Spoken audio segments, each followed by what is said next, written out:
வணக்கம் வணக்கம் my dear students. நான் உங்க விஜய் சார். எல்லாரும் எப்படி இருக்கீங்க? நல்லா இருக்கீங்களா? ரெடியா? இன்னைக்கு செஷன் போலாமா? டக்குனு வாங்க எல்லாரும் ஜாயின் பண்ணுங்க. வாய்ஸ் ஆடியபிளா இருக்கா? டக்குன்னு ரிப்ளை பண்ணுங்க. Come on. வாய்ஸ் கிளியரா இருக்கா?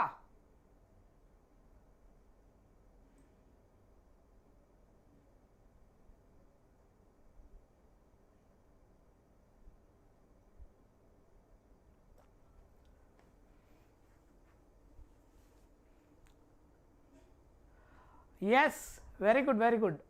Good afternoon Aditya. Good afternoon. Yes, Tirumurugan, good afternoon.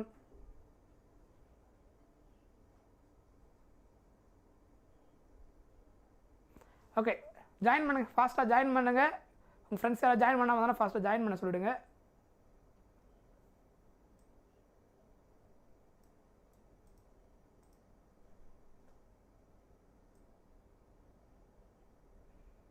Yes, good afternoon. Okay.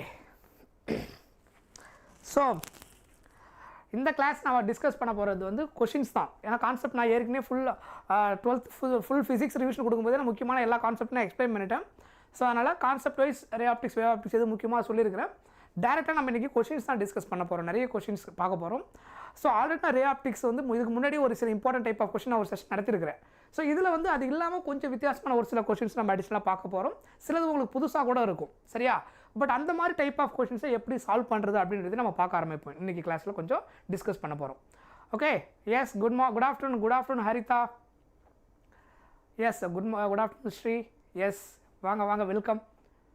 ஓகேவா? ஸோ யாராவது லைக் பண்ணாமல் இருந்தீங்கன்னா ஃபாஸ்ட்டாக லைக் பண்ணிவிடுங்க. புதுசாக யாராவது மறக்காமல் சப்ஸ்கிரைப் பண்ணிவிடுங்க. ரைட். ஸோ லாஸ்ட்டு டெஸ்ட்டு வந்து ஏன் ரொம்ப கம்மியாக எழுதிருக்கிறீங்க? லாஸ்ட் டெஸ்ட்டு நிறைய பேர் ட்ரை பண்ணலையா? லாஸ்ட்டாக நம்ம என்ன டிஸ்கஸ் பண்ணியிருந்தோம்? கிராவிடேஷன். ஏன் கிராவிடேஷன் நிறைய பேர் ட்ரை பண்ணல? Only Aditya, very good. Haritha நம்ம student. Nithyashree, Gayathri, only 4 members add பண்ணியிருக்கீங்க. கிராவிடேஷன் ரொம்ப கஷ்டமாக இருந்ததா? ஏன் யாருமே டெஸ்ட்டு ட்ரை பண்ணல? கிராவிடேஷன் இவ்வளோ கம்மியாக அட்டன் பண்ணியிருக்கிறீங்க. டெஸ்ட்டே நிறைய பேர் ட்ரை பண்ணாமல் இருந்துருக்கிறீங்க. என்ன அப்புறம் ஏதாவது ப்ராப்ளமாக? டைம் இல்லையா? டெஸ்ட்டு எழுதலைன்னா ரொம்ப கஷ்டம். உங்களுக்கு என்ன தெரியுது தெரியலன்றது டெஸ்ட்டு எழுதும்போது தான் உங்களுக்கு கிளாரிட்டி கிடைக்கும். நான் ஏற்கனவே சொல்லியிருந்தேன். டெஸ்ட்டு எழுதுறது எல்லாமே நமக்கு new experience plus time management இதெல்லாம் நம்ம கற்றுக்கிறது டெஸ்ட்டு எழுதும்போது தான். ஓகே, யாராவது அட்டன் பண்ணாமல் இருந்தீங்கன்னா மறக்காமல் அட்டன் பண்ணிவிடுங்க. இன்றைக்கி செஷன் முடிச்சதுக்கப்புறம் optics ray optics plus wave optics சேர்ந்துருக்கும். கண்டிப்பாக மறக்காமல் அடுத்த செஷனில் டெஸ்ட்டு எழுதுங்க. எல்லோரும் டெஸ்ட்டு அட்டன் பண்ணுங்கள். டெஸ்ட்டு வந்து ஸ்கிப் பண்ணாதீங்க, தயவு செஞ்சு ஸ்கிப் பண்ணாதீங்க.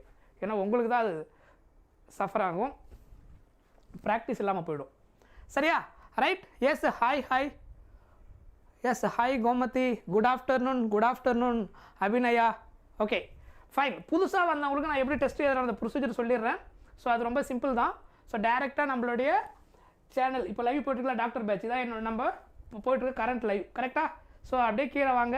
ஸோ அப்படியே கீழே வந்தீங்கன்னா இங்கே மோர் அப்படின்னு ஒரு ஆப்ஷன் இருக்கும். டக்குன்னு போய்ட்டு அதில் join free doctors batch course அதை கிளிக் பண்ணிங்கன்னா உங்களுக்கு என்ன ஆகும்? இந்த பேஜ் ஓப்பன் ஆகும். அதில் போய்ட்டு பை நவ், மறுபடியும் பை நவ். இதில் வந்துட்டு மொபைல் நம்பர் கேட்கும். இல்லை மெயில் ஐடி நீங்கள் ஆல்ரெடி லாகின் பண்ணிட்டீங்கன்னா கண்டினியூ வித்து, நான் ஆல்ரெடி லாகின் இருந்தாலும் கண்டினியூ வித் கூகுள் கொடுத்துட்றேன். ரைட். இந்த பேஜ் ஓப்பன் ஆகும். பேணும் எல்லாமே ஃப்ரீ கோர்ஸ் தான், கம்ப்ளீட்டாக ஃப்ரீ தான். ரைட். ஸோ இதை ஓப்பன் பண்ணதுக்கப்புறம் டாக்டர்ஸ் பேட்ச் கோர்ஸ் அப்படியே கீழே வந்தீங்கன்னா my test biology, physics, chemistry எல்லாத்தினுடைய டெஸ்ட்டு இதில் இருக்கும். நான் ஏற்கனவே சொல்லியிருந்தேன், கரெக்டாக? ஸோ இப்போ ரே ஆப்டிக்ஸ் வேவ் ஆப்டிக்ஸ் நம்ம முடிச்சதுக்கப்புறம் அந்த டெஸ்ட்டு உங்களுக்கு ஸ்டார்ட் ஆகிடும். 2 hours டெஸ்ட் இருக்கும். ஸோ அதை மறக்காமல் கண்டிப்பாக நீங்கள் அட்டன் பண்ண 30 கொஷின்ஸ் இருக்குது. ஸோ அதே மாதிரி உங்களுக்கு பயாலஜியில் வந்து ரெஸ்பிரேஷன் டாபிக் இருக்குது, கெமிஸ்ட்ரி தெர்மோடைனமிக்ஸ் அண்ட் ஈக்விலிபிரியம் இதெல்லாம் டாபிக் முடிஞ்சதுக்கப்புறம் டெஸ்ட்டு இருக்கும். மறக்காமல் டெஸ்ட்டு எழுதுங்க, சரியா? டெஸ்ட்டு ரொம்ப முக்கியம். இல்லைனா உங்களுக்கு தான் ப்ராப்ளம், கடைசியாக நீங்கள் தான் சஃபர் ஆவீங்க. டெஸ்ட்டு எழுதாமல் டைரெக்டாக போனீங்கன்னா ஏகப்பட்ட நெருக்கடிகளை ஃபேஸ் பண்ண வேண்டியது இருக்கும். ரைட், சரியா? S good afternoon. ஸோ அதே மாதிரி இது அந்த டெஸ்ட் இல்லாமல் அடிஷ்னலாக எனக்கு நிறைய ப்ராக்டிஸ் வேணும். ஃபுல் கொஸ்டின் பேப்பர் டெஸ்ட் நீங்கள் ஒரே டைமில் எழுதணும் அப்படின்னா நீங்கள் ஏற்கனவே test series all India NEET test சீரிஸில் ஜாயின் பண்ணிடலாம். ஜஸ்ட் 499 தான். கிட்டத்தட்ட உங்களுக்கு ஒரு 24 டெஸ்ட்டு கிட்ட இருக்குது. ஃப்ரீ ஆஃப்லைன் டெஸ்ட்டுமே நீங்கள் எழுதிக்கலாம். ஸோ அது ஒரு இது இருக்குது. அதுக்கப்புறம் லைக் நீங்கள் 1 year 2 year கோர்ஸ் உங்கள் ஜூனியர் யாராவது இப்போ ஜாயின் பண்ணுறாங்க அப்படின்னாலும் ஆஃப்லைன் கோர்ஸ் போயிட்டுருக்கு. 90% ஸ்காலர்ஷிப் நமக்கு அந்த ஆஃப்லைன் இருக்குது. ஸோ அதனால் மறக்காமல் வந்துட்டு உங்களுடைய ஜூனியரை ஜாயின் பண்ண சொல்லுங்கள். கண்டிப்பாக உங்களுக்கு யூஸ்ஃபுல்லாக இருக்கும். இதான் நம்மளுடைய பிளேஸ். அண்ணா நகர், வேளச்சேரி, இதெல்லாம் சென்னை ரீஜியன். அப்புறம் அதே மாதிரி மதுரை, திருச்சி, கோயம்புத்தூர், சேலம் இங்கெல்லாம் நம்மளோட ஆஃப்லைன் சென்டர் இருக்குது. ஸோ கண்டிப்பாக ஜாயின் பண்ண சொல்லுங்கள். ரைட், டாபிக் போயிடலாமா? சொல்லுங்கள் ஆதித்யா, என்ன வேணும்? எப்போ ரொட்டேஷனல் மோஷன் சாப்டர் எடுப்பீங்களா? ரொட்டேஷனல் மோஷன் அடுத்த வாரம் இருக்கும். ஏன்னா இப்போ இந்த வாரம் நம்ம வந்து 12th முடிச்சிடுவோம். சரியா? இன்னும் ஒரு மேக்னட்டிசம் மேட்டர் நாளைக்கு கிளாஸ் இருக்கும். மேக்னட்டிசம் மேட்டர் அந்த chapter, sorry, moving charges and magnetism matter முடிச்சிட்டேன். மூவிங் சார்ஜஸ் அண்ட் மேக்னட்டிசம் அந்த சாப்டர் நான் முடிச்சிடுவேன். அதுக்கப்புறம் ஏசி கரண்ட் அண்ட் இஎம்ஐ ஒரு கிளாஸ் இருக்கும். அதை முடிச்சிட்டோம்னா 12th மெயின் ஃபிசிக்ஸ் முடிஞ்சிடும். அப்புறம் இன்னொரு செஷனில் எப்போயோ டைம் இருக்கும்போது ஆட்டம்ஸ் அண்ட் நியூக்ளியை முடிச்சிடுவோம். ஸோ எல்லாமே 12th முடிஞ்சிடும். இஎம்ஐஸ் வேறு இருந்தது. அது மூணுத்தையும் ஒரே செஷன் நான் முடிக்க பார்ப்பேன். ஏன்னா அது எல்லாமே ஸ்மால் ஹெட்டிங்கிறதுனால இஎம்வேவ்ஸ், ஆட்டம்ஸ் அண்ட் நியூக்ளியை இதெல்லாம் சேர்த்து ஒரே சாப்டராக நான் முடிக்கிற மாதிரி பார்ப்பேன். ஸோ அதோட நமக்கு 12th முடிஞ்சிடும். அதுக்கப்புறம் இன்பிட்வீனில் லாஸ் ஆஃப் மோஷன் இருக்கும். லாஸ் ஆஃப் மோஷன் முடிஞ்சதுக்கப்புறம் ஓகேவா, ஆட் வந்துகிட்டே இருக்கா? Okay okay, yes, good afternoon. சரி, ஓகே இருங்க, நான் அதை ஆஃப் பண்ண சொல்கிறேன். ஒரு நிமிஷம் இருங்க, வெயிட் பண்ணுங்கள். நான் ஆட் மட்டும் ஆஃப் பண்ணிட்டு சொல்லிட்டு வரேன்.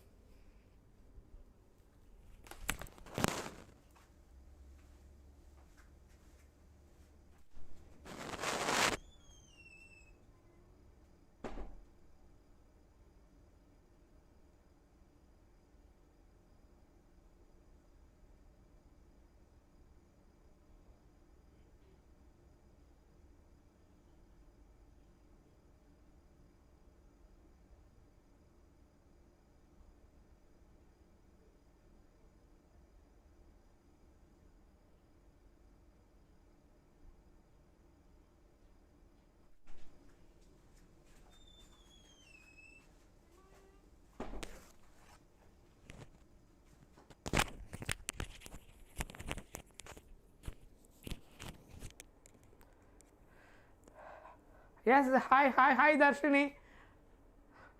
ஓகே, ஐ திங்க் நான் கொஞ்சம் நேரத்துக்கு ஸ்டாப் பண்ண சொல்லியிருக்கிறேன். இது ஆக்சுவலாக யூடியூப்பில் தான் உங்களுக்கு தெரியும் இல்லையா சார்? எப்பயுமே வீடியோஸ், எந்த வீடியோஸ் பார்த்தீங்கனாலும் உங்களுக்கு ஆடு போகும். அது யூடியூப்பில் நார்மலாக இருக்கிறது தான்.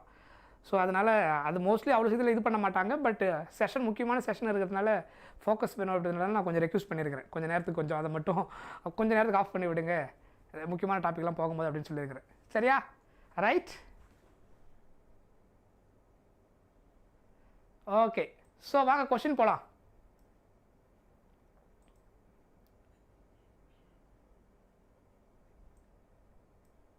ஸோ ஐ திங்க் ஓரளவுக்கு நம்ம ஸ்டூடெண்ட்ஸ் எல்லோரும் ஜாயின் பண்ணிட்டீங்கன்னு நினைக்கிறேன். ஸோ இப்போ போகலாம் questions. Very good. Yes, hi. Okay, இப்போ ரீட் த கொஷின்.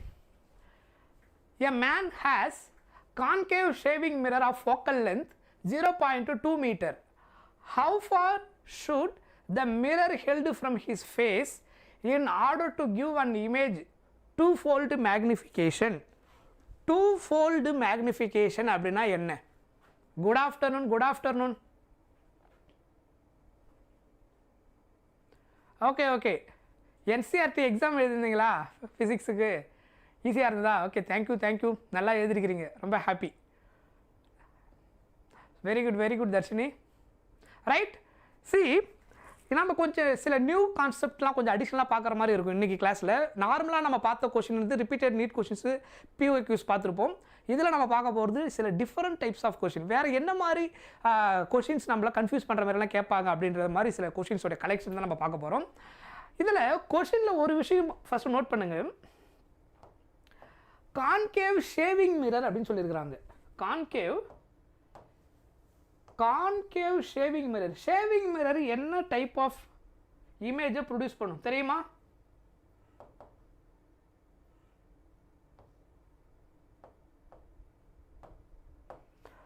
எஸ், சொல்லுங்க பாப்போம். சொல்லுங்க, கண்டுபிடிங்க, டக்குன்னு கண்டுபிடிங்க.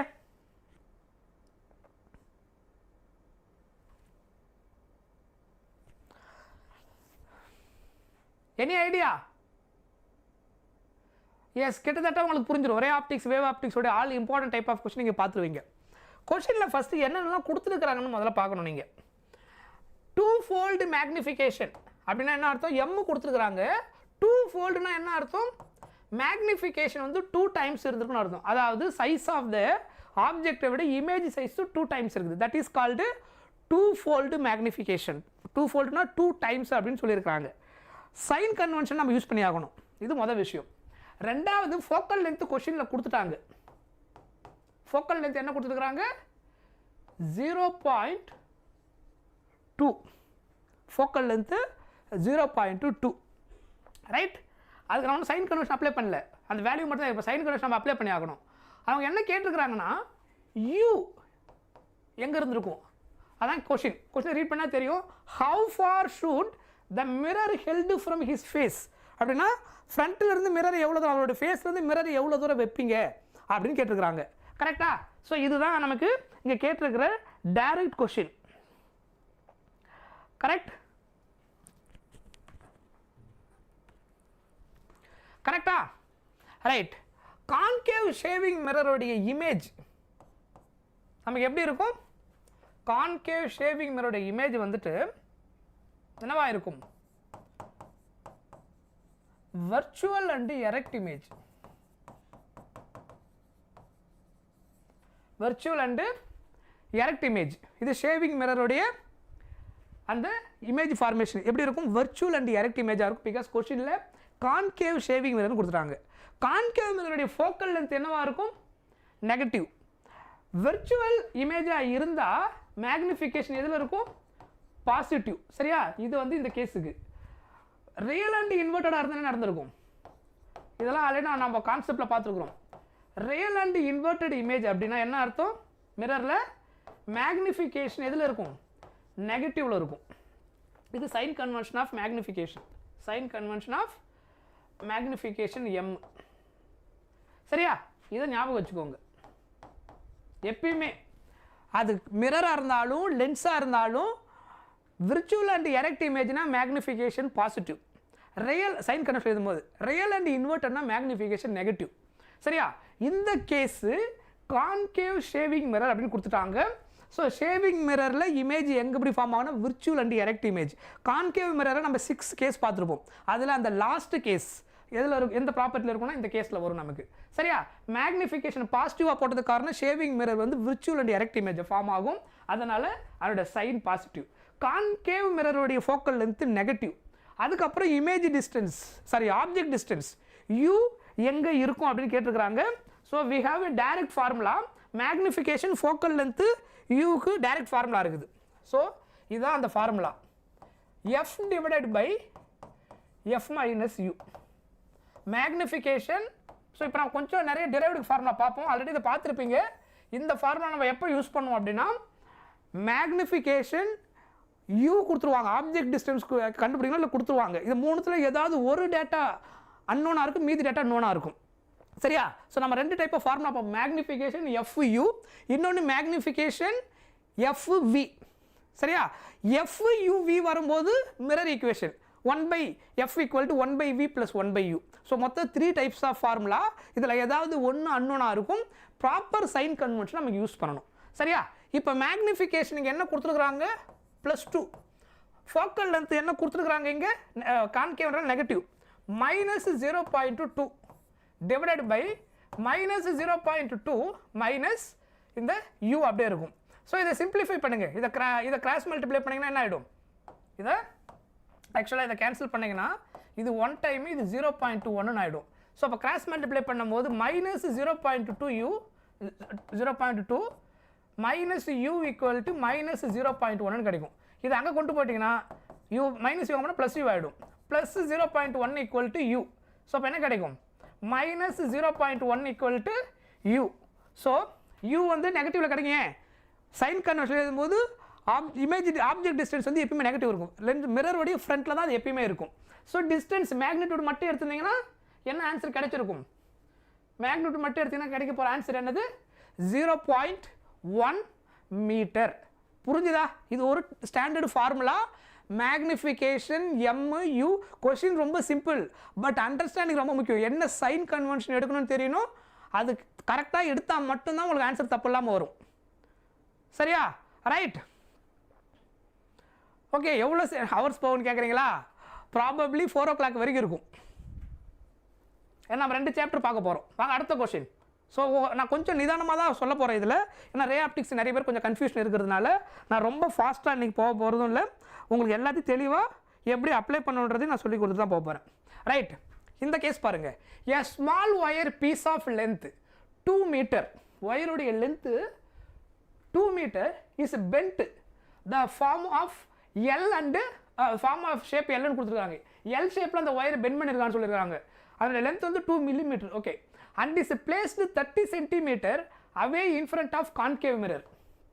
கான்கேவ் மிரர் ஃபோக்கல் லென்த் கொடுத்துட்டாங்க. கான்கேவ் மிரருக்கு 20 centimeter. If both sides of L are equal, both sides of L are equal, then length of the image formed will be. டோட்டலாக அந்த எல்லோட இமேஜ் எவ்வளோ ஃபார்ம் ஆகும் அப்படின்னு கேட்டிருக்காங்க. கொஷினை கொஞ்சம் மறுபடியும் கவனமாக ரீட் பண்ணுங்கள். ஒயருடைய லென்த்து நமக்கு கிளியராக கொடுத்துட்டாங்க. கரெக்டாக? ஸோ இந்த கேஸில் நீங்கள் வைக்க போகிற அந்த ஷேப் வந்துட்டு எல் ஷேப்பில் ஒயரை வைக்கிறீங்க. நம்ம இமேஜ் ஃபார்மேஷன் ஜென்ரலாக வெர்டிக்கல் கேஸு பார்த்துருப்பீங்க. சரியா? வெர்டிக்கல் கேஸ்னால் என்ன வரும்?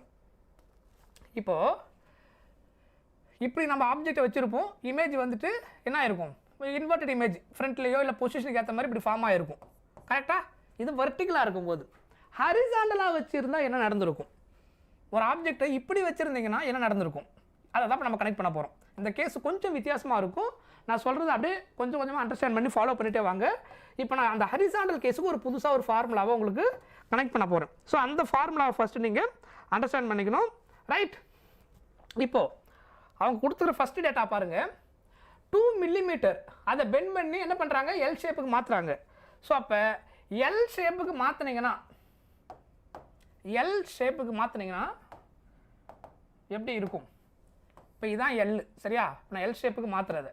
அந்த ஒயரை ஃபஸ்ட்டு எல் ஷேப்புக்கு மாற்ற கொஞ்சம் புரிஞ்சுக்கிட்டிங்கன்னா உங்களுக்கு அப்புறம் ஈஸியாக கனெக்ட் பண்ண முடியும் இந்த கான்செப்ட். இப்போது அப்போ இது எவ்வளோ இருக்கும்? இது 1 millimeter, இது 1 millimeter. ஏன் நான் 1 millimeter போட்டிருக்கிறேன்? ஏன்னா total length of the wire என்ன சொல்லியிருக்கிறாங்க? 2 millimeter.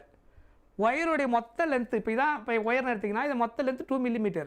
இதை நான் வளைச்சி எல் ஷேப்பு கொண்டு வரேன். ஸோ அப்போ நம்ம எல் எழுதும்போது நம்ம எல் ரெப்ரசென்ட் பண்ணும்போது என்னவாக இருக்கும்? லென்த்து ஈக்குவலாக இருக்கும். அந்த வெர்டிக்கல் லைனும் ஹரிசாண்டல் லைனும் ஈக்குவலாக இருக்கும். ஸோ அதனால தான் நான் என்ன பண்ணியிருக்கிறேங்க? இந்த எல்லை ஈக்குவலாக வரைஞ்சிருக்கிறேன். இது வரைக்கும் புரிஞ்சுதா? அதுக்கப்புறம் அண்டர்ஸ்டாண்ட் பண்ணுங்கள் ஃபஸ்ட்டு. அப்போ தான் உங்களுக்கு கிளியராக புரியும். இஸ் பிளேஸ்டு 30 centimeter பிளேஸ் பண்ணியிருக்கிறாங்க in front of the concave. Focal length 20 அப்படின்னா ரேடியஸ் ஆஃப் கர்வேச்சர் என்னவாக இருந்திருக்கும்? ஃபோக்கல் லென்த் 20னா ரேடியஸ் ஆஃப் கர்வேச்சர் 2 times 40. அப்போது ஆப்ஜெக்ட் எங்கே பிளேஸ் பண்ணியிருக்கிறாங்க? 30 centimeter அப்படின்றது யூக்கும், அதாவது அந்த ரேடியஸ் ஆஃப் கர்வேச்சருக்கும் ஃபோக்கல் லென்த்துக்கு நடுவில் ஆப்ஜெக்டை பிளேஸ் பண்ணியிருக்கிறாங்க. ஏன்னா இது 30, radius of curvature 40, focal length என்ன வந்துருக்குது? 20. Do you understand? அப்போது இந்த டயக்ராமில் நீங்கள் பார்த்தீங்கன்னா தெரியுதா? இது 30 centimeter. ஃபோக்கல் லென்த் ஆக்சுவலாக எங்கே இருந்திருக்கும்? 20ன்றது இங்கே இருந்திருக்கும். இந்த டிஸ்டன்ஸ் தான் என்னது? 20 centimeter. இது focal length. Radius of curvature 2 times. அப்போ இந்த இடத்துல வந்திருக்கும் ரேடியஸ் ஆஃப் கர்வேச்சர். ஸோ அப்போ இந்த டிஸ்டன்ஸ் என்ன வந்திருக்கும்? ரேடியஸ் ஆஃப் கர்வேச்சர் இந்த டிஸ்டன்ஸ் வந்துட்டு 40 centimeter இருந்திருக்கும். இது ஆர். ஸோ ஆப்ஜெக்ட் எங்கே பிளேஸ் பண்ணியிருக்கிறாங்க? சென்டர் ஆஃப் கர்வேச்சருக்கும் ஃபோக்கல் லென்த்துக்கு நடுவில். இது என்ன mirror? Concave mirror. Centre of கர்வேச்சருக்கும் ஃபோக்கல் லென்த்துக்கு நடுவில் ஆப்ஜெக்ட் இதான் எல் ஷேப் இருக்குது பாருங்கள். இந்த எல் ஷேப்பில் இருக்கிற ஆப்ஜெக்டை பிளேஸ் பண்ணுறீங்க இங்கே. சரியா? இங்கே நீங்கள் பிளேஸ் பண்ணிங்கன்னா இமேஜ் எங்கே ஃபார்ம் ஆகும்? அட்டு சீலை வைக்கும்போது அட்டு சீலே ஃபார்ம் ஆகும். கரெக்டாக? சீயை தாண்டி வைக்கும்போது இமேஜ் எங்கே ஃபார்ம் ஆகும் அப்படின்னா பியாண்டு சீயில் ஃபார்ம் ஆகும். இமேஜ் எங்கே ஃபார்ம் ஆகும்? பியாண்டு சீயில் ஃபார்ம் ஆகும். கிளியரா? இதில் 2 விஷயத்தை நம்ம ஃபோக்கஸ் பண்ண வேண்டியதாக இருக்கும். இது வெர்டிக்கலாக இருக்கக்கூடிய பொசிஷன், இது ஹரிசாண்டலாக இருக்கக்கூடிய பொசிஷன். இங்கே இமேஜ் ஃபார்ம் ஆகும்போது வெர்டிக்கலாக எவ்வளோ மேக்னிஃபை ஆகுதுன்னு கண்டுபிடிக்கணும், ஹரிசாண்டலாக எவ்வளோ மேக்னிஃபை ஆகுதுன்னு கண்டுபிடிக்கணும். அதை கண்டுபிடிச்சதுக்கு அப்புறம் டோட்டலாக இந்த நியூ எல்லோடைய மொத்த டிஸ்டன்ஸ் எவ்வளோவா இருக்கும்?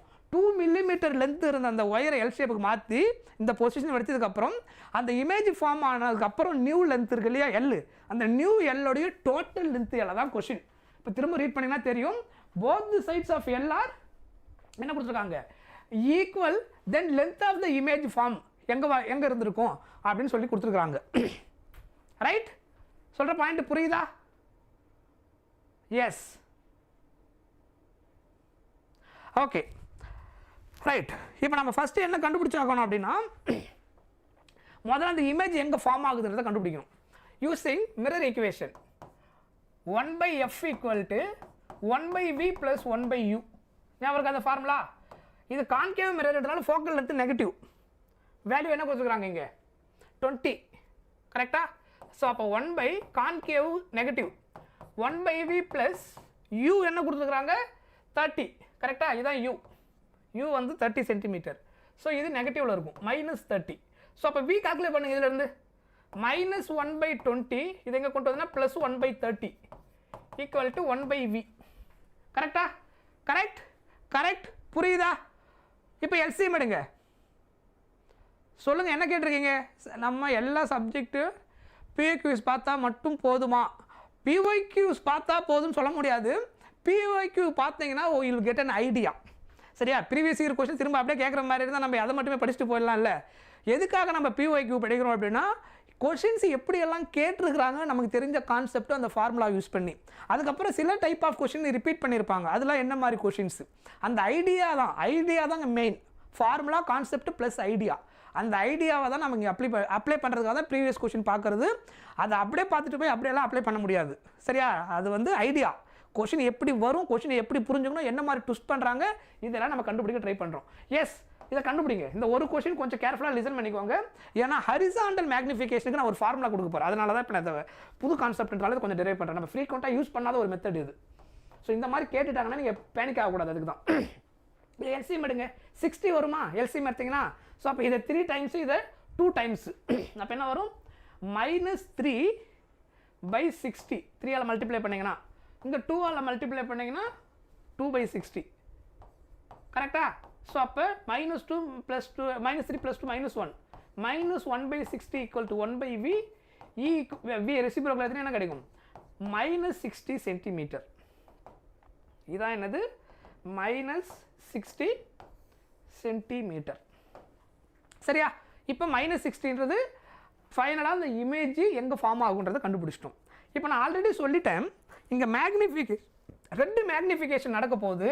இந்த எல் வந்து என்ன ஆக போகுது, வெர்டிகலாக இருக்கிற ஆப்ஜெக்ட்டும் மேக்னிஃபை ஆகும், இந்த ஹரிசாண்டலாக இருக்கிறது மேக்னிஃபை ஆகும். அந்த ஹரிசாண்டல் மேக்னிஃபிகேஷன் எப்படி வெர்டிகல் இருந்து கண்டுபிடிக்கிறதுன்றதை இப்போ நம்ம ஃபார்முலா அப்ளை பண்ண போகிறோம். ஸோ ஒன்ஸ் நம்ம இதை கண்டுபிடிச்சதுக்கப்புறம், ஒன்ஸ் இதை நம்ம கால்குலேட் பண்ணதுக்கப்புறம் அடுத்தது என்ன கண்டுபிடிக்கணும்னா, வெர்டிக்கல் மேக்னிஃபிகேஷன். நம்ம யூஸ் பண்ணுற ஃபார்முலா வெர்டிக்கல் மேக்னிஃபிகேஷன். இது ஆல்ரெடி நம்ம ஸ்டாண்டர்டாக யூஸ் பண்ணுற formula. Vertical magnification m = -v/u. இதான் என்னது நம்ம ஸ்டாண்டர்டாக யூஸ் பண்ணுற ஃபார்முலா. இது எல்லாருக்குமே தெரிஞ்சிருக்கும். வெர்டிக்கல் மேக்னிஃபிகேஷன் நம்ம யூஸ் பண்ணுற ஸ்டாண்டர்ட் ஃபார்முலா இதுதான். சொல்கிறது புரியுதா? எஸ், நீங்கள் இதை கிளாஸ் ஃபுல்லாக லிசன் பண்ணிங்கன்னா கிட்டத்தட்ட ரே ஆப்டிக்ஸை பற்றி கிளாரிட்டி உங்களுக்கு கிடச்சிரும். ரே ஆப்டிக்ஸில் மோஸ்ட்லி கொஸ்டின் எப்படி வரும்ன்ற ஐடியா, ஓரளவுக்கு ஐடியா கிடச்சிரும், சரியா? அண்டர்ஸ்டாண்டிங் இருக்கும் உங்களுக்கு, எப்படி யோசிக்கணும், எப்படி அப்ளை பண்ணணுன்ற கிளாரிட்டி கண்டிப்பாக கிடச்சிரும் உங்களுக்கு. ஸோ இது வெர்டிக்கல் மேக்னிஃபிகேஷனுக்கான ஃபார்முலா. ஸோ அப்போ இது ஸ்டாண்டர்ட் ஃபார்முலா, இது நம்ம எல்லாரும் படிச்சிருக்கிறோம், இது ஆல்ரெடி உங்களுக்கு தெரிஞ்சிருக்கும். வி எவ்வளோ கொடுத்துருக்குறாங்க 60, அப்போ -60 இங்கே சைன் கன்வென்ஷனோட. வி எவ்வளோ வந்திருக்கு பாருங்கள், what is V, sorry U வந்துட்டு 30 -30. ஸோ அப்போ இது -30. ஸோ அப்போ இந்த மைனஸ் கேன்சல் ஆகிடும், இது 1 டைம், இது 2 டைம். ஸோ m = உங்களுக்கு என்ன கிடைக்கும் -2, கரெக்டா? நெகட்டிவ்ன்றது என்னது, real and inverted image. Minus represents real and inverted image, சரியா? அப்போ மேக்னிடியூட் மட்டும் எடுத்தீங்கன்னா, அதோட லென்த்து மட்டும் உங்களுக்கு தெரியணும் அப்படின்னா மாடுலஸ் ஆஃப் m எதுக்கு ஈக்குவல், +2க்கு ஈக்குவல். அப்போ வெர்டிக்கல் 1 மில்லிமீட்டர் எவ்வளோ மாறி இருக்கும், 2 மில்லிமீட்டர் மாறி இருக்கும். இப்போ நம்ம அடுத்தது என்ன பார்க்க போகிறோம் அப்படின்னா, அடுத்து நம்ம பார்க்க போகிறது செகண்ட் ஒன் அப்படின்னா ஹரிசாண்டல் மேக்னிஃபிகேஷன். நம்ம அடுத்தது பார்க்க போகிறது இதுக்கு ஒரு நான் ஃபார்முலா அப்போ கொடுக்க போகிறேன். இதை எப்படின்றது இப்போ ஞாபகம் வச்சுக்கோங்க. Horizontal magnification. ஹரிசாண்டல் மேக்னிஃபிகேஷனுக்கு we have formula. Horizontal magnification vertical இருந்து எப்படி கண்டுபிடிக்கலாம்னா v/u என்ன கண்டுபிடிச்சிங்களோ அந்த ஆன்சருக்கு ஹோல் ஸ்கொயர் பண்ணணும். v/u என்ன கண்டுபிடிச்சிங்களோ அந்த ஆன்சரை என்ன பண்ணால் போதும், ஹோல் ஸ்கொயர் பண்ணால். இப்போ எல் ஷேப்பில் ஒரு ஆப்ஜெக்டை வைக்கிறாங்க, இல்லை இந்த மாதிரி ஆக்சுவலாக காம்பினேஷனில் இருக்கும், ஹரிசாண்டல் வெர்டிகல் காம்பினேஷனில் இருக்கும். வெர்டிகல் மேக்னிஃபிகேஷன் என்ன வருதோ அந்த வேல்யூவை ஹோல் ஸ்கொயர் பண்ணிட்டா, அது நெகட்டிவ் வந்தாலும் பாசிட்டிவ் வந்தாலும் ஹோல் ஸ்கொயர் ப்ளஸ் தான் கிடைக்கும். அதுக்கு பேர் தான் என்னது, ஹரிசாண்டல் மேக்னிஃபிகேஷன். சரியா? இதிலிருந்து இதை கண்டுபிடிக்கக்கூடிய டைரக்ட் ஃபார்முலா. ஸோ அப்போ m ஈக்குவல் டு இங்கே என்ன வந்திருக்கு 2 ஸ்கொயர். ஸோ அப்போ இது என்ன ஆகிடும் அப்படின்னா 4 அப்படின்னு கிடைக்கும். ஸோ அப்போ இது எவ்வளோ கிடைக்கும், 4. இப்போது அந்த நியூ லென்த்து என்னவா மாறி இருக்கும். அப்போ பாருங்கள் டயக்ராம் நான் பார்த்தோம் இல்லையா, இங்கே இந்த கேஸில் ஒரிஜினலாக அந்த லென்த் எப்படி இருந்தது, லைக் திஸ். இது இனிஷியலாக இருந்தது, இது 1 மில்லிமீட்டர், இது 1 மில்லிமீட்டர். மேக்னிஃபை ஆனதுக்கப்புறம் எப்படி இருந்திருக்கும், எப்படி இருந்தோம்னு சொல்ல முடியுமா? இந்த போர்ஷன் வந்துட்டு உங்களுக்கு என்ன இருக்கும், இன்வெர்டட் இமேஜாக மாறி இருக்கும். இது இந்த பக்கம் இப்படி எக்ஸ்பேண்ட் ஆகிருக்கும். To you understand? Vertical image invert ஆகிருக்கும். இது ரியல் அண்ட் இன்வெர்டட் இமேஜ். இது ஹரிசாண்டல் மேக்னிஃபிகேஷன். இது எவ்வளோ வந்திருக்குது, இது எவ்வளோ வந்திருக்குது, 1 மில்லிமீட்டர்லேருந்து வெர்டிகல் எவ்வளோ மாறி இருக்கும், 2 மில்லிமீட்டர். இதுதான் வெர்டிகல் மேக்னிஃபிகேஷன். இது மேக்னிஃபை ஆனது. ஹரிசாண்டல் மேக்னிஃபிகேஷன் எவ்வளோ வந்திருக்குது, 4 மில்லிமீட்டர். இது டோட்டலாக எவ்வளோ வந்துருக்குது, 2 mm.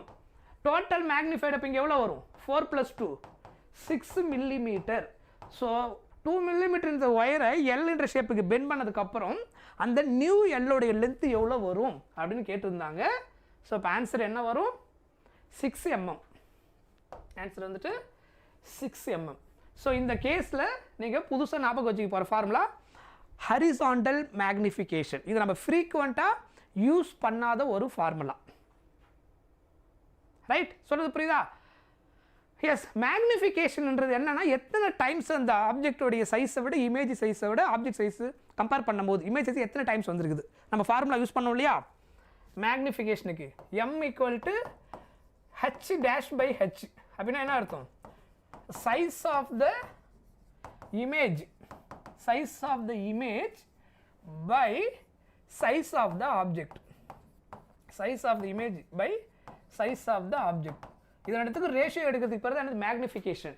டினாமினேட்டர் வேல்யூவை விட நியூமரேட்டர் அதிகமாக இருந்ததுன்னா சிம்பிளிஃபை பண்ணால் எத்தனை டைம்ஸ் கிடைச்சிருக்குதோ அதான் என்னது, that much number of times increasing, excess.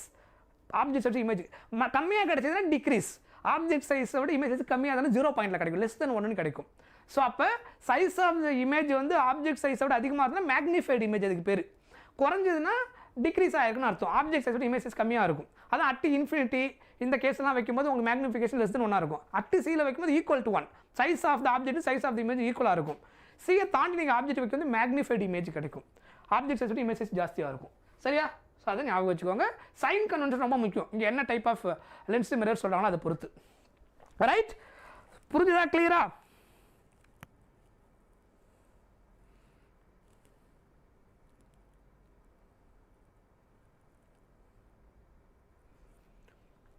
Very good. Right, next one வாங்க. இது என்ன கொடுத்துருக்காங்க பாருங்க, what will be the height of the image when an object 2 millimetre. ஓகேவா? கொஸ்டின் என்ன கேட்டிருக்காங்கன்னா what will be the height of the இமேஜ்னு கேட்டிருக்காங்க.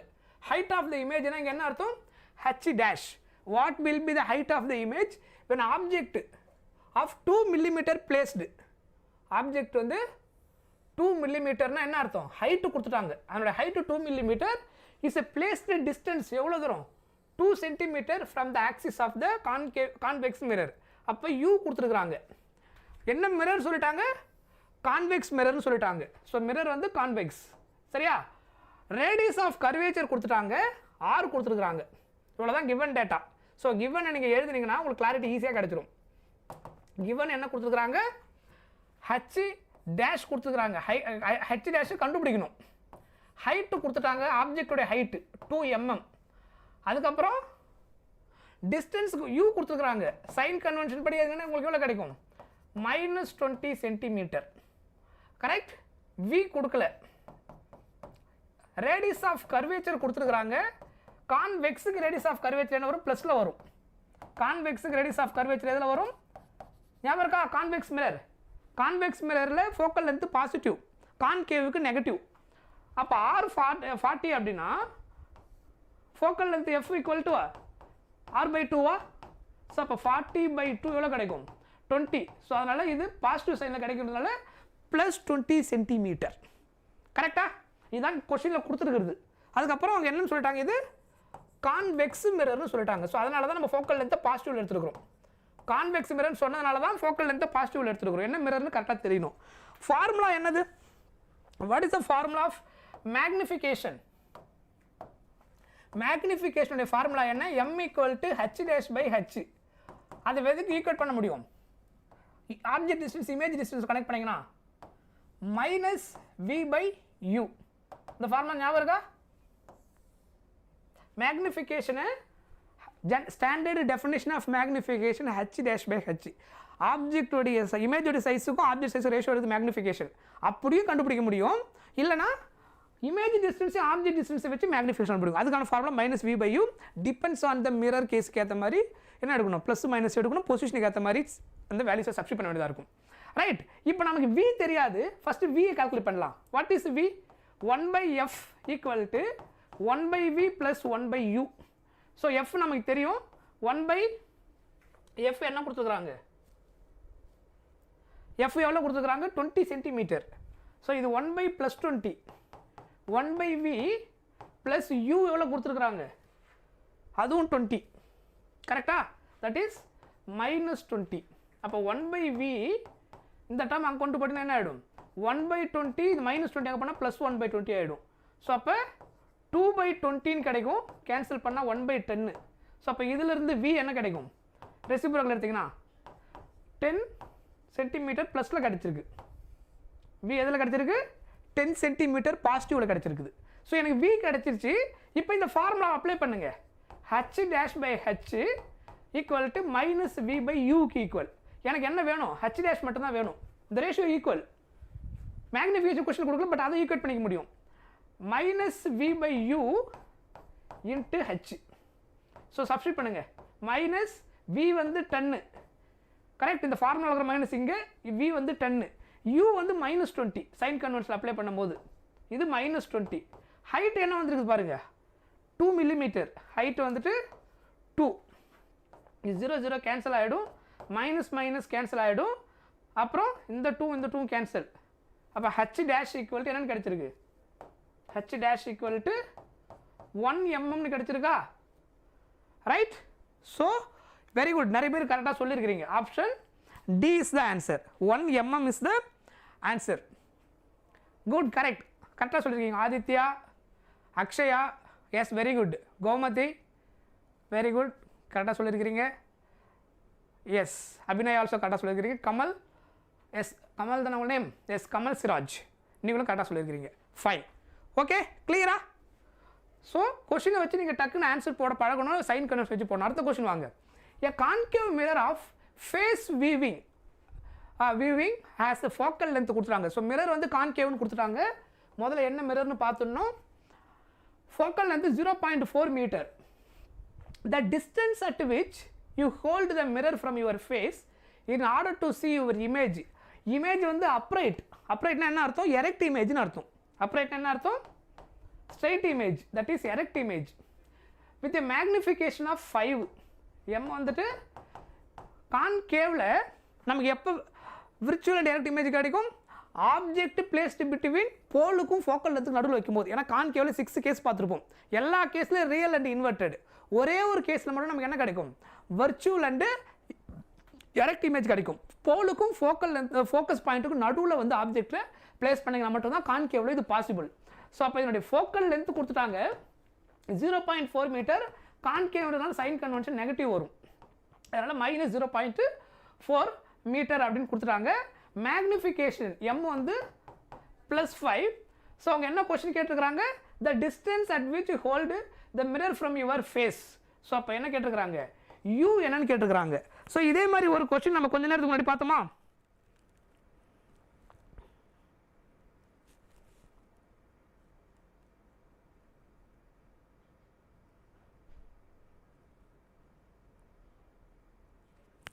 பார்த்தோமா? ஞாபகம் இருக்கா? Yes, 0.32 is the correct answer. என்ன ஃபார்முலா பார்த்தோம்? ஸ்டார்டிங்லேயே ஒரு ஃபார்முலா பார்த்தோம் பாருங்க. எந்த கொஸ்டினுக்கு? ஃபர்ஸ்ட் கொஸ்டினுக்கே பார்த்தோம்ல, ஞாபகம் இருக்கா? ஸோ இந்த ஃபார்முலா என்ன பார்த்தோங்க? m equal to f by f minus u. m equal to f by f minus u.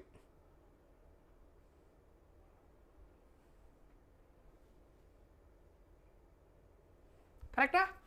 So m equal to f divided by f minus u. So m வந்துட்டு +5, focal length வந்துட்டு -0.4 by -0.4 minus u. இதை solve பண்ணிங்கன்னா cross multiply பண்ணிக்கோங்க. So 5 × 4 20. அப்போ என்ன ஆகிடும்? -2, ஒரு 0 cancel ஆகிடும் டெசிமல்ன்றனால. -5u equal to -0.4. ஸோ அப்போ சிம்பிளிஃபை பண்ணிங்கன்னா இந்த -2 அங்கே கொண்டு போயிடுங்க, +2 ஆகிடுமா? Correct. -5u equal to -0.4 +2. So அப்போ 2 - 0.4 எல்லாம் கிடைக்கும் உங்களுக்கு 1.6 -5u. ஸோ அப்போ u equal to 1.6 divided by 5 -1.6. So multiply 2/2 பண்ணுங்க, 16 × 32. ஸோ -3.22/10 கிடைக்கும். ஒரு டெசிமல் பாயிண்ட் ஷிஃப்ட் பண்ணிட்டீங்கன்னா 0.32 மீட்டரா? மீட்டராக இருந்தால் metre. So option C is the answer. 0.36 வருதா? எரர் பண்ணியிருப்பீங்க. கால்குலேஷனை செக் பண்ணுங்க, நான் போட்டிருக்கேன் பாருங்க, எந்த இடத்துல தப்பு பண்ணிருக்கீங்கன்னு பாருங்க. ஸோ இந்த ஃபார்முலாவை இனிமேல் நீங்கள் ஞாபகம் வச்சுக்கோங்க. எது? மேக்னிஃபிகேஷன், ஃபோக்கல் லென்த்து, அதுக்கப்புறம் ஆப்ஜெக்ட் டிஸ்டன்ஸ் கண்டுபிடிக்கிறது. இந்த மூணுத்தில் ஏதாவது ஒன்று தெரியாது, 2 தெரிகிற மாதிரி இருக்கும். ஒன்று ரேடியஸ் ஆஃப் கர்வேச்சர் கொடுத்தாலும் அதுலேருந்து ஃபோக்கல் லென்த்தை கண்டுபிடிச்சிக்கலாம். மேக்னிஃபிகேஷன் சைன் மட்டும் கேர்ஃபுல்லாக எடுத்துடணும். ப்ளஸ்ஸா மைனஸா அப்படின்றத நீங்கள் கண்டுபிடிச்சிடணும். அதை எதை வச்சு கண்டுபிடிக்கணும்னா, மேக்னிஃபிகேஷன் ரியல் அண்ட் இன்வெர்ட்டடாக இருந்தாலே என்னவா இருக்கும்? நெகட்டிவில் தான் இருக்கும். வெர்ச்சுவல் அண்ட் எரெக்ட்னு கிடைக்குதுன்னா மேக்னிஃபிகேஷன் அப்ஸ்ட்ரைட் இமேஜ், அப்ஸ்ட்ரைட் ஆர் எரெக்ட் இமேஜ்னு கிடைச்சதுன்னா மேக்னிஃபிகேஷன் கண்டிப்பாக பாசிட்டிவ் தான். ஸோ அதில் கான்கேவாக இருக்கும்போது லாஸ்ட் கேஸ் இருக்கும், கான்வெக்ஸாக இருந்தால் எப்பயுமே மேக்னிஃபிகேஷன் பாசிட்டிவ் தான். அதில் எப்பயுமே real and inverted image form ஆகாது மிரரில். ஸோ அதனால் அது எந்த கேஸுக்கு வரும்? எஸ், நார்மல் கேஸில் போட்டாலும் will get the answer. 1/f = 1/v - 1/u இருக்கு இல்லையா? +1/f = 1/v + 1/u போட்டு அதிலிருந்து சிம்பிளிஃபை பண்ணி நீங்கள் டெரைவ் பண்ண முடியும். அதுக்கப்புறம் v கண்டுபிடிச்சிட்டு m = -v/u போட்டு சால்வ் பண்ணலாம். You will get some steps.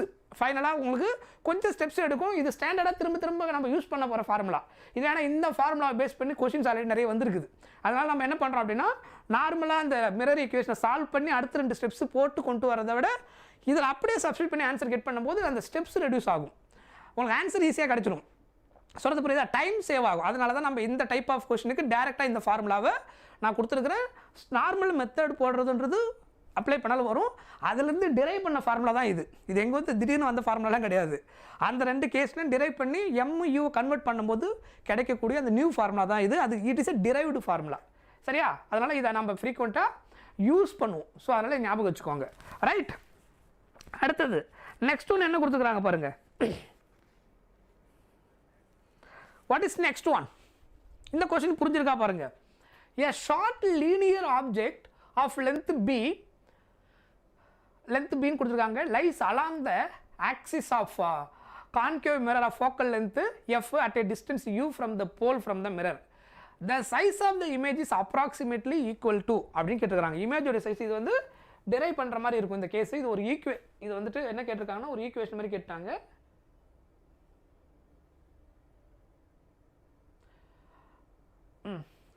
So இதில் ஃபஸ்ட்டு என்னென்ன கொடுத்துருந்தாங்க கொஸ்டினில் அதை கோத்ரூ பண்ணி வச்சுக்கோங்க. ஷார்ட் லீனியர் ஆப்ஜெக்டோடைய லென்த் வந்து பீன் கொடுத்துட்டாங்க, கரெக்டாக? அதுக்கப்புறம் யூ வந்து image object distance focal length F அப்படின்னு கொடுத்துட்டாங்க. இந்த சைஸ் ஆஃப் த இமேஜ் இந்த கேஸில் இதில் எது கரெக்டான ஆப்ஷனாக இருக்க முடியும், அப்ராக்சிமேட்லி ஈக்குவேட் பண்ணிங்கன்னா அந்த கண்டிஷனுக்கு அப்படின்னு கேட்டிருக்கிறாங்க. கரெக்டா? Yes yes, very good.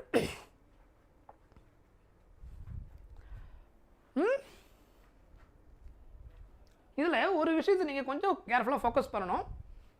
இதுதான் க்ளூ கொஸ்டினில். Short linear object length B lies along the axis of concave மிரர்னு கொடுத்துருக்குறாங்க. That is horizontal. நான் முதல்ல ஒரு கண்டிஷன் சொல்லியிருந்தேன் இல்லையா, வெர்டிக்கல் கேஸ்னால் நம்ம இப்படி வைப்போம். இமேஜ் வந்துட்டு ரியல் அண்ட் இன்வெர்ட்டாக இருந்தால் இப்படி ஃபார்ம் ஆகும், வெர்ச்சுவல் அண்ட் எலக்ட்ராக இருந்தால் இப்படியே ஃபார்ம் ஆகும். இதுதான் என்னது நம்ம ஜென்ரலாக படித்த ஃபார்முலா. வெர்டிக்கலாக ஆப்ஜெக்ட்டை வைக்கும் போது ஃபார்ம் ஆகக்கூடிய இமேஜ். நீங்கள் அதுக்கு பதிலாக ஹரிசாண்டலாக வச்சிங்கன்னா என்ன நடக்கும்? முன்னாடி நம்ம எல் கேஸ் ஒரு கேஸ் பார்த்துருந்தோம். இந்த மாதிரி ஹரிசாண்டலாக வைக்கும்போது மேக்னிஃபிகேஷன் எப்படி கண்டுபிடிக்கிறது அப்படின்னு பார்த்தோம். அதாவது v/u ஹோல் ஸ்கொயர் அப்படின்னு நம்ம பார்த்துருந்தோம். ஞாபகம் இருக்கா? ஸோ அதை தான் நம்ம இங்கே அப்ளை பண்ண போகிறோம். ஸோ அந்த கான்செப்ட் தான் இங்கே அப்ளை பண்ண போகிறோம். ஸோ எப்படின்னு பாருங்கள். ஹரிசாண்டல் மேக்னிஃபிகேஷன்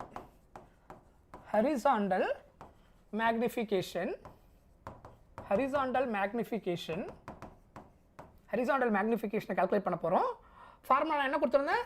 ஹரிசாண்டல் மேக்னிஃபிகேஷனுக்கு v/u ஹோல் ஸ்கொயர். இது ஸ்டாண்டர்ட் ஃபார்முலா. இனிமே ஹரிசாண்டல் மேக்னிஃபிகேஷனுக்கு ஆப்ஜெக்டோடைய டிஸ்டன்ஸ், இமேஜ் டிஸ்டன்ஸ் எங்கே வருதோ அதை ஹோல் ஸ்கொயர் பண்ணால் ஹரிசாண்டலாக எவ்வளோ மேக்னிஃபை ஆகுன்னு கண்டுபிடிச்சிடலாம். ஸோ இதை வந்துட்டு நம்ம ஒரு ஈக்குவேஷனை வச்சுக்கலாம். தட் இஸ் ஈக்குவேஷன் நம்பர் 1 அப்படின்னு நம்ம வச்சுக்கிறோம். ஸோ இதிலிருந்து நம்ம என்ன கால்குலேட் பண்ணி ஆகணும் அப்படின்னா, அந்த டிஸ்டன்ஸை கால்குலேட் பண்ணணும். ஒரிஜினலாக என்ன இருந்திருக்கும் அப்படின்னு சொல்லிட்டு இதில் ஆப்ஷனில் எப்படி இருக்குன்னு பாருங்களேன். எல்லாமே f1 யூவில் வந்துருக்குது. ஆப்ஷனில் எங்கேயுமே v வரல. ஸோ அதனால் நம்ம என்ன பண்ணி ஆகணும், மிரர் ஈக்குவேஷன்லேருந்து v கண்டுபிடிச்சாகணும். f1 யூக்கு நம்ம கண்டுபிடிச்சாகணும். சரியா? மிரர் ஈக்குவேஷன் என்னது? 1/f = 1/v + 1/u. இதில் v f1 யூக்கு மாற்றணும். ஏன் மாற்றணுன்றது ரீசன் நான் சொல்லிட்டேன். ஆப்ஷனில் v எங்கேயுமே வரல. எல்லாமே எதில் கொடுக்குறாங்க? u and fல கொடுத்துருக்குறாங்க. ஸோ நம்ம ஏன் கன்வர்ஷன் பண்ணுறது முதல்ல தெரியணும். ஸோ இது ஸ்டாண்டர்ட் ஃபார்முலா. இதில் எனக்கு v வந்து இப்போ மாற்றினா தான் நான் ஃபர்தராக சால்வ் பண்ண முடியும். v u and fக்கு கொண்டு வரணும். ஸோ இங்கே சிம்பிளிஃபை பண்ணுங்கள். 1/f இந்த ப்ளஸ் யூ இங்கே வந்து மைனஸ் யூ ஆகிடுமா? -1/u = 1/v. இதை எல்சிஎம் எடுங்க. கிராஸ் மல்டிப்ளை பண்ணிங்கன்னா இது u - f, u - f by uf இல்லை fu. கரெக்டாக கிராஸ் மல்டிப்ளை பண்ணி இதை வந்து ப்ராடக்ட் பண்ணிட்டீங்கன்னா = 1/v. டேக் ரெசிப்ரோக்கல், அப்போ தான் v கிடைக்கும். அப்போ uf divided by u - f = v அப்படின்னு கிடைக்கும். v. நான் v எதில் மாற்றிட்டேன்? இன் டர்ம்ஸ் ஆஃப் v எப்படி மாற்றிருக்கிறேன்? u and fக்கு மாற்றிட்டேன். ஏன்னா ஆப்ஷனில் எங்கேயுமே என்ன கிடையாது? ஆப்ஷனில் v கிடையாது. ஸோ அதனால் நான் ஃபஸ்ட்டு இங்கே vக்கு மாற்றிட்டேன். சரியா? ரைட்? ஓகே. ஸோ இதுதான் நமக்கு இங்கே இந்த கேஸுக்கான ஃபார்முலா. ஸோ இதிலேருந்து நம்ம என்ன சிம்பிளிஃபை பண்ணணும் அப்படின்னு பார்க்க போகிறோம். இதிலேருந்து இதை எடுத்து சப்ஸ்டிட் பண்ண போகிறோம். ஆப்ஷனில் 1 கொடுத்துட்டாங்க, ஆப்ஷனில் b வேறு வந்துருக்குது. What is b? bனா என்னன்னு சொல்லியிருக்கிறாங்க?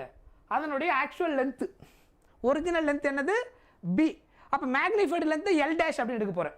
ஒரிஜினல் லென்த் நான் என்ன எடுக்க போகிறேன் அப்படின்னா l வந்துட்டு b. அப்போ l' தான் கொஷினாக கேட்டுருக்குறாங்க. l' பேர் தான் என்னது? Size of the image. நான் என்ன எடுத்துக்கிறேன்? l' new image. Size of the image l'. Original image அதனுடைய length l. Size of the image l'. l வந்து b-க்கு ஈக்குவல் அவங்களே சொல்லிட்டாங்க. ஆப்ஜெக்டோடைய லென்த் வந்துட்டு b-க்கு ஈக்குவல் சொல்லிட்டாங்க. ஸோ ஆப்ஷனில் l' நம்ம கண்டுபிடிக்கணும். ரைட்? அப்போது இந்த ஃபார்முலா அப்ளை பண்ணணும். m = v/u இருக்கு இல்லையா? இதில் உள்ள கொண்டு வாங்க. m = v/u whole square. m-க்கு பதிலாக என்ன எழுத முடியும்? What is m? Size of the image by size of the object. So அப்போ இங்கே என்ன எழுதலாம்? m replaced by l' by l. h' by h எழுதுறதுக்கு பதிலாக இங்கே l' by l. h' height சொல்லும் போது ஹரிசாண்டலாக இருக்கிறதுனால original size of the length ஹரிசாண்டலாக, இமேஜ் ஃபார்ம் ஆனதுக்கப்புறம் new length l'. So magnification horizontal சொல்லும்போது l' by l, வெர்டிகலாக சொல்லும்போது h' by h. எதுக்கு ஈக்குவல்? v/u ஹோல் ஸ்கொயருக்கு ஈக்குவல் l' by l-க்கு பதிலாக b போட்டுக்கிறீங்க. So v/u whole square l' = b × v/u whole square. Right? இந்த v எடுத்தால் நீங்கள் உள்ள சப்ஸ்டிட் பண்ண இப்போ ஆன்சர் முடிஞ்சுது. அவ்வளோதான், கால்குலேஷன் ஆல்மோஸ்ட் முடிஞ்சுது. இதை கொஞ்சம் திங்க் பண்ண வேண்டிய கேஸ், அவ்வளோதான். கொஸ்டின் கொஞ்சம் டிஃப்ரெண்ட். l' = b இன்ட்டு விக்கு பதிலாக என்ன எழுதலாம்? அங்கே v/u ஹோல் ஸ்கொயரில் uf by u minus f, uf by u minus f divided by அங்கே இருக்கிற u டிவைடட் பை u ஹோல் ஸ்கொயர் அப்படின்னு கிடைக்கும். கரெக்டாக? ஸோ அப்போ இங்கே என்ன ஆகும்? இது இன்னும் கரெக்டாக சிம்பிளாக எழுதணும்னா u into u minus f இது ரெண்டு மல்டிப்ளிகேஷனில் வந்துடும் கரெக்டாக இந்த ரெண்டு டேர்ம் மல்டிப்ளிகேஷனில் இருக்கும் ஸோ அப்போ எது கேன்சல் பண்ணலாம் இங்கே யூவும் யூவும் கேன்சல் ஆகிடும் ஸோ அப்போ ஃபைனலாக b into f by u minus f whole square that is L dash so ஆப்ஷனில் எங்கே இருக்குது பாருங்கள் b into f by u minus f f by u minus f yes very good option D is the correct answer whole square போடலனா miss ஆகிடும் answer தப்பாக கிடைக்கும் whole square போடலனா நம்ம ரெண்டு டைப் ஆஃப் நீங்கள் ஃப்ரீ இப்போ நான் பார்க்குற கொஸ்டின் நான் திரும்ப சொல்கிறேன் ஆல்ரெடி பிவிக்யூஸ் நான் நிறைய நடத்திருக்கிறேன் பிரே ஆப்டிக்ஸ் முன்னாடி ஒரு செஷன் போட்டிருக்கிறேன் அதில் நிறைய பிவிக்யூஸ் பார்த்துருப்போம் சில அந்த இதில் பர்டிகுலர் கிரிட்டிக்கல் ஆங்கிள் அதெல்லாம் பேஸ் பண்ணி நிறைய கொஸ்டின் பார்த்துருப்போம் நம்ம கொஞ்சம் பார்க்காத சில டிஃப்ரெண்ட் டைப்ஸ் ஆஃப் கேஸையும் நம்ம கனெக்ட் பண்ண போகிறோம் அதுதான் வித்தியாசமான கொஸ்டின் வரும்போது எப்படி யோசிக்கணும்னு தெரியணும் இதில் நம்ம அதிகமாக ஃபோக்கஸ் பண்ணாத ஒரு டாபிக் வந்து இந்த ஹரிசாண்டல் மேக்னிஃபிகேஷன் ஸோ அந்த மாதிரி திடீர்னு கொஸ்டின் கேட்டாங்கன்னா நீங்கள் ஸ்ட்ரக் ஆகக்கூடாது சரியா ஸோ அப்போ எப்படி அப்ளை பண்ணுறது வெர்டிக்கலுக்கு என்ன வருமோ அதை அப்படியே ஹோல் ஸ்கொயர் பண்ணிக்க வேண்டியதான் ஸோ இதுதான் அந்த அதுக்கான ஸ்டாண்டர்டான ஃபார்முலா ரைட் புரிஞ்சுதா இந்த கொஸ்டின்ஸ் போட உங்களுக்கு பழகிடும் இப்போ நான் ஃபஸ்ட் டைம் போடுறது போது உங்களுக்கு புதுசாக இருக்கிற மாதிரி மேபி இருக்கலாம் நீங்கள் ஒரு 2-3 தடவை பார்த்துட்டிங்கன்னா உங்களுக்கு அந்த ஐடியா கிடச்சிடும் இதை எப்படி சால்வ் பண்ணணும் அப்படின்னு சொல்லிட்டு ரைட் ஸோ இந்த கொஸ்டின் என்ன கொடுத்துருக்காங்க பாருங்கள் the formula connecting u v and f for a spherical mirror is valid only for mirrors whose size are very small compared to the radius of curvature. Second statement, laws of reflection are strictly valid for plane surface but not large spherical surface. Right? Tell me, answer என்ன வரும் இதுக்கு? Answer என்ன வரும்? Answer என்ன வரும்? Any idea? இது வந்து ஆக்சுவலாக ஃபர்ஸ்ட் ஒன் பாருங்க UV and F கனெக்ட் பண்ணும்போது ஸ்பெரிக்கல் மிரர் கேஸுக்கு என்ன கொடுத்துருக்காங்கன்னா is valid only mirrors whose size are very small compared to their radius of curvature. Radius of curvatureோட மிரரோட சைஸ் ஸ்மாலாக இருக்கும்போது தான் அது ஒர்க் ஆகும். That is correct. சரியா? இது நீங்கள் இது வரைக்கும் தெரிஞ்சிக்காமல் இருந்தால் கூட இந்த பாயிண்ட்டை இப்போ ஞாபகம் வச்சுக்கோங்க. ரைட்? இது வந்து ஜேஇயில் கேட்ட 5 கொஸ்டின் 2007. ஆனால் இங்கே செகண்ட் ஒன் ஃபெயிலியர். ஏன்? லாஸ் ஆஃப் ரிஃப்ளெக்ஷன் ஸ்ட்ரிக்ட்லின்னு சொல்லியிருக்கிறாங்க. ஸ்ட்ரிக்ட்லி வேலிட்னு சொன்னது தப்பு. எதுக்கு மட்டும்? பிளேன் சர்ஃபேஸுக்கு. Laws of reflection obey all type of reflection surface. அந்த சர்ஃபேஸ் வந்து பிளேன் சர்ஃபேஸாக இருந்தாலும் சரி, ஸ்பெரிக்கல் சர்ஃபேஸாக இருந்தாலும் சரி, இர்ரெகுலர் ரிஃப்ளெக்டிங் சர்ஃபேஸாக இருந்தாலும் சரி, ப்ராப்பர் ஷைன் அதாவது ஸ்மூத் சர்ஃபேஸாக அவசியம் கிடையாது. அந்த சர்ஃபேஸ் வந்து இர்ரெகுலராக இருந்தாலும் லாஸ் ஆஃப் ரிஃப்ளெக்ஷன் ஒபே ஆகும். Laws of reflection obey all type of reflecting surface. Not only plane surface, not only spherical surface, even some irregular reflecting surface இருந்தாலும் loss of reflection obey ஆகும். So loss of reflection obey all type of reflecting surface, not only plane. அதனால அந்த statement தப்பு. So first one correct, second ஒன்று falls. இதை ஞாபகம் வச்சுக்கோங்க. சரியா? இது ஒரு முக்கியமான ஸ்டேட்மெண்ட் பேஸ்டு கொஸ்டின். இங்கே பாருங்கள், இது நிறைய தடவை கேட்ட கொஸ்டின். ஓகேவா? எத்தனை தடவை ரிப்பீட் பண்ணியிருக்காங்க பாருங்கள். when a light wave goes from air into water அப்படின்னா என்ன அர்த்தம்? rarer to denser, the quantity that unchanged. எது சேஞ்ச் ஆகாது? ஞாபகம் இருக்கா? இதான் நான் கான்செப்ட் ரேப்டிக்ஸ் நடத்தும் அந்த கான்செப்ட் நடத்தும் சொல்லியிருந்தேன். Full S very good. என்னது? ஃப்ரீக்குவென்சி. லைட் ரே எப்பயுமே ஒரு மீடியம்லேருந்து இன்னொரு மீடியமுக்கு ட்ராவல் ஆகும்போது ஃப்ரீக்குவென்சி மட்டும் மாறாது, வெலாசிட்டி மாறும், வேவ் லென்த் மாறும். சரியா? ஒன் மீடியம் டு அதர் மீடியமுக்கு எது சேஞ்ச் ஆகும்? வெலாசிட்டியும் வேவ் லென்த்தும் சேஞ்ச் ஆகிடும் ஒன் மீடியம் டு அதர் மீடியமுக்கு. ஆனால் ஃப்ரீக்குவென்சி, சரியா, இல்லை எஃப்னு எடுத்துக்கோங்க சிம்பிளாக, ஃப்ரீக்குவென்சி என்ன ஆகாது? சேஞ்ச் ஆகாது எப்பயுமே. ஏர் டு வாட்டராக இருக்கட்டும், இல்லை வாட்டர் டு ஏராக இருக்கட்டும், எனி டூ டிஃப்ரெண்ட் மீடியமுக்கு லைட் ரே ட்ராவல் ஆகும்போது ஃப்ரீக்குவென்சி எப்பயுமே சேஞ்ச் ஆகாது. சரியா? அதே மாதிரி ஆம்ப்ளிடியூட், அதான் ஆம்ப்ளிடியூட் மீன்ஸ் சம் நீங்கள் ஏ இதெல்லாம் எடுத்துக்கலாம். சரியா? Speed, wave length and also amplitude ஏன்னு வேணால் எடுத்துக்கோங்க. ஆம்ப்ளிடியூடு என்ன ஆகாது? சேஞ்ச் ஆகாது. ஒன்லி ஃப்ரீக்குவென்சி மட்டும் தான் சேஞ்ச் ஆகும் ஒன் மீடியம் டு அதர் மீடியமுக்கு போகும்போது. இது ஒரு standard information. Right? And a glass plate light wave is incident at an angle of 60 degree அப்படின்னு கொடுத்துருக்காங்க. If the reflected and refracted waves are mutually perpendicular then refractive index of the material. ரெண்டு என்ன கொடுத்துருக்காங்க? Mutually perpendicular then refractive index of the material அப்படின்னு கேட்டிருக்கிறாங்க. சரியா? இதுக்கு formula Brewster லா. நம்ம அன்றைக்கி நான் நடத்துகிறது ஞாபகம் இருக்கா? ப்ரூஸ்டர் லான்னு ஒரு கான்செப்ட் வந்து நான் அன்றைக்கி ஃபுல் 12th ஃபிசிக்ஸ் ரிவிஷன் கொடுக்கும்போது நடத்தியிருந்தேன். ப்ரூஸ்டர் லானா என்னன்னு சொல்லியிருந்தேன் ஞாபகம் இருக்கா? நான் ஜஸ்ட் அதை உங்களுக்கு ரிமைண்ட் பண்ணுறேன். யாருக்காவது மறந்துட்டு இருந்தாலும் ரீகால் பண்ணி வச்சுக்கோங்க. ப்ரூஸ்டர் லான்றது என்னன்னா, லைட் ரே வந்துட்டு இன்சிடென்ட் ஆகுது. சரியா? இது வந்து ஒரு 2 டிஃப்ரெண்ட் மீடியம். ரைட்? சரியா? இது ஏர் மீடியம், இது சம் மீடியம். சரியா? இது ஏர்னு எடுத்துக்கோங்க, இது சம் மீடியம். ஏதோ ஒரு மீடியம் இருக்குன்னு வச்சுக்கோங்க. இது ஏர், ஒரு எக்ஸாம்பிளுக்கு இது சம் மீடியம்.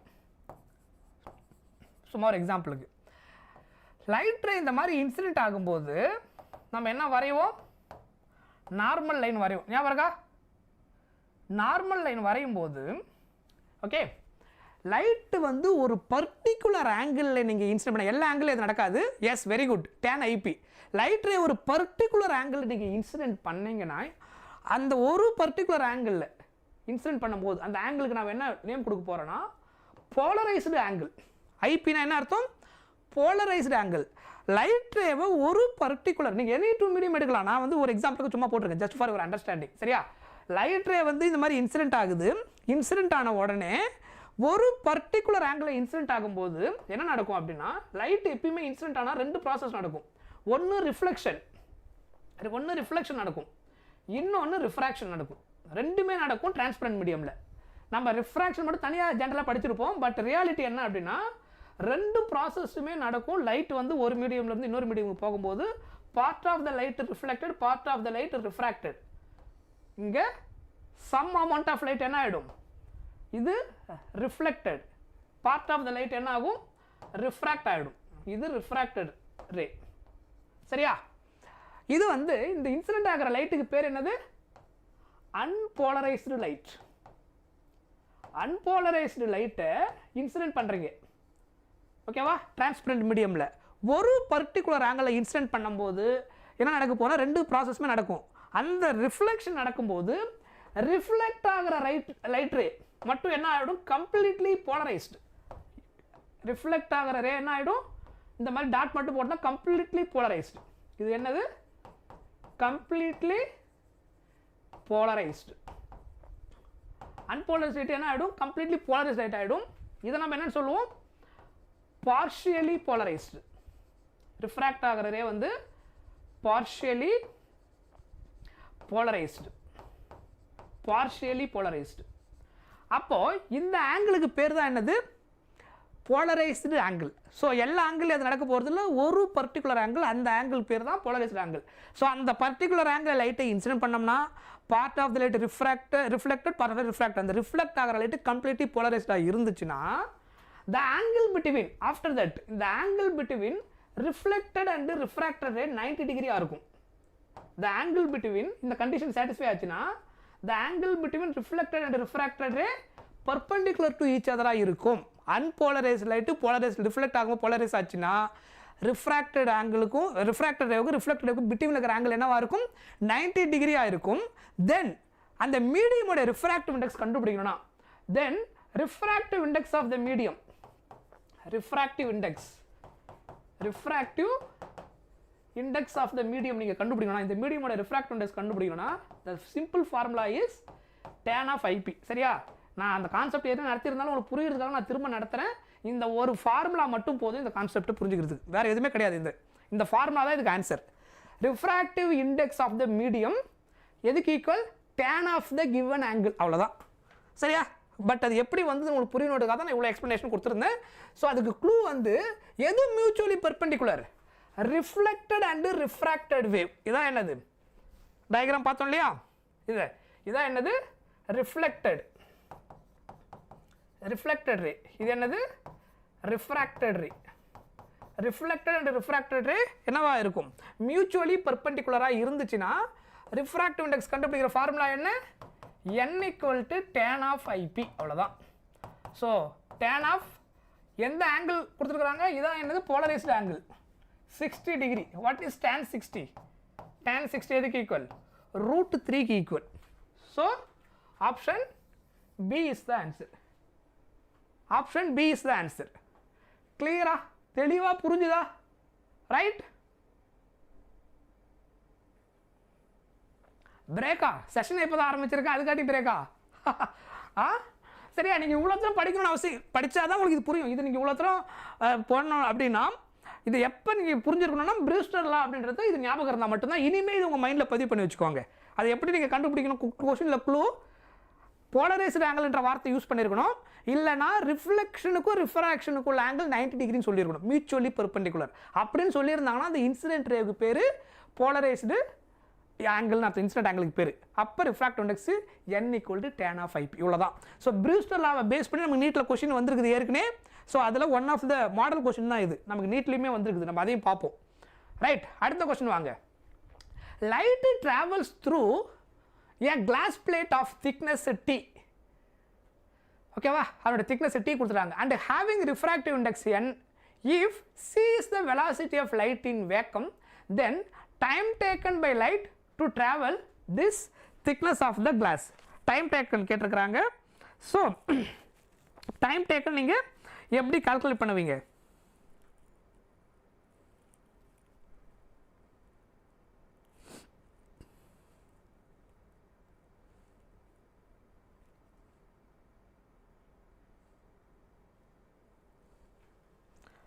Any idea? ஏதாவது ஐடியா இருக்கா?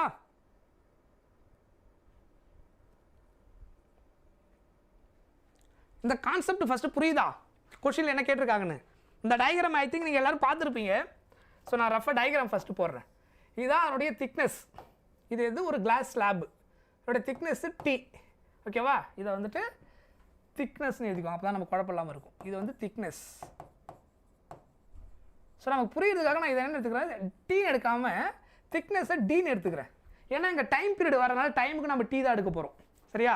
அதனால் இங்கேயும் டீன்னு எடுத்துக்கினா நம்ம குழப்பமாக இருக்கும். அதனால் திக்னஸுக்கு நான் என்ன எடுத்துக்கிறேன், இங்கே கன்வீனியண்ட்டாக இருக்கிறதுக்காக டீன்னு எடுத்துக்கிறேன் இன்ஸ்டெட் ஆஃப் டீன்னு எடுக்கிறதுக்கு போகலாம். ஏன்னா டைமுக்கு நம்ம டீ தான் எடுக்க போகிறோம். ஸோ 2 டீ வந்தால் கன்ஃபியூஷனாக இருக்கும்.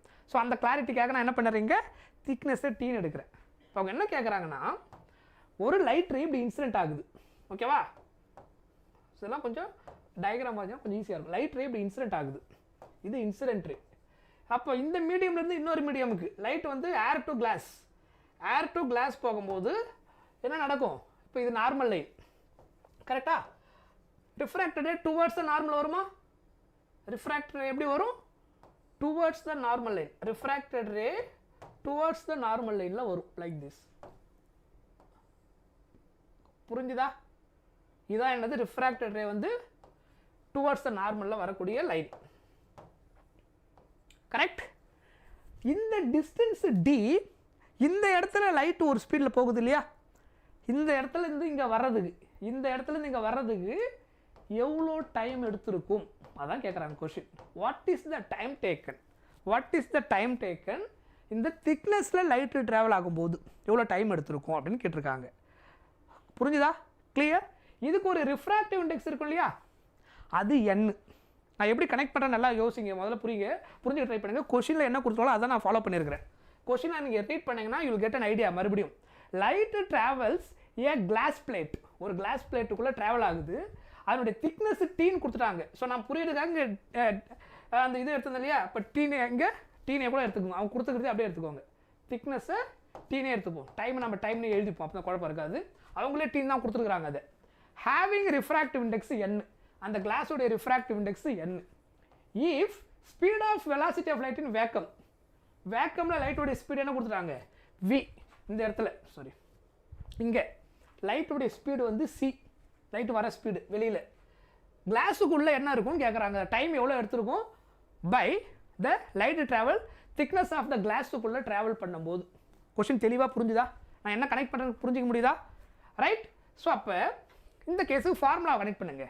ரிஃப்ராக்டிவ் இண்டெக்ஸோடைய ஃபார்முலா என்ன? Speed of light in vacuum by speed of light in medium. What is the formula of refractive index? Speed of light in vacuum, சின்றது speed of light in vacuum, வின்றது speed of light in medium. Question எனக்கு என்ன கேட்டிருக்காங்க? Velocity என்னன்னு கேட்டிருக்காங்க. எனக்கு what is வெலாசிட்டின்னு கேட்டிருக்காங்க. So அதனால் வெலாசிட்டி இங்கே கொண்டு போயிடுறேன், என்ன இங்கே கொண்டு வந்துடுறேன். What is the meaning of velocity? velocity equal to displacement, otherwise distance by time. சிம்பிளாக நம்ம சொல்லணும். Actual meaning displacement by time, it is a speed. நம்ம ஸ்பீடாக தான் அதை கனெக்ட் பண்ண போகிறோம். So speed equal to distance by time. இங்கே டிஸ்டன்ஸ்ன்றது எது? இந்த திக்னஸ் தான் டிஸ்டன்ஸு. அந்த கிளாஸோடைய திக்னஸ் எவ்வளோ தூரம் இருந்ததோ அதுக்குள்ளே தான் லைட் ட்ராவல் ஆகிருக்குது. ஸோ டிஸ்டன்ஸ்ன்றது லைட் ட்ராவல் ஆன அந்த திக்னஸ் தான் என்னது? டிஸ்டன்ஸ். அப்போது விக்கு பதிலாக நான் என்ன எழுதலாம் இந்த இடத்துல? விக்கு பதிலாக டிஸ்டன்ஸுக்கு பதிலாக இங்கே டிஸ்டன்ஸ்ன்றது thickness by time, that is velocity, equal to C by N. இது வரைக்கும் புரிஞ்சுதா? Any doubt? இந்த ஸ்டேட்மெண்ட்டுக்கு புரிஞ்சுதா? கிளியரா? Thickness by time equal to yes, thickness by time equal to C by N, right? So அப்போ திக்னஸ் நம்ம என்னென்னு கொடுத்துட்டாங்க கொஷினில்? டி. டைம் தான் கொஷின், அதனால் டைம்னே வச்சுக்கிறேன். புரியுதா? இல்லைனா டைம் உங்களுக்கு வேணால் கன்வீனியண்ட்டாக இருக்கிறதுக்காக கேபிட்டல் வேணால் எடுத்துக்கோங்க. டைமை வந்து கேபிட்டல் டீன்னு எடுத்துக்கிறேன், திக்னஸை டீன்னு எடுத்துக்கிறேன், சி பை என். அப்போ கிராஸ் மல்டிப்ளை பண்ணுங்கள். இதை கிராஸ் மல்டிப்ளை பண்ணால் N into C equal to N into T equal to C into T. எனக்கு இந்த டைம் தானே வேணும். இப்போ இதை கிராஸ் மல்டிப்ளை பண்ணால் n into thickness by C equal to time period T, nt by C. Option C is the answer. Yes, புரிஞ்சுதா? Yes, reciprocal எடுத்து கூட நீங்கள் சால்வ் பண்ணலாம். ஃபைனலாக இதான் வரப்போகுது. அது நீங்கள் எப்படி சால்வ் பண்ணுறது உங்களுக்கு பிரச்சனை. கொஷினை கொஞ்சம் யோசிக்கணும். அவங்க கொடுத்துக்கிற திக்னஸ்ன்றது தான் டிஸ்டன்ஸு. ஸோ ரிஃப்ராக்ட் இண்டெக்ஸோடைய ஃபார்முலா தெரியும், n equal to C by V. அப்போ அதுலேருந்து வி கண்டுபிடிச்சி வெலாசிட்டி நான் எப்படி சொல்ல முடியும்? Distance by time. இங்கே திக்னஸ் ஆக்ட் ஆஸ் டிஸ்டன்ஸ், அதுக்குள்ளே எவ்வளோ தூரம் ட்ராவல் பண்ணியிருக்குது. ஸோ அப்போ திக்னஸுக்கு டீன்னு சொல்லிட்டாங்க, டைம் நம்ம டீன் இருக்குது. அப்போ வெலாசிட்டிக்கு போல அதை அப்படியே மாற்றிக்க வேண்டியதான். So that is very simple idea. புரிஞ்சுதா? Clear? Yes. Good afternoon Sham. Good afternoon. ஏன் லேட்டு? பிஸியாக இருக்கீங்களா? Right, next question. What is the time taken to cross a glass of thickness 4 mm, refractive index mu வந்துட்டு 3 அப்படின்னு கேட்டிருக்கிறாங்க. So அதில் கொஷினில் கிளியராக கொடுத்துட்டாங்க, கொஷின் அதனுடைய திக்னஸ் கொடுத்துட்டாங்க. சரியா? ரைட். இப்போது டைம் டேக்கனுக்கான ஃபார்முலா நம்ம கண்டுபிடிச்சி வச்சுருக்கிறோம். என்ன கண்டுபிடிச்சிருக்கிறோம்? nt by C. Time taken T equal to refractive index into thickness by C. இப்போ நம்ம கண்டுபிடிச்சிருக்கிறது என்ன அப்படின்னா, நம்ம இப்போ கண்டுபிடிச்சிருக்கிறது என்னது? New formula. இந்த ஃபார்முலா பேஸ் பண்ணி டைரெக்டாக கொஷின் இருக்கும். இந்த ஃபார்முலா நீங்கள் எப்படி படிக்கணும்? Time taken. ஓகேவா? Time taken light travel in a thickness of glass slab. Thickness of glass slab or plate. சரியா? glass slab யூஸ் பண்ணலாம், or we can use glass plate. புரிஞ்சுதா? இது இப்போ அந்த கேஸுக்கான டைரக்ட் ஃபார்முலா. இதான் அந்த கொஷின். ஸோ முன்னாடி நம்ம பார்த்தது என்னது? அந்த கேஸுக்கு எப்படி டெரைவ் பண்ணணும்னு பார்த்தோம். இனிமேல் அது புதுசாக ஃபார்முலா. இப்போ நம்ம ஆட் பண்ணிக்கிற புது ஃபார்முலா. கிளாஸோடைய திக்னஸில் லைட் ரே ட்ராவல் ஆகும்போது எவ்வளோ டைம் எடுத்திருக்கும் அப்படின்னு கேட்பாங்க வேக்கம் டு அந்த கிளாஸுக்கு. சரியா? ஸோ அப்போ nt பை சி. என்ன கொடுத்துருக்குறாங்க? சம்டைம்ஸ் ரிஃப்ராக்டிவ் இண்டெக்ஸ் மியூன்ற சிம்பிள் யூஸ் பண்ணுவாங்க, நம்ம டெக்ஸ்ட் புக்கில் n யூஸ் பண்ணுவாங்க. சரியா? Yes Haripriya, welcome. லேட் ஆகிடுச்சா? Okay fine. Okay fine. Okay understood. Clear? சூப்பராக புரிஞ்சுதா? Very good. என்ன கொடுத்துருக்குறாங்க? 3. டீனா என்னது? திக்னஸ் எவ்வளோ கொடுத்துருக்குறாங்க? 4 mm கொடுத்துருக்காங்களா? திக்னஸ்ன்னு சொல்லியே கொடுத்துருக்குறாங்க. டீன்றது திக்னஸ், அதனால் 4.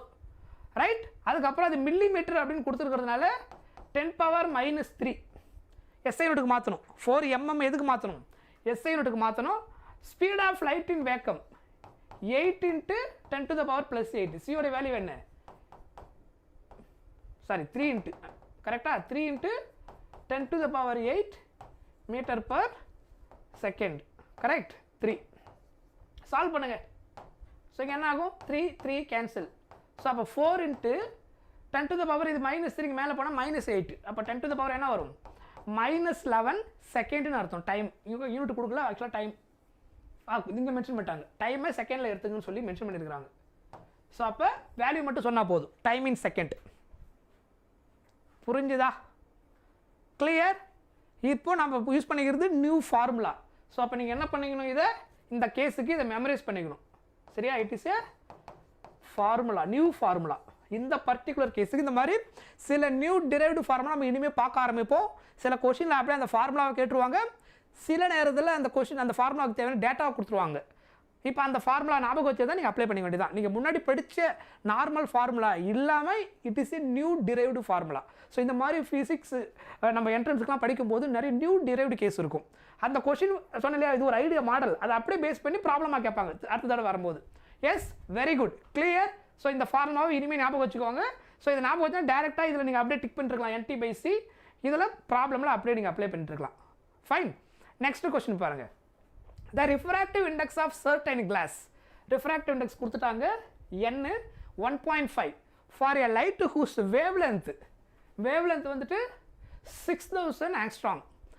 The wavelength of this light when it passes through glassக்குள்ள லைட்டு பாஸ் ஆகும்போது wavelength என்னவா இருந்திருக்கும் அப்படின்னு கேட்டுக்கிறாங்க. சரியா? ஸோ இது ரொம்ப சிம்பிளான ஒரு கேஸ் தான். ஸோ இது நம்ம ஆல்ரெடி உங்களுக்கு ஒரு பாயிண்ட் நான் சொல்லியிருந்தேன், அது ஞாபகம் இருக்கா உங்களுக்கு? ரிஃப்ராக்டிவ் இண்டெக்ஸும் வேவ்லென்த்தும் இன்வெர்ஸ்லி ப்ரொபோர்ஷனல். அதான் ஞாபகம் வச்சுக்கோங்க. ரிஃப்ராக்டிவ் இண்டெக்ஸும் வெலாசிட்டி இன்வெர்ஸ்லி ப்ரொபோர்ஷனல், ரிஃப்ராக்டிவ் இண்டெக்ஸும் வேவ்லென்த்தும் இன்வெர்ஸ்லி ப்ரொபோர்ஷனல். வேவ்லென்த் அதிகமாக இருக்குன்னா ரிஃப்ராக்டிவ் இண்டெக்ஸ் அதுங்க கம்மியாக இருக்குதுன்னு அர்த்தம். வெலாசிட்டி அதிகமாக இருந்தால் ரிஃப்ராக்டிவ் இண்டெக்ஸ் கம்மியாக இருக்குது, வெலாசிட்டி கம்மியாக இருந்தால் ரிஃப்ராக்டிவ் இண்டெக்ஸ் அதிகமாக இருக்கும். ஸோ டென்சரி மீடியமில் ஸ்பீடு கம்மியாக இருக்கும். ஏன்? டென்சரி மீடியமில் ரிஃப்ராக்டிவ் இண்டெக்ஸ் அதிகம். ஸ்பீடு கம்மியாகிறது காரணம் ரிஃப்ராக்டிவ் அதிகமாக இருந்தால் ஸ்பீடு குறைஞ்சிரும் டென்சரி மீடியமில். ரேரர் மீடியம் ஸ்பீடு அதிகமாக இருக்கும், ரிஃப்ராக்டிவ் இண்டெக்ஸ் கம்மி, அதனால ஸ்பீடு அதிகம்.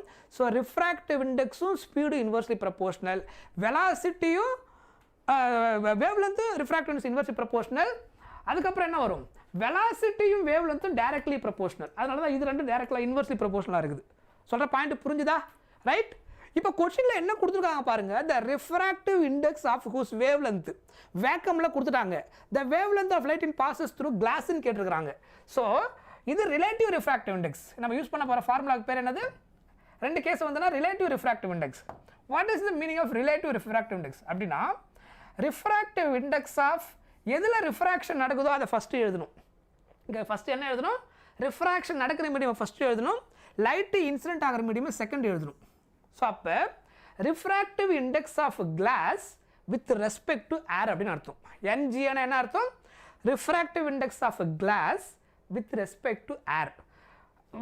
வாட்டர்லேருந்து கிளாஸ்லேருந்து ஏருக்கு போயிருந்தாங்க என்ன எழுதிருப்பேன்? NAGன்னு எழுதிருப்பேன். ஏன்னா ரிஃப்ராக்ஷன் நடக்க போகிறது ஏர் மீடியமில், லைட் இன்சிடென்ட் ஆகிற மீடியம் கிளாஸ். அப்போ refractive index of air with respect to glass. So அதை எழுதும்போது கரெக்டாக எழுத தெரியணும். NGA அப்படின்னு எழுதிட்டு, so refractive index of glass, இந்த இதுக்கு பேர் தான் relative refractive index. Refractive index of glass with respect to ஏர்னு எழுதும்போது NG/NA, refractive index of glass by refractive index of air. அதுக்கப்புறம் இதை நீங்கள் வேவ்லென்த் கூட கனெக்ட் பண்ணிங்கன்னா, வேவ்லென்த் கூட கனெக்ட் இன்வெர்ஸ்லி ப்ரொபோர்ஷனல் இல்லையா? அப்போ இங்கே என்ன எழுதணும்? வேவ்லென்த் ஆஃப் ஏர் இங்கே வரும், வேவ்லென்த் ஆஃப் கிளாஸ் இங்கே டினாமினேட்டரில் வரும், because of inversely proportional of the refractive index. நான் சொல்கிற பாயிண்ட் புரியுதா? இது relative refractive standard formula. First NG போட்டிருக்கிறேன், ரிஃப்ராக்ஷன் நடக்கிற மீடியம் ஃபஸ்ட்டு, ஏன்றது இன்சிடென்ட் ஆகிற medium. So refractive index of glass with respect to ஏர்னு எழுதுனா இதை பிரித்து இப்படி எழுதுவோம். வேவ்லென்த் ஸ்பீடு கேட்டிருந்தாங்கன்னா ஸ்பீடு கூட எப்படி கனெக்ட் பண்ணுவீங்க? ஸ்பீடு இது inversely proportional. Refractive index of air by velocity of air by velocity of கிளாஸ்னு வந்திருக்கும். வெலாசிட்டி ஆஃப் ஏர்ன்றது C, 3 × 10⁸ m/s. This is 5. இதை அப்படியே வச்சுக்கோங்க. இப்போ நான் இந்த ரேஷியோ எடுத்து நான் சால்வ் பண்ண போகிறேன். NG/NA equal to λA/λg. இது எல்லாமே ஈக்குவல். இதில் எனக்கு இது மட்டும் தான் கிவன் டேட்டா கொடுத்துருக்காங்க. ரிஃப்ராக்டிவ் இண்டெக்ஸ் ஆஃப் ஏர் வந்து 1க்கு ஈக்குவல். எப்பயுமே வேக்கமோடைய ரிஃப்ராக்டிவ் இண்டெக்ஸ் என்ன அர்த்தம்? 1க்கு equal. Refractive index of glass என்ன கொடுத்துட்டாங்க அங்கே? இதான் ரிஃப்ராக்டிவ் இண்டெக்ஸ் ஆஃப் கிளாஸ். 1.5 எப்படி எழுதலாம்? 3/2. 1.5 3/2ன்னு எழுதலாம். சப்ஸ்டிட் பண்ணுங்க. இங்கே சப்ஸ்டிட் பண்ணிங்கன்னா ரிஃப்ராக்டிவ் இண்டெக்ஸ் ஆஃப் கிளாஸுக்கு பதிலாக 3/2 பை ஏருக்கு பதிலாக 1. ஏரில் என்ன கொடுத்துருக்காங்க? ஏர்னா வேக்கம். வேக்கமில் எவ்வளோ கொடுத்துருக்காங்க? 6000 ஆங்ஸ்ட்ராங். அதை நீங்கள் கன்வெர்ட் பண்ண தேவையில்லை, ஏன்னா ஆப்ஷனில் 6000 ஆங்ஸ்ட்ராங்கில் தான் மாற்ற போகிறோம். அதனால் ஆங்ஸ்ட்ராங் 10⁻⁻10 போட தேவையில்லை. என்ன தெரியாது, கிளாஸில் எவ்வளோ வேவ் லென்த்துன்னு தெரியாது, ரைட்? ஸோ அவ்வளோதான். இதை சால்வ் பண்ணிங்கன்னா you will get the answer. So அப்போ λg இல்லைனா ரெசிப்ரோக்கல் எடுத்து கூட அடுத்த ஸ்டெப்பில் சால்வ் பண்ணுங்கள். டேக் ரெசிப்ரோக்கல் 2 பக்கம் எடுத்திங்கன்னா 3/2 என்ன ஆகிடும், 2/3. இங்கே லாம்டா மேலே போயிடும், பை 4000 இங்கே வந்துடும். சரியா? டேக் 6000 இங்கே 6000. அவ்வளோதான். இப்போ இந்த கிராஸ் மல்டிப்ளை பண்ணுங்க. இது கிளாஸோடைய refractive wavelength into 6000 equal to λg. So இப்போ இதை சால்வ் பண்ணால் என்ன கிடைக்கும், இது 1 டைம், இங்கே என்ன கிடைக்கும் 2000. ஸோ அதுக்கப்புறம் 4000 ஆங்ஸ்ட்ராங் ஈக்குவல் டு கிளாஸோடைய wavelength. So option A is the answer. புரியுதா? எஸ். எவ்வளோ கொஸ்டின் சால்வ் பண்ணணும்னு கேட்குறீங்களா? தெரியல, எப்படி இருந்தாலும் ஒரு 60-70க்கு மேலே இருக்கும்னு நான் நினைக்கிறேன். மினிமம் 60க்கு மேலே இருக்கும். நான் சொல்கிறது 2 சேர்த்து, ray optics and wave optics சேர்த்து 60+ மேலே இருக்கும் கொஷின்ஸ். ஸோ எல்லா டிஃப்ரெண்ட் டைப்ஸ் ஆஃப் கொஷினும் இதெல்லாம் கலெக்ட் பண்ணி நான் கொடுத்துருப்பேன். இந்த கொஷின் புரிஞ்சுதா? இப்போ நான் எப்படி சால்வ் பண்ணுறேன்னு எனி டவுட்? ஃபாலோ பண்ண முடியுதா நான் என்ன சொல்ல வரேன்றது?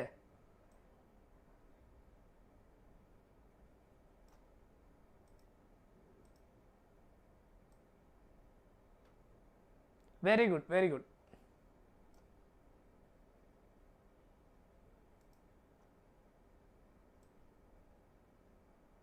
சூப்பர். சரியா? ஓகே. ஸோ அதனால தான் உங்களுக்கு புரியுறதுக்காக ஸ்டெப்ஸ் ரொம்ப கிளியராக போடுறோம். ஒரு தடவை கிளியராக புரிஞ்சுச்சுன்னா நீங்கள் ரே ஆப்டிக்ஸ் கொஸ்டின் எல்லாமே ஈஸியாக அட்டன் பண்ணிடலாம். ரே ஆப்டிக்ஸ் அவ்வளோ கஷ்டமான சாப்டர் இல்லை, அது அடிக்கடி நிறைய பேர் கஷ்டமாக இருக்குன்னு ஃபீல் பண்ணுறாங்க. அதனால தான் ரொம்ப தெளிவாக கொஞ்சம் கிளியராக நிதானமாக நடத்தின்னு இருக்கிறேன். இந்த கொஸ்டின் என்ன கொடுத்தாங்க பாருங்கள். A ray of light passes through 4 transparent media. 4 transparent media. So அப்போ μ1 μ2 μ3 μ4, அதோட n1 n2 n3 n4 like that கொடுத்துட்டாங்க. Shown in the figure the surface of all media parallel. இந்த எல்லா சர்ஃபேஸும் பேரலாக இருக்குது அப்படின்னு கொடுத்துட்டாங்க. அதுக்கப்புறம் என்ன கொடுத்தாங்க, surface of all media parallel the emergent ray. Emergent ரேனா என்ன அர்த்தம்? What is the meaning of emergent ray? Light வந்து மல்டிபிள் ரிஃப்ராக்ஷன் நடந்துச்சுன்னா கடைசியாக லைட்டை வெளியில் வரும்போது அந்த ரேவை நம்ம என்ன சொல்லுவோம், எமர்ஜென்ட் ரே. ஒரு அப்போ இந்த இங்கே என்னென்னா, இந்த எமர்ஜென்ட் ரேனா என்ன அர்த்தம்? கடைசியாக வெளியில் வர ரேவை நம்ம காமனாக என்ன வேர்டு யூஸ் பண்ணுவோம், எமர்ஜென்ட் ரே. நான் சொல்கிற பாயிண்ட் புரியுதா? 2 மீடியாவுக்கு மேலே இருக்குது டிரான்ஸ்பரண்ட் மீடியா. லைட்டு இன்சிடென்ட் ஆகுதுன்னா மல்டிபிள் ரிஃப்ராக்ஷன் நடந்து கடைசியாக வெளியில் வர ரேவுக்கு நம்ம என்ன வேர்டு யூஸ் பண்ணுவோம், எமர்ஜென்ட் ரே அப்படின்ற வேர்டு யூஸ் பண்ணுவோம். சரியா? எமர்ஜென்ட் ரே. பிரேக்கா? இன்னும் ஒரு டைம் என்ன ஆகுது? ஓகே, 1:30க்கு நான் பிரேக் விடுறேன். ஏன்னா எனக்கும் லஞ்ச் பிரேக் வேணும் இல்லையா, நான் இன்னும் சாப்பிடல. 1:30க்கு பிரேக் விடுறேன். டைம் இப்போ வந்துட்டு 1:20 ஆக போகுது. ஸோ நான் ஒரு 10 மினிட்ஸ் அதுக்கப்புறம் பிரேக் கொடுத்துட்றேன். எமர்ஜென்ட் ரே அந்த சிடி வந்து parallel to the incident ray AB அப்படி இருந்துச்சுன்னா இதில் எது கரெக்ட், எந்த ரிஃப்ராக்டிவ் இண்டெக்ஸ் கூட நீங்கள் இதை ரிலேட் பண்ணுவீங்கன்னு கேட்குறாங்க. சரியா? ஸோ ஒரு விஷயம் நீங்கள் புரிஞ்சுங்க, லைட்டு வந்து மல்டிபிள் ரிஃப்ராக்ஷன் நடக்குதுன்னா, சரியா, 190னா சரி, நான் பார்க்கும்போது கொஞ்சம் நான் எப்பயுமே கொஞ்சம் ரவுண்ட் ஆஃப் பண்ணுவேன். நான் மேக்ஸ் டீச்சர்ன்றது உங்களுக்கு தெரியும், ஃபிசிக்ஸ் டீச்சர்ன்றது உங்களுக்கு தெரியும். ஓகே, நான் நிறைய ரவுண்ட் ஆஃப் பண்ணுவேன். அக்யூரேட்டாக அந்த வேல்யூஸ் நான் அதிகமாக எடுக்க மாட்டேன். ஸோ அதனால் அடிக்கடி ரவுண்ட் ஆஃப் தான் இருக்கும். ஸோ அதனால் நான் பார்க்கும்போது 118 நான் ரவுண்ட் ஆஃப் பண்ணி 120ன்னு சொல்லியிருந்தேன். அதுதான் நியரஸ்ட்டு. ஒன்று கம்மியாக இருந்ததுன்னா 115ன்னு சொல்லியிருந்திருப்பேன். கிட்ட அதுதான் 20 தான் கிட்ட இருந்தது. ஓகே, ஸோ அதனால் அது ரவுண்ட் ஆஃப், ரைட்? அதுக்கப்புறம் இப்போ என்ன அப்படின்னா, ஒரு விஷயம் நான் உங்களுக்கு எப்படி கண்டுபிடிக்கிறதுன்னு சொல்லி தரேன். இதில் லைட் ரே வந்து இன்சிடென்ட் ஆகும்போது மல்டிபிள் ரிஃப்ராக்ஷன் நடந்துச்சுன்னா இங்கே இதுக்கு ஒரு ப்ராப்பர்ட்டி இருக்குது. மல்டிபிள் ரிஃப்ராக்ஷன் நடக்கும்போது இந்த ஆக்சுவல் லைட் ரே இருக்கு இல்லையா, இதற்கு பாருங்க, இந்த ஆக்சுவல் லைட் ரே இந்த ரிஃப்ராக்ஷன் நடக்கலைன்னா இது ஆக்சுவலாக எப்படி போயிருக்கும், இந்த மாதிரி போயிருக்கும். கரெக்டா? இதான் இப்படி போயிருக்க வேண்டியது. இந்த மீடியம்லாம் இல்லாமல் இருந்திருந்தா இந்த ரே இப்படி தான் போயிருக்கும். இப்போ என்ன சொல்கிறாங்கன்னா, இந்த ஏபி வந்து இதை எக்ஸ்டெண்ட் பண்ணிங்கன்னா இது ரெண்டும் பேரலாக இருக்குது. சிடியும் ஏபியும் லைக் திஸ், இந்த மாதிரி பேரலாக இருக்குது. புரியுதா? எப்பயுமே லைட் ரே வந்து மல்டிபிள் ரிஃப்ராக்ஷன் வந்து பேரலாக இருந்தால் அந்த ரெண்டு மீடியமும் ஒரே மீடியமாக இருந்தால் தான் ரெண்டுமே என்னவாக இருக்க முடியும், ரெண்டு ரேவும் பேரலாக இருக்க முடியும். நான் சொல்கிறது புரியுதா? ஒரே மல்டிபிள் ரிஃப்ராக்ஷன் எடுத்து கடைசியாக வெளியில் வர ரே இன்சிடென்ட் ஆகிற ரேவுக்கு பேரலாக இருந்துச்சுன்னா, இங்கே உள்ள கூட வேற எங்கேயாவது பேரலாக இருந்திருக்கலாம், இந்த இன்சிடென்ட் ரேவுக்கு வெளியில் வர ரே பேரலாக இருந்துச்சுன்னா, ஆஃப்டர் ரிஃப்ராக்ஷனுக்கு அப்புறம் பேரலாக இருந்துச்சுன்னா அந்த ரெண்டு மீடியமும் ஒரே மீடியமாக இருந்திருக்கும். ஈவன் மல்டிபிள் ரிஃப்ராக்ஷன் நடந்திருந்தாலும் எமர்ஜென்ட் ரே வந்து இன்சிடென்ட் ரேவுக்கு பேரலாக இருந்தால் டூ மீடியமுடைய ரிஃப்ராக்டிவ் இண்டெக்ஸ் சேம்னு அர்த்தம். ஏபியும் சிடியும் பேரல்னா இதனுடைய ரிஃப்ராக்டிவ் இண்டெக்ஸும் இதனுடைய ரிஃப்ராக்டிவ் இண்டெக்ஸும் சேம் அப்படின்னு அர்த்தம். ஸோ μ1 = μ4. அண்டர்ஸ்டாண்ட்? நான் சொன்ன பாயிண்ட் தெளிவாக புரிஞ்சுதா? இது ஒரு முக்கியமான பாயிண்ட். டயக்ராமை வச்சு நம்ம கண்டுபிடிச்சிட முடியும். இந்த மாதிரி எத்தனை தடவை நடக்கலாம், அது நம்ம பிரச்சனை இல்லை. ஆனால் எந்த ரெண்டு மீடியமுடைய ரே பேரல்னு சொல்கிறாங்களோ அது ரெண்டுத்தினுடைய ரிஃப்ராக்டிவ் இண்டெக்ஸ் சேம். அப்போ மட்டும்தான் அது பேரலாக இருக்கும். ரைட்? இது ஒரு கீவேர்டு. அந்த கொஸ்டினில் சிடி பேரலல் ஏபி பேரலல்னு சொல்லியிருக்கிறாங்க. ஸோ அதான் condition. Next one, a rectangular tank of depth 8 meter is full of water. Refractive index 4/3. வாட்டரோட refractive index என்ன வரும்? 4/3. otherwise we have to use sometimes 1.33. நம்ம இப்படி இருந்தாலும் இப்படி மாற்றிப்போம். கொஸ்டினில் நமக்கு இப்படியும் கொடுப்பாங்க, ப்ராப்ளம் சால்வ் பண்ணோம்னா நம்ம 4/3ன்னு மாற்றிடுவோம். சரியா? அதை ஞாபகம் வச்சுக்கணும். கிளாஸுக்கு 1.5 கொடுத்தாங்கன்னா 3/2ன்னு மாற்றிப்போம். the bottom is seen at depth. சரியா? இது apparent depth கேஸு. apparent depthக்கு we have direct formula. okay?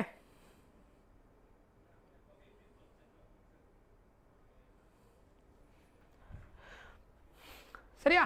So refractive index இந்த கேஸுக்கு real depth by apparent depth. இது நம்ம யூஸ் பண்ண போகிற ஃபார்முலா வந்து real depth divided by apparent depth. இது ஞாபகம் வச்சுக்கோங்க. ஓகேவா? அந்த ஃபிஷ் டேங்க்கில் நீங்கள் வெளியிலிருந்து இன்சைடில் ஒரு ஆப்ஜெக்ட் ஃபிஷ்ஷை பார்க்குறீங்க அப்படின்னா அந்த ஆப்ஜெக்ட் இருக்கிற இடம் ஒன்று இருக்கும், நம்ம பார்க்கும்போது ஒரு இடத்துல தெரியும். சரியா? ரெண்டும் ஒன்றும் கிடையாது. ஸோ அதுதான் என்னது, ரியலாக இருக்கிற டெப்த் வேறு, நம்ம பார்க்கும்போது தெரிகிற டெப்த் வேறு. அப்போ அந்த ரிஃப்ராக்டிவ் இண்டெக்ஸ் எப்படி கண்டுபிடிக்கலாம்னா ரியல் டெப்த்துக்கும் அப்பேரண்ட் டெப்த்துக்கும் உள்ள ரேஷியோ வச்சு கண்டுபிடிக்கலாம் அப்படின்னு கொடுத்துருக்காங்க. ரெக்டாங்குலர் டேங்கோட டெப்த் நம்ம கொடுத்துட்டாங்க. அதான் என்னது, ரியல் டெப்த். இதான் என்னது, ரியல் டெப்த். சிம்பிளாக நம்ம எப்படி எழுதுவோம் அப்படின்னா real depth by apparent depth, ஈஸியாக இருக்கிறதுக்காக. ஸோ அப்போ ரிஃப்ராக்டிவ் இண்டெக்ஸ் என்னுக்கு பதிலாக மியூன்னு கொடுத்துருக்காங்க. இது 4/3. 4/3 = ரியல் டெப்த் 8. அவங்க என்ன கேட்டிருக்கிறாங்க, பாட்டம் இட் சீன் எவ்வளோ தூரத்தில் அது தெரியும் கேட்குறாங்க. அப்பேரண்ட் டெப்த் எவ்வளோ இருக்குன்னு கேட்டிருக்கிறாங்க. ஸோ அப்போ இது 1 டைம், இது 2 டைம் கிராஸ் மல்டிப்ளை பண்ணால் அப்பேரண்ட் டெப்த் எவ்வளோ கிடைக்கும், 6 மீட்டர். அப்பேரண்ட் டெப்த் என்ன கிடைக்கும், 6 மீட்டர். இது direct formula. Real depth apparent depth கேஸுக்கு நம்ம யூஸ் பண்ண வேண்டிய ஃபார்முலா. ஸோ இது வந்துட்டு ரியல் டெப்த் அப்பேரண்ட் டெப்த்துக்கு யூஸ் பண்ண போகிற ஃபார்முலா. இதை மெமரைஸ் பண்ணி வச்சுக்கோங்க. இதெல்லாம் ஸ்பெஷல் கேஸ், எப்பயாவது யூஸ் பண்ணுவோம், அடிக்கடி வராது, தெரிஞ்சு வச்சுக்கோங்கண்ணா. the wavelength of light in liquid x and y. ஓகேவா? 2 லிக்விட் கொடுத்துருக்காங்க. அப்போ ஒரு மீடியமில் வந்து 3500 ஆங்ஸ்ட்ராங் அப்படிங்கிற வேவ் லென்த்து, இன்னொன்றுத்தில் வந்துட்டு இன்னொரு லிக்விடில் 7000 angstrom. Then critical angle X related to Y will be அப்படின்னு கேட்டுருக்குறாங்க. கிரிட்டிக்கல் ஆங்கிள் கேஸ் நீங்கள் எப்படி அப்ளை பண்ணுவீங்க? What is critical angle? Critical angle கேஸுக்கு எப்படி அப்ளை பண்ணணும் ஞாபகம் இருக்கா? இதை நான் நடத்தியிருந்தேன் கான்செப்ட் நடத்தும் போது. கிரிட்டிக்கல் ஆங்கிளுக்கு நம்ம எப்படியெல்லாம் ஃபார்முலாவை கனெக்ட் பண்ணணும்னு நான் சொல்லியிருந்தேன். Critical angle sin IC = refractive index of rarer medium. நான் இப்படி தான் படிக்கணும்னு சொல்லியிருந்தேன். அதில் அப்போ தான் ஞாபகம் வச்சுக்கிறது ஈஸியாக இருக்கும். கிரிட்டிக்கல் ஆங்கிள் கேஸ் வரும்போது refractive index of denser medium. Critical angle கூட ரிஃப்ராக்டிவ் இண்டெக்ஸை கனெக்ட் பண்ணும்போது 2 மீடியமுக்கு ஏன்னா கிரிட்டிக்கல் ஆங்கிள் வந்தாலே total internal reflection concept. Rarer டென்சர்ன்ற வார்த்தை ரொம்ப முக்கியம். அதில் கிரிட்டிக்கல் ஆங்கிள் கேஸ் வரும்போது ரேரர் டென்சர் உள்ளே வந்துடணும். ரிஃப்ராக்டிவ் இண்டெக்ஸாக இருந்தால் ரேரர் மீடியமுக்கும் டென்சர் மீடியமுக்கும் ரிஃப்ராக்டிவ் இண்டெக்ஸ் ரேஷியோ வச்சுன்னா அது எதுக்கு ஈக்குவல், sin ICக்கு ஈக்குவல் பண்ண முடியும் கிரிட்டிக்கல் ஆங்கிளுக்கு. ரைட்? அதுக்கப்புறம் இன்னொன்று வெலாசிட்டி கூட கனெக்ட் பண்ணிங்கன்னா வெலாசிட்டி ஆஃப் டென்சர். இப்போ நான் கொடுக்குறது ஸ்டாண்டர்ட் ஃபார்முலா, இனிமேல் ஞாபகம் வச்சுக்கணும். இது ஏற்கனவே நான் கொடுத்துருக்குறேன் நான் ப்ராப்ளம் நடத்தும் போது முன்னாடியே. Refractive index speed of denser medium by speed of rarer medium, அந்த ரேஷியோவும் இதுக்கு ஈக்குவலாக இருக்கும். இது ஸ்பீடு கூட கனெக்ட் பண்ணும்போது வேவ்லென்த்தும் வெலாசிட்டி இது ரெண்டும் இன்வெர்ஸ்லி ப்ரொபோஷனல். அதனால தான் இது ரெண்டும் நம்ம முதல்ல சொல்லிட்டேன். வெலாசிட்டியும் ரிஃப்ராக்டிவ்ஸ் இன்வெர்ஸ்லி ப்ரொபோஷனல். தான் இங்கே ரேரர் கீழே வரும், டென்சர் மேலே போடும். Inversely proportional. வெலாசிட்டியும் wavelength directly proportional, refractive index wavelength inversely proportional. So அப்போ வேவ்லென்த் ஆஃப் என்ன வரணும்? Denser medium. ஏன்னா இது ரெண்டு டைரக்ட்லி ப்ரொபோஷனல், இது ரெண்டு இன்வெர்ஸ்லி ப்ரொபோஷனல். ஸோ அதனால் பை ரேரர். இது காமன் ஃபார்முலா. கொடுத்துக்கிற டேட்டாவுக்கு ஏற்ற மாதிரி ஃபார்முலாவை அப்ளை பண்ணிக்கணும். கிரிட்டிக்கல் ஆங்கிள் கூட நம்ம யூஸ் பண்ண போகிற முக்கியமான ஃபார்முலா இது. Very very important formula. இது எந்த கேஸு கிவன் கொடுத்துருக்குறாங்களோ இதை நம்ம எப்போ வேணாலும் அப்ளை பண்ணிக்கலாம். இதை கொடுத்துக்கிற நான் ஃபார்முலாவை இனிமேல் நீங்கள் நல்லா மைண்டில் வச்சுக்கணும். இது ரொம்ப சிம்பிள். இது ரெண்டு இன்வெர்ஸ்லி ப்ரொபோஷனல். ஏதாவது ஒன்று ஞாபகம் வச்சுருந்தா நீங்கள் அப்படியே கனெக்ட் பண்ணிட முடியும். சரியா? இந்த கேஸில் வேவ்லென்த்தை கனெக்ட் பண்ணியிருக்கிறாங்க. வேவ்லென்த் வந்துட்டு ரிஃப்ராக்டிவ் இண்டெக்ஸும் அது இன்வெர்ஸ்லி ப்ரொபோஷனல் அப்படின்னு நம்ம பார்த்துருந்தோம். கரெக்டாக? ரிஃப்ராக்டிவ் இண்டெக்ஸ் அதிகமாக இருந்தால் அங்கே ஸ்பீடு கம்மியாக இருக்கும். ஸ்பீடு கம்மியாக இருக்கிற அந்த மீடியமில் வேவ்லென்த்து கம்மியாக இருக்கும். அப்போ வேவ்லென்த் அதிகமாக இருக்கிற மீடியம் தான் என்ன மீடியம்? வேவ்லென்த் அதிகமாக இருக்கிற மீடியம் தான் என்ன மீடியம்? Rarer medium. வேவ்லென்த் அதிகமாக இருக்கிற மீடியம் என்னது? Tensor medium. புரிஞ்சுதா? ஏன்னா இது ரெண்டும் இன்வெர்ஸ்லி ப்ரொபோஷனல். நான் சொல்கிறது எதாவது புரியுதா? நான் ஏன் அதை ரேரர் டென்சர் டிசைட் பண்ணேன்னு கொஸ்டின் அதை கொடுக்க மாட்டாங்க. நம்ம தான் புரிஞ்சுக்கணும். ஸ்பீடு அதிகமாக இருக்கிற மீடியமு ரேரர், ஸ்பீடு கம்மியாக இருந்தால் டென்சர். கொஸ்டினில் கொடுத்துருக்க வேல்யூ வச்சு தான் கண்டுபிடிச்சிட முடியும். கிரிட்டிக்கல் ஆங்கிள் கண்டுபிடிச்சு சொன்னாங்கன்னா ரைட். அது கொடுக்கல, வேவ்லென்த் கொடுத்துருக்காங்கன்னா வேவ்லென்த் அதிகமாக இருக்கிறது ரேரர், வேவ்லென்த் கம்மியாக இருக்கிறது டென்சர். ஏன்னா ரிஃப்ராக்டிவ் இண்டெக்ஸ் இன்வெர்ஸ்லி ப்ரொபோஷனலாக இருக்கும். ரைட்? அதில் வந்து டேட்டா வச்சு நம்ம தான் கண்டுபிடிக்கணும். அவங்க எங்கேயுமே அந்த வார்த்தை யூஸ் பண்ண மாட்டாங்க. ஒரே ஒரு க்ளூ தான் கொஸ்டினில் இருக்கும். ஒன்று டோட்டல் இன்டர்ஃபெரன்ஸ் கான்செப்ட், அந்த வார்த்தை ஏதாவது கனெக்ட் பண்ணி, இல்லை கிரிட்டிக்கல் ஆங்கிள். அந்த வார்த்தை வந்தாலே டென்சர் ரேரர்ன்ற வார்த்தை உள்ளே ஓடியாந்துடணும். ரைட்? இப்போ ஃபார்முலாக்கு வாங்க. இந்த கேஸுக்கு நான் எதை மட்டும் தான் எடுக்க போகிறேன்? இதை மட்டும் எடுக்க போகிறேன். ரிஃப்ராக்டிவ் இண்டெக்ஸ் வேவ்லென்த் கூட மட்டும் தான் கேட்டுக்கிறாங்க. ஸோ அதனால் denser by rarer, denser by rarer. So அப்போ 7000 ஆங்ஸ்ட்ராங் கேன்சல் ஆகிடும். அதெல்லாம் நீங்கள் எடுக்க தேவையில்லை. Sorry, 3500 by 7000. கரெக்டாக? Tensor 3500 by 7000. ஸோ அப்போ எத்தனை டைமு? 2 times. இது 2 time, இது 1 time. அப்போது sin IC equal to 1/2. எந்த ஆங்கிளுக்கு 1/2 வரும் sin தீட்டாவில்? எந்த ஆங்கிள் 1/2 வரும் sin தீட்டாவில்? எந்த ஆங்கிள் வரும்? sin 30 degree. கரெக்டா? sin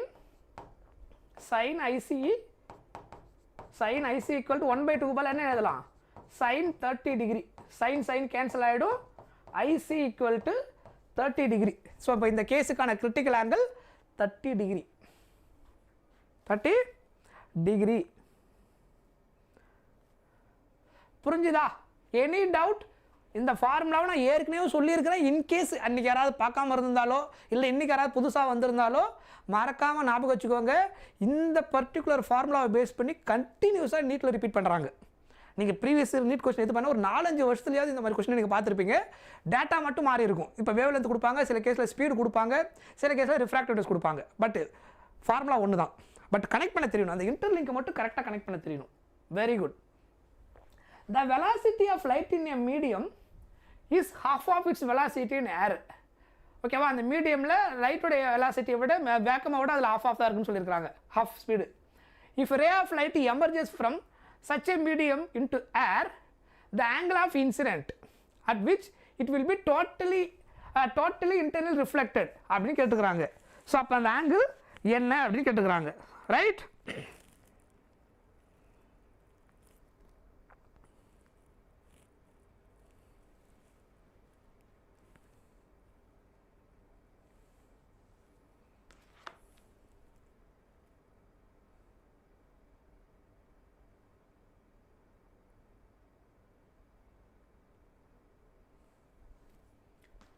புரிஞ்சுதா? எப்படி கண்டுபிடிப்பீங்க? இதை கொடுத்த முன்னாடி ஃபார்முலா கொடுத்துருக்கேன் பாருங்க. இதில் தான் இங்கே எது கூட கனெக்ட் பண்ணியிருக்காங்க? ஸ்பீடு கூட கனெக்ட் பண்ணிட்டாங்க. ஸோ ஃபார்முலா அப்ளை பண்ணுங்க. இது எப்படி அப்ளை பண்ணுவீங்க?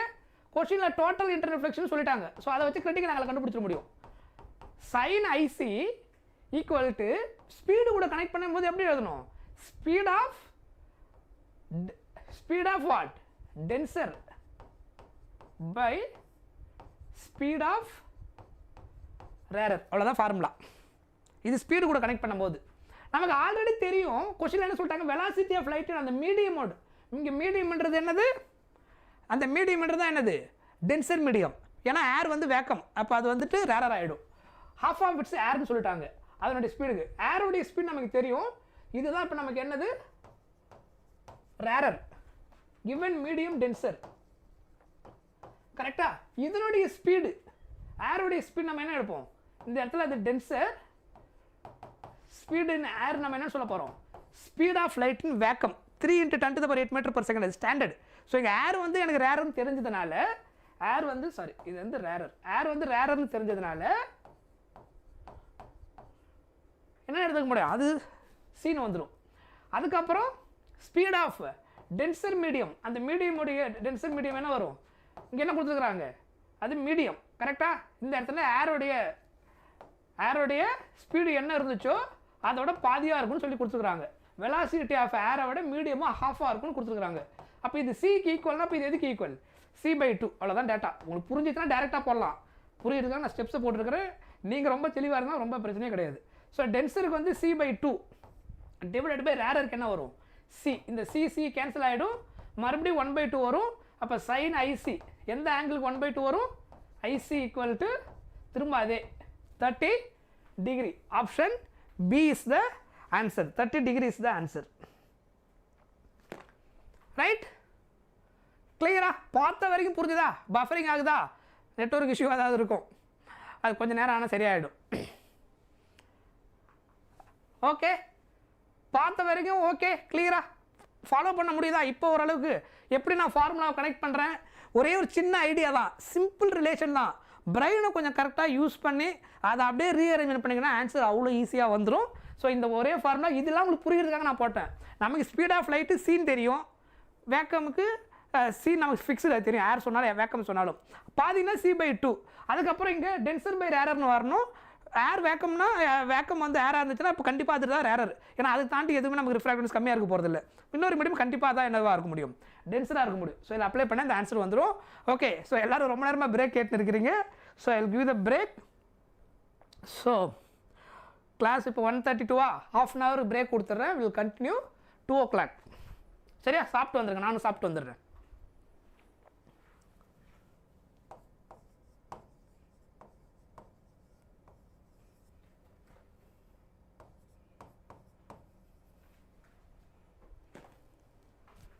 ஓகே, வந்துட்டா அப்புறம் ரிமைனிங் கொஷின்ஸ் இன்னும் ஒரு சில few different types of question நம்ம பார்த்துட்டு அவே ஆப்டிக்ஸ் போயிடலாம்.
எஸ் ரெடியாக போகலாமா?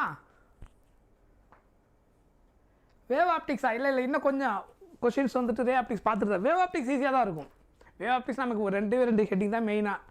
ஒன்று யங்ஸ் டபுள் ஸ்லிட் எக்ஸ்பெரிமெண்ட்டு, ரெண்டாவது கான்செப்ட் வந்து போலரைசேஷன், அப்புறம் Brewster law.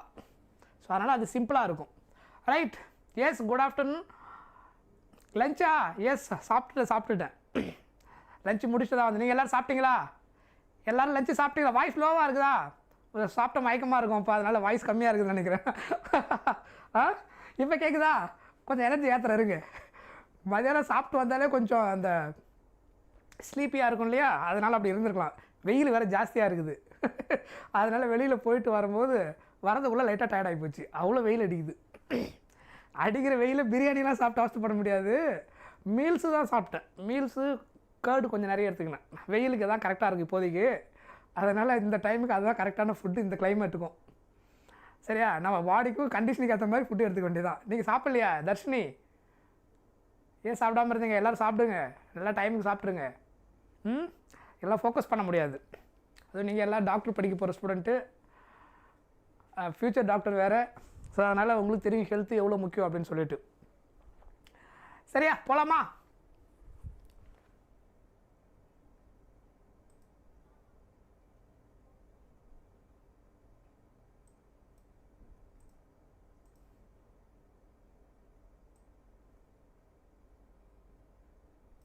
Okay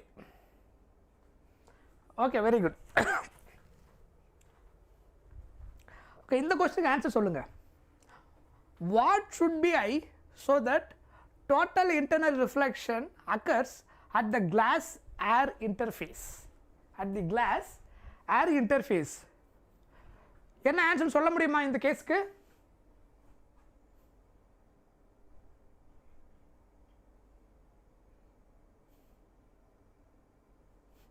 okay okay, ½ an hour பிரேக்கா?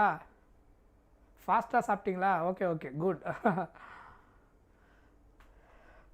Okay fine. இதுக்கு ஆன்சர் சொல்லுங்கள். இந்த கொஷினுக்கு என்ன ஆன்சராக இருக்க முடியும்? What is the condition for total internal reflection? What is the condition? டிஐஆருக்கு என்ன கண்டிஷன்? டோட்டல் இன்டர்னல் ரிஃப்ளெக்ஷனுக்கான கண்டிஷன் என்ன? First condition, light first must be travel from, light எப்படி travel ஆகணும்? denser to rarer. கரெக்டா? லைட் வந்து எப்படி travel ஆகணும்? denser to rarer travel ஆனதான் total internal reflection possible. ரெண்டாவது condition, incident angle greater than critical angle இருக்கணும். ஞாபகம் இருக்கா அந்த பாயிண்ட்டு? லைட் வந்து ஒரு மீடியம்லேருந்து இன்னொரு மீடியமுக்கு, சாரி, டோட்டல் இன்டர்னல் ரிஃப்ளெக்ஷன் ஒரு மீடியம் டு இன்னொரு மீடியம் வந்து எப்படி இருக்கணும்? டென்சர் டு ரேரராக இருக்கணும். Rarer to tensor, rarer to tensor என்ன ஆகாது? ரேரர் டு டென்சர் என்ன ஆகாது? Total internal reflection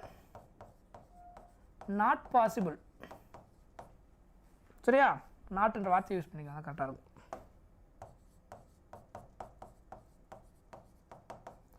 not possible. சரியா? இது வந்து நோட்டுன்னு போட்டு எழுதிக்கோங்க. இதுதான் கண்டிஷன். நோட் என்ன? ரேரர் டு டென்சர் கண்டிப்பாக டோட்டல் இன்டர்னல் ரிஃப்ளெக்ஷன் எப்பயுமே அச்சீவ் பண்ண முடியாது. Total internal reflection tensor to rarer first இருக்கணும், அப்புறம் இன்சிடென்ட் ஆங்கிள் கிரேட்டர் கிரிட்டிக்கல் ஆகணும். ரெண்டுமே சாட்டிஸ்ஃபை ஆகணும். ஸோ அப்போ இந்த கேஸில் லைட் எப்படி போகுது பாருங்கள். What should be the total internal reflection occurs glass air interface. So இப்போ இதில் வந்துட்டு இது என்னது? கிளாஸ். எப்படி நான் கிளாஸ்ன்னு கண்டுபிடிச்சேன்? What is the refractive index? Refractive index என்னவா இருக்குது? ரிஃப்ராக்டிவ் இண்டெக்ஸ் என்னவா இருக்குது? Greater than 1. ஏருக்கு ரிஃப்ராக்டிவ் இண்டெக்ஸ் என்ன கிடைக்கும்? Equal to 1. ஸோ அதை வச்சு தான் நான் அதில் எது கிளாஸு எது ஏருன்றதை கண்டுபிடிச்சிருக்கிறேன்.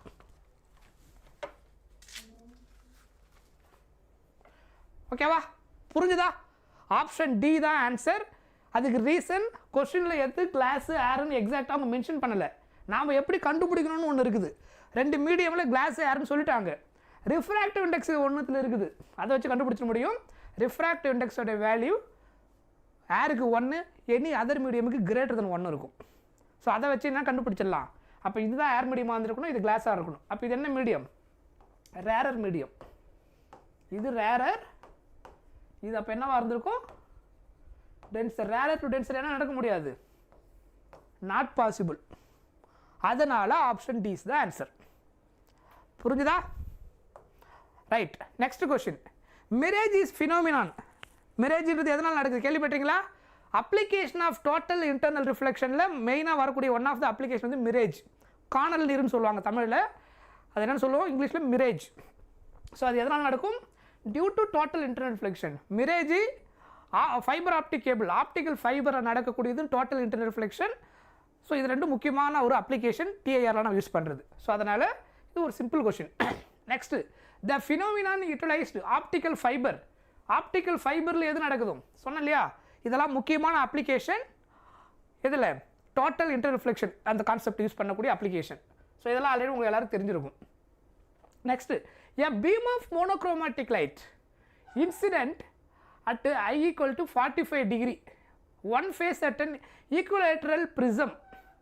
The angle of emergence is 40 degree. Then angle of minimum deviation என்னவா வரும்னு கேட்டுக்கிறாங்க. Angle of minimum deviation. So angle of minimum deviation கண்டுபிடிக்க ஃபார்முலா என்ன? Angle of minimum deviation formula ஞாபகம் இருக்கா? I plus E minus A. இது வந்து deviation கண்டுபிடிக்கிறது ஃபார்முலா. சரியா? மினிமம் டீவியேஷன்ன்றது நார்மல் டீவியேஷனோட கம்மியாக இருக்கணும். ஸோ இதில் I எவ்வளோ கொடுத்துருக்குறாங்க? 50.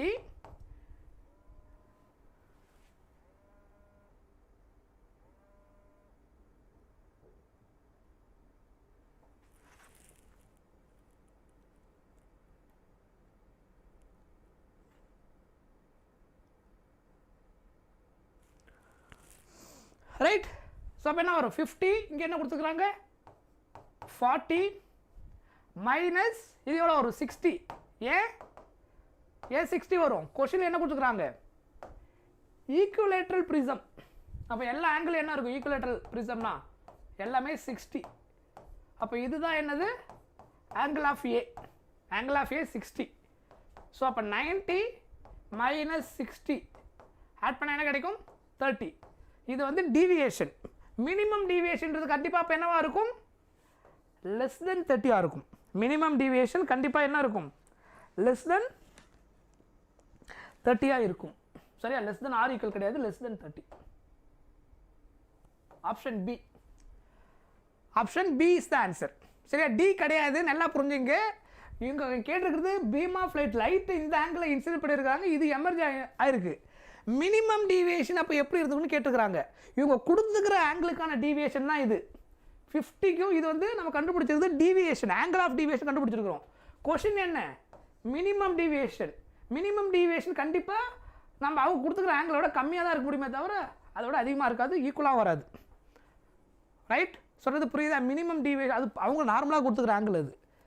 ரைட்? மினிமம் டீவியேஷன்றது டெல்டா எம்னு நம்ம சொல்லுவோம், ஞாபகம் இருக்கா? ஸோ அதனால் இன்சிடென்ட் இது வந்து அவங்க கொடுத்துக்கிற ஆங்கிளுக்கான டீவியேஷன் இது.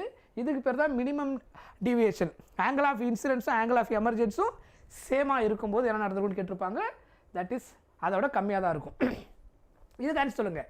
A ray incident at an angle 53 degree of a prism at an angle 37 degrees shown.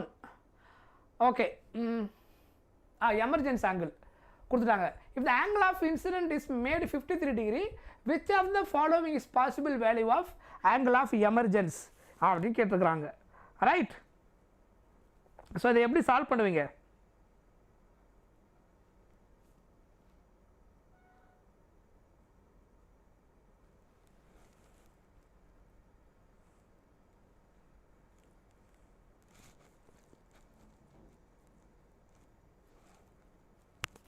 Any idea? சியா ஆன்சரை கண்டுபிடிச்சிருக்கீங்களா? Right. So I will give the formula for this case. இந்த மாதிரி ஒரு ஆங்கிளில் இன்சிடென்ட் ஆகிட்டு இன்னொரு ஆங்கிளில் எமர்ஜென்சி கொடுத்துட்டு வேறு ஒரு ஆங்கிள் இன்சிடென்ட் பண்ணாமல் அதே ப்ரிசமுக்கு எப்படி வரும்னு கேட்பாங்க. ரைட்? ஸோ அதுக்கு formula sum of initial sum of initial pair of angles, அதாவது இன்சிடென்ட் எமர்ஜென்ஸ், அது எதுக்கு ஈக்குவலாக இருக்கும்? சம் ஆஃப் ஃபைனல்னா அவங்க இன்னொன்று கொடுக்குறாங்களே அது sum of final pair of angles. இது எப்பயுமே ஈக்குவலாக இருக்கும். ஃபஸ்ட்டு கேஸு கொடுக்குற அப்போ அதாவது என்ன அப்படின்னா ஃபஸ்ட்டு கேஸில் இன்சிடென்ட் ஆகிற அந்த ஆங்கிள் அதோட emergence angle I1 E1. Second கேஸில் இன்சிடென்ட் ஆகிறதுன்னு I2ன்னு எடுத்துக்கிறேன், அதனுடைய எமர்ஜென்ட் ஆங்கிளை E2ன்னு எடுத்துக்கிறேன். ஓகேவா? இது வந்து இது ஆக்சுவலாக டெரிவேஷன் வரும், இது நான் டெரிவேஷன் போட்டு காமிக்கல. இந்த கேஸுக்கான டைரக்ட் ஃபார்முலா நான் உங்களுக்கு கொடுத்துட்றேன். இந்த கேஸுக்கான டைரக்ட் ஃபார்முலா. ஸோ இந்த மாதிரி இன்சிடென்ட் ஆகுது ஒரு இந்த 53ல் வரும்போது 37ல் ரிஃப்ராக்ட் ஆகுதுன்னா 50ல் வரும்போது என்ன வரும்னு கேட்பாங்க. ஸோ அப்போ pair of incident case connection இது. ஸோ அந்த பேர் எப்பயுமே என்னவா இருக்கும்? ஈக்குவலாக இருக்கும். இது ப்ரிசம், சேம் ப்ரிசமுக்கு வரும்போது. ஸோ அப்போ I1 E1 இதை கொடுத்துருக்குறது, இது I1, இது என்ன எடுத்துக்கலாம்? I1, இது I1ன்னு எடுத்துக்கலாம். அதை அதுக்கப்புறம் இதை வந்துட்டு E1 எமர்ஜென்ட் ஆங்கிள். அடுத்த கேஸ் என்ன கேட்குறாங்க? இது I2. அப்போ எமர்ஜென்சி செகண்ட் கேஸில் வரும்போது எமர்ஜென்சி E2 என்னவா இருக்குன்னு கொஸ்டின் கேட்டுருக்குறாங்க. ரைட்? ஸோ அப்போ சப்ஸ்டியூட் பண்ணுங்கள். இங்கே 53 + 37 ஈக்குவல் டு I2 50. E2 என்ன வரும்னு கேட்டுருக்குறாங்க. ஸோ இதை ஆட் பண்ணால் 90 மைனஸ் ப்ளஸ் E2. ஸோ அப்போ இதுலேருந்து சிம்பிளிஃபை பண்ணால் என்ன கிடைக்கும்? 90 - 50 40 டிகிரி. புரியுதா? So option C is the answer. Very good, correct answer. கரெக்டாக சொல்லியிருக்கிறீங்க.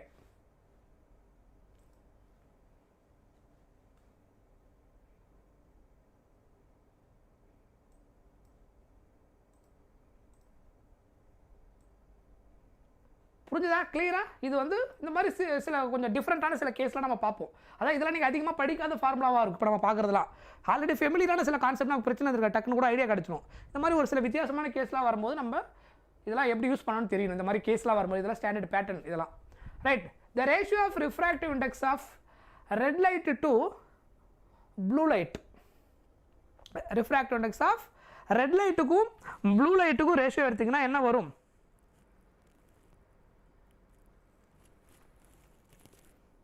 என்ன வரும்?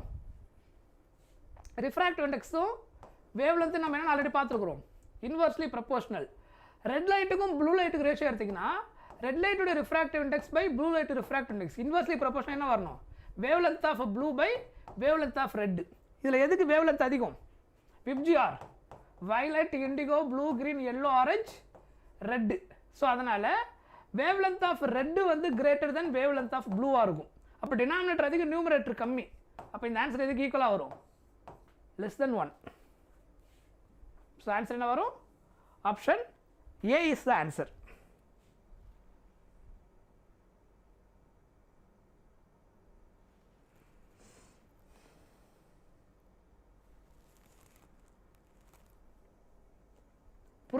புரிஞ்சுதா ஆதித்யா? என்ன சீன் போட்டிங்களா? நோ, நான் இது ஆல்ரெடி கொடுத்துட்டேன். வேவ் லென்த்துக்கும் ரிஃப்ராக்டிவ் இண்டெக்ஸுக்கு உள்ள ரிலேஷன் கொடுத்துருக்குறேன், இன்வெர்ஸ்லி ப்ரொபோர்ஷனல். அப்போது ரெண்டுக்கும் அவங்க கொஸ்டின் என்ன கேட்டிருக்காங்க? ரிஃப்ராக்டிவ் இண்டெக்ஸ் ஆஃப் ஃபஸ்ட்டு நியூமரேட்டரில் ரெட்டு வரணும், டினாமினேட்டரில் ப்ளூ, ரிஃப்ராக்டிவ் இண்டெக்ஸுக்கு. அதனால தான் NR/NBன்னு போட்டிருக்கிறேன். வேவ் லென்த்து கூட கனெக்ட் பண்ணும்போது இன்வெர்ஸ்லி ப்ரொபோர்ஷனல். விப்ஜிஆர் நமக்கு தெரியும் எது கிரேட்டர்னு. அப்போ டினாமினேட்டர் அதிகம், நியூமரேட்டர் கம்மி. அப்போ எப்பவுமே லெஸ் தென் 1 தான் கண்டிப்பாக இருக்க முடியும். அது கிரேட்டர் தென் 1 பாசிபிளே கிடையாது. Right? Very simple question. Next one வாங்க. இதை எப்படி சால்வ் பண்ணுவீங்க? Object a point object Y is placed in front of a glass rod having spherical end of radius of curvature 30 cm. The image would be formed at எங்க வரும்னு கேட்டிருக்காங்க. So கொஸ்டினில் இதை நீங்கள் பார்த்தீங்கனால கண்டுபிடிச்சலாம் சிங்கிள் ஸ்பெரிக்கல் சர்ஃபேஸ் இருக்கும். Single spherical surface வந்துச்சுன்னா இந்த formula ஞாபகம் இருக்கா? ஸ்பெரிக்கல் சர்ஃபேஸ் வரும்போது ரெண்டு ரிஃப்ராக்டிவ் இண்டெக்ஸ் இருக்கும், N2/V minus N1/U. ஞாபகம் இருக்கா? N2/V minus N1/U equal to N2 minus N1, sorry,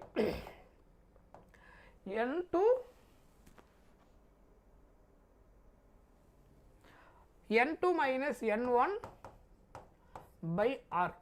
ஞாபகம் இருக்கா இந்த ஃபார்முலா? Do you remember? இந்த ஃபார்முலா ஞாபகம் இருக்கா? Derivation I think board exam எல்லாரும் படிச்சிருப்பீங்க. சிங்கிள் ஸ்பெரிக்கல் சர்ஃபேஸ் இருக்கும், அதாவது bi convex lens bi concave lens இருக்காது, ஏதாவது ஒரு ஸ்பெரிக்கல் சர்ஃபேஸ் மட்டும் இருக்கும். ஸ்பெரிக்கல் சர்ஃபேஸில் லைட் ஃப்ரண்ட்டில் ஒரு ஆப்ஜெக்ட் வச்சுன்னா இமேஜ் எங்கே ஃபார்ம் ஆகுதுன்னு வரும்போது அந்த கிளாஸோடைய ரிஃப்ராக்டிவ் இண்டெக்ஸு ஏரோடைய ரிஃப்ராக்டிவ் இண்டெக்ஸ் ரெண்டு மீடியம் n2 n1 அந்த ஸ்பெரிக்கல் சர்ஃபேஸோட ரேடியஸ் ஆஃப் கர்வேச்சர், அதுக்கப்புறம் object distance image distance.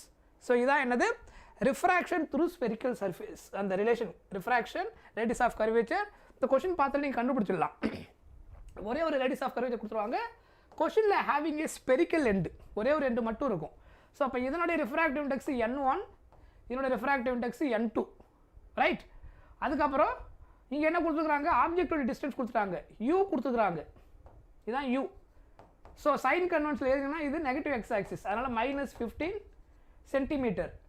So இது என்னது ரேடியஸ் ஆஃப் கர்வேச்சர் கொடுத்துருக்காங்க 30 சென்டிமீட்டர். இது எந்த ஆக்சிஸ், பாசிட்டிவ் எக்ஸ் ஆக்சிஸ், அதனால் ரேடியஸ் ஆஃப் கர்வேச்சர் என்னது +30. தெரியுதா? இது இந்த பாயிண்ட் ஆரிஜின் அர்த்தம், இது negative positive X axis negative X axis. So அதனால் இது பாசிட்டிவில் வரும், இது நெகட்டிவில் வரும். ஸோ UR நமக்கு தெரிஞ்சிடும். ஏர் மீடியம்ன்றதுனால இது எந்த medium, air medium, air medium refractive index 1. So அதனால் n1 1, ரைட். ஸோ அதுக்கப்புறம் என்ன கொடுத்துருக்குறாங்க, தட்ஸ் ஆல். இது மட்டும்தான் நமக்கு கிவன் டேட்டா. ஸோ இதுலேருந்து அவங்க என்ன கேட்டிருக்காங்கன்னா, இந்த V எங்கே வந்திருக்குன்னு கேட்டிருக்காங்க. U கொடுத்துட்டாங்க, இமேஜ் வந்துட்டு எவ்வளோ தூரத்தில் ஃபார்ம் ஆகும் அப்படின்னு சொல்லிட்டு டேட்டா கொடுத்துருக்குறாங்க. கரெக்டா? ரைட், கரெக்டா? எஸ், லேட்டாக வந்துட்டிங்களா? ஃபைன், அட்ஜஸ்ட் பண்ணிக்கலாம், ஒன்றும் பிரச்சனை இல்லை. கிளாஸோட ரிஃப்ராக்டிவ் இண்டெக்ஸ் என்ன? ஆக்சுவலாக இந்த கொஸ்டினில் மிஸ்ஸிங்கு, கொஸ்டினில் அதை ஆட் பண்ணிவிடுவாங்க, சரியா? அதில் வந்து ஆட் பண்ணிக்குவாங்க. கொஸ்டின் நமக்கு நேற்று கொஸ்டின் அதெல்லாம் கிளியராக இருக்கும். கிளாஸோட ரிஃப்ராக்டிவ் இண்டெக்ஸ் டயக்ராமில் கொடுத்துருவாங்க, இல்லை ஸ்டேட்மெண்ட்டில் கொடுத்துருவாங்க. இங்கே மிஸ் ஆகிருக்கு, ஆட் பண்ணிக்குவாங்க. அது n2 = 1.5, otherwise we have to use 3/2. Substitute பண்ணுங்கள். இதில் சப்ஸ்டிட் பண்ணால் என்ன வரும், n2 3/2 /v, n1 வந்து 1, கரெக்டா? n1 வந்து என்னது 1, u வந்து எவ்வளோ -15.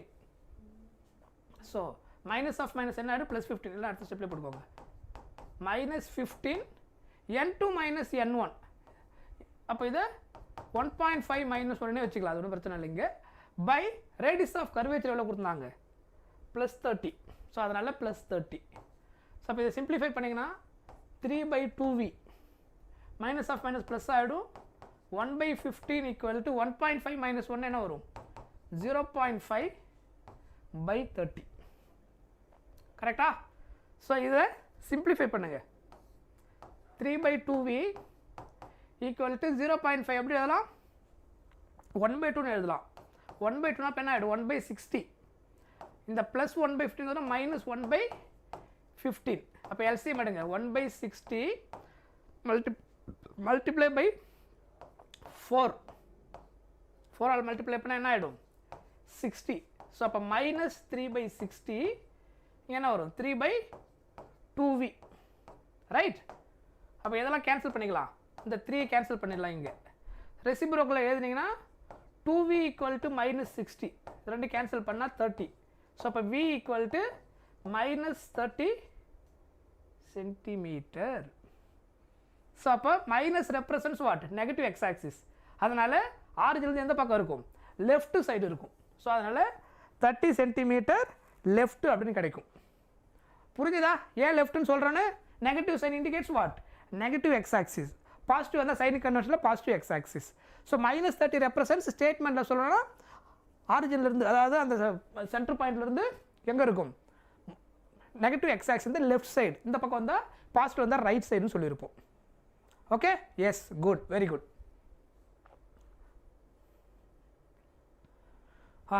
இதுக்கு ஆன்சர் சொல்லுங்க. A point object is kept at the first focus of convex lens. If the lens starts moving towards right with constant velocity, the image will be என்னவா இருக்கும்? அந்த 6 கண்டிஷன் ஞாபகம் இருக்கா? கான்வெக்ஸ் லென்ஸோடைய அந்த 6 கண்டிஷன் ஞாபகம் இருக்கா? Do you remember? வேவ் ஆப்டிக்ஸும் பார்ப்போம், don't worry, கண்டிப்பாக இன்றைக்கி பார்க்க தான் போகிறோம், பார்க்காமலாம் விட மாட்டோம். டைம் என்ன ஆகுது வேவ் ஆப்டிக்ஸுக்கு ஒரு 3:30 ஸ்டார்ட் பண்ணிடுவோம். சரியா? அதையும் தான் பார்க்க போகிறோம். ரைட், இதுக்கு ஆன்சர் சொல்லுங்கள். கான்வெக்ஸ் லென்ஸில் என்ன நடக்கும்? ஞாபகம் இருக்கா? இது வந்து கான்வெக்ஸ் லென்ஸ். இந்த கான்வெக்ஸ் லென்ஸில் 2 ஃபோக்கஸ் பாயிண்ட் நமக்கு இருக்கும். ஸோ இது வந்துட்டு F1, இது F2. ஓகேவா? இது வந்துட்டு இது 2F1, இதான் F1. இது வந்துட்டு இங்கே வந்து F2 இருக்கும். இது 2 டைம்ஸ் ஆஃப் F2. கரெக்டா? ஆப்ஜெக்டை நம்ம எங்கேருந்து மூவ் பண்ணிட்டு வரோம்? இன்ஃபினிட்டிலேருந்து மூவ் பண்ணிட்டு வரீங்க. ஆப்ஜெக்டை 6 கேஸ் எடுத்துருப்போம். At infinity, between infinity and 2F1, at 2F1, between 2F1 and F1, at F1. 6th case என்ன? பிட்வீன் ஆப்டிக்கல் சென்டருக்கும் F1க்கு நடுவில் வைக்கும்போது என்ன நடந்திருக்கும்? அப்போது நீங்கள் கிட்ட கொண்டு வர ஆப்ஜெக்டோடைய சைஸ் வந்து இமேஜ் சைஸ் வந்து ஆப்ஜெக்ட் சைஸ் இன்க்ரீஸ் ஆகிட்டே வரும். ஸோ இங்கே கிட்ட கொண்டு வர என்ன ஆகும்? Size of the image increase ஆகும். அட் 2F1 வரும்போது ஈக்குவல் ஆகிடும். மறுபடியும் இன்க்ரீஸ் பண்ணும்போது இமேஜ் சைஸ் ஆப்ஜெக்ட் சைஸ் ஜாஸ்தி ஆக ஆரம்பிக்கும். இந்த சைடு ஃபார்ம் ஆகும். சொல்கிறது புரியுதா? நீங்கள் இன்ஃபினிட்டி கொண்டு வர இங்கே இன்க்ரீஸ் ஆகினே வரும். F1 வைக்கும்போது இன்ஃபினிட்டியில் ஃபார்ம் ஆகும். கரெக்டாக? அது வரைக்கும் size of the image object சைஸோட அதிகமாக இருக்கும். இது ரெண்டுத்துக்கும் நடுவில் வரும்போது திரும்ப நமக்கு என்ன ஆகும்? இமேஜ் வந்துட்டு ஸ்டில் இன்க்ரீஸ் தான், ஆனால் virtual and erect image form ஆகிடும். இவ்வளோதான் ஐடியா. இப்போ இந்த ஆப்ஷனில் ஒன்றுனா பாருங்கள், ஆல்வேஸ்னு ஒரு வார்த்தை யூஸ் பண்ணிக்கிறாங்க. ஆல்வேஸ் மூவ் டுவர்ட்ஸ் ரைட்னா என்ன அர்த்தம்? எல்லாமே இந்த ரைட் சைடில் தான் ஃபார்ம் ஆகும்னு சொல்கிறாங்க. எல்லா இமேஜுமே நம்ம இங்கேருந்து எந்த இடத்துக்கு கொண்டு வந்தாலும் ரைட் சைடில் ஃபார்ம் ஆகுன்னு கேட்குறாங்க. கிடையாது. அப் டு இந்த பாயிண்ட் வர வரைக்கும் இமேஜ் எங்கே ஃபார்ம் ஆகும்? இந்த பாயிண்ட் வர வரைக்கும் இமேஜ் வந்து ரைட் சைடில் இமேஜ் ஃபார்ம் ஆகும். ரைட் சைடில் இமேஜ் ஃபார்ம் ஆகும். கரெக்ட்? ஆப்ஜெக்ட் இங்கே வரும்போது இமேஜ் எங்கே ஃபார்ம் ஆகும்? ஃப்ரண்ட்டில் ஃபார்ம் ஆகிடும். லெஃப்ட் சைடில் இமேஜ் ஃபார்ம் ஆகும். எப்போ? பிட்வீன் F1க்கும் ஆப்டிக்கல் சென்டருக்கும் நடுவில் வைக்கும்போது. ரைட்? நான் சொல்கிற பாயிண்ட் புரியுதா? ஸோ அப்போ இது வரைக்கும் இங்கே ரைட் சைடில் வரும். இங்கே என்ன இமேஜ் ஃபார்ம் ஆகும்? Real and inverted image. அதே மாதிரி ஆப்ஜெக்டோடைய சைஸும் இமேஜ் சைஸ் வந்து இன்க்ரீஸ் ஆகிட்ட ஒரு ஆப்ஜெக்ட் சைஸ் கிட்ட வர அது இன்க்ரீஸ்லேயே இருக்கும். Real and inverted. இங்கே என்ன இமேஜ் ஃபார்ம் ஆகும்? இந்த ஸ்பெஷல் கேஸில் மட்டும் virtual and erect image form ஆகும். இதெல்லாம் ஞாபகம் இருக்கா? இந்த tabulation virtual and erect image form ஆகும். ரைட்? இந்த ஸ்பெஷல் கேஸில். ஓகேவா? எதில்? இந்த கேஸுக்கான ஆன்சர் இது. இப்போ ஆப்ஷன் பாருங்கள். ஆல்வேஸ் மூவ் டுவர்ட்ஸ் ரைட்ன்றது தப்பு. ஆல்வேஸ் கிடையாது.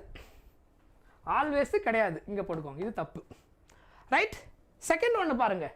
Always move towards left. அதுவும் தப்பு. ஆல்வேஸ்லாம் கிடையாது. அடுத்த வார்த்தை பாருங்கள். First move towards right and then move towards left. அதுக்கப்புறம் ஃபஸ்ட்டு மூவ் டுவர்ட்ஸ் லெஃப்ட்டு, அதுக்கப்புறம் then move towards right. So அவங்க என்ன கேட்டிருந்தாங்க கொஸ்டினில்? Object is kept at a distance focus convex lens. Yes, அதான் கேட்டிருக்காங்க. Lens start moving towards right. கரெக்டா? Lens வந்து எங்கேருந்து ஸ்டார்ட் பண்ணுறாங்க? டுவர்ட்ஸ் ரைட்டு டைரக்ஷனில் மூவ் ஆகும்போது அப்போ எது வரும்?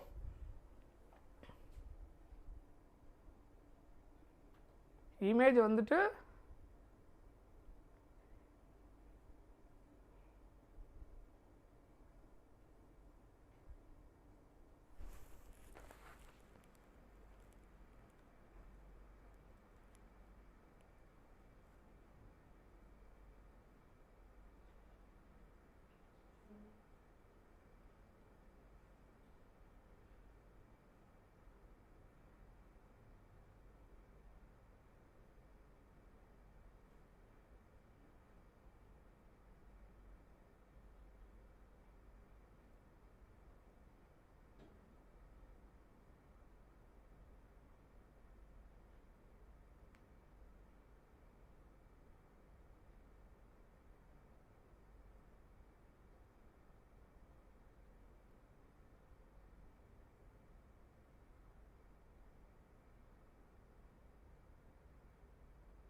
எஸ் ஆன்சர் வந்துட்டு டி தான் வரும் இந்த கேஸுக்கு. சி கிடையாது. எஸ் அதில் தான் ஒரு சின்ன ட்விஸ்ட் இருந்தது. அதனால தான் கொஞ்சம் நான் கொஞ்சம் அதை மறுபடியும் ரீசெக் பண்ணேன். ரீசெக் பண்ணும்போது தான் அப்புறம் ஒரு விஷயத்தை நான் கவனித்தேன். அதில் ஒரு சின்ன விஷயம் இருக்குது. அந்த பாயிண்ட்டை கொஸ்டினை மறுபடியும் படிங்களேன். என் point object is kept. Object எங்கே வச்சிருக்கிறாங்க? kept at first focus. Object kept at first focus of a convex lens. If the lens start moving towards right with the constant velocity, the image எப்படி இருக்கும் அப்படின்னு கேட்குறாங்க. கரெக்டா? Right. So இனிஷியலாக அது எங்கே இருந்திருக்கும் நீங்கள் பிளேஸ் பண்ணும்போது? இனிஷியலாக ஆப்ஜெக்ட் இந்த இடத்துல வைக்கிறாங்க. இங்கே ஆப்ஜெக்ட் இனிஷியலாக எந்த இருக்குது? அது பாயிண்ட் ஆப்ஜெக்ட். இந்த பாயிண்ட் ஆப்ஜெக்ட் இந்த இடத்துல இருக்குது இனிஷியலாக. F1 இதான் ஃபஸ்ட்டு ஃபோக்கஸ். இதான் என்னது? First focus. அப்போ கிட்டத்தட்ட இந்த வந்து இங்கே இருக்கும்போது அந்த இன்ஃபினிட்டி இமேஜ் இருக்குது பாருங்கள். அந்த ஸ்பெஷல் கேஸ் இந்த பாசிபிளாக தான் நடந்திருக்கும். ஆக்சுவலாக பிட்வீன் F1 டு ஓட் கொடுத்துருக்கணும் அந்த ஸ்டேட்மெண்ட்டில். நியரஸ்ட் F1 அந்த மீனிங் தான் இங்கே. அட் F1 வச்சிருக்கும் போது இமேஜ் எங்கே ஃபார்ம் ஆகிருந்திருக்கும்? இங்கே நம்ம இன்ஃபினிட்டில் ஃபார்ம் ஆகிருக்கும். பிட்வீன் F1 அண்ட் சியில் இருக்கும்போது ஃப்ரண்ட்டில் ஃபார்ம் ஆகிருக்கும். இதுக்கப்புறம் லென்ஸை நீங்கள் மூவ் பண்ணுறீங்க, ஆப்ஜெக்டை மூவ் பண்ணலை. அந்த கொஸ்டினில் திரும்ப பாருங்கள். A point object is kept at first focus of convex lens. If lens start moving, object move ஆகலை.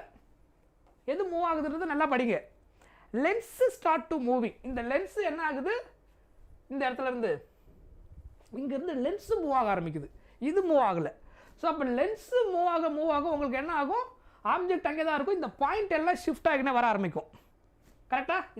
இந்த லென்ஸை இப்படி மூவ் பண்ணிங்கன்னா லென்ஸு இப்படி மூவ் பண்ணும்போது என்ன ஆகும்? ஆப்ஜெக்ட் இங்கே தான் இருக்கும். அடுத்து 2F இங்கே வர ஆரம்பிக்கும். இது எல்லாம் இங்கே வர ஆரம்பிக்கும் போது அந்த கேஸ் எல்லாத்துக்கும் உங்களுக்கு என்ன ஆகும்? ரைட் சைடில் இமேஜ் ஃபார்ம் ஆகும். ஸோ த டிஃபரன்ஸ் இஸ் நம்ம ஆப்ஜெக்ட் இங்கிருந்து மூவ் பண்ணியிருந்தா ஆப்ஷன் சி இஸ் கரெக்ட். இன்ஃபினிட்டிலிருந்து மூவ் பண்ணும்போது இமேஜ் வந்து இந்த சைடில் ஃபார்ம் ஆகும் அப் டு F1 வரும்போது. F1க்கும் ஓவுக்கும் நடுவில் வரும்போது ஃப்ரண்ட்டில் ஃபார்ம் ஆகிருக்கும். ஸோ ஆப்ஜெக்டை மூவ் பண்ணி கொண்டு வந்தால் டுவர்ட்ஸ் லென்ஸு கொண்டு வரும்போது இமேஜ் ஃபஸ்ட்டு லெஃப்ட் சைடில் ஃபார்ம் ஆகும், இங்கே ரைட் சைடில் ஃபார்ம் ஆகும், தென் லெஃப்ட்னு வந்திருக்கும். அதாவது அந்த ஆப்ஷன் சி இருக்குது பாருங்கள். First move towards right and then move towards லெஃப்ட்னு வந்திருக்கும். ஆனால் இந்த கேஸ் என்னென்னா பாயிண்ட் ஆப்ஜெக்டை ஃபஸ்ட்டு ஃபோக்கஸில் வச்சுட்டீங்க, லென்ஸை மூவ் பண்ண போகிறீங்க. ஸோ அதில் எது பாசிபிளாக இருக்க முடியும்னா ஃபஸ்ட்டு லெஃப்ட் இருந்திருக்க முடியும். முன்னாடியே F1ல் வைக்கிறதுக்கு அந்த கிட்ட வரும்போது லெஃப்ட் சைடில் இருந்திருக்க முடியும், இங்கே இருந்திருக்க முடியும். அதுக்கப்புறம் டுவர்ட்ஸ் ரைட் மூவ் ஆக என்ன ஆக முடியும்? லெஃப்ட் சைடில் ஃபார்ம் ஆகிருக்க முடியும், லென்ஸு மூவ் ஆகிறதுனால. So that is the difference ஆப்ஜெக்டை மூவ் பண்ணுறதுக்கும் லென்ஸை மூவ் பண்ணுறதுக்கும். ஸோ அதில் இன்னும் கொஞ்சம் கிளியராக அந்த வேர்டு கொடுத்துருக்கணும். அந்த கொஸ்டினில் என்ன கொடுத்துருக்கணும்? அட் F1 கொடுத்துருக்கக்கூடாது, பிட்வீன் F1க்கும் அந்த ஆப்ஜெக்ட் சென்டருக்குன்னு கொடுத்துருந்தாலும் இன்னும் கிளியராக வந்திருக்கும். உங்களுக்கு இந்த குழப்பம் வந்திருக்காது. சரியா? ஸோ இது ஒரு காமன் கிரியேட்டிவ் கொஸ்டின் இது. So just understand. ஸோ கொஸ்டினை படிக்கும்போது எது மூவ் ஆகுதுன்னு கேர்ஃபுல்லாக பார்க்கணும். ஆப்ஜெக்ட் மூவ் பண்ணி கொண்டு போகிறோமா, இல்லை ஆப்ஜெக்ட் ஒரு இடத்துல வச்சுட்டு லென்ஸை மூவ் பண்ணி கொண்டு போகிறோமா, டுவர்ட்ஸ் ரைட்டுக்கா டுவர்ட்ஸ் லெஃப்ட்டுக்கா அப்படின்றத கொஞ்சம் கவனமாக பார்க்கணும். புரிஞ்சுதா? Right? It is little bit different. So அந்த மாதிரி அதனால தான் எனக்கு கொஞ்சம் வித்தியாசமாக இருக்கிற கொஸ்டின்ஸ்லாம் இதில் கலெக்ட் பண்ணி உங்களுக்கு கொடுக்கணும்னு நினச்சிருந்தேன் நான். இந்த மாதிரி நம்ம கன்ஃபியூஸ் பண்ணுற மாதிரி சில நேரத்தில் கொஸ்டின் கொடுப்பாங்க. நம்ம ஒன்று ரெகுலராக புரிஞ்சுக்கிற மாதிரி புரிஞ்சுப்போம். பட் ஏதாவது சின்னதாக ட்விஸ்ட் இருந்ததுன்னா தப்பு பண்ணிவிடுவோம். ரைட்? சரி வாங்க அடுத்தது. 2 lenses of power +12 and -2 diopter are placed in contact. What will be the focal length of combination? What will be the focal length of combination?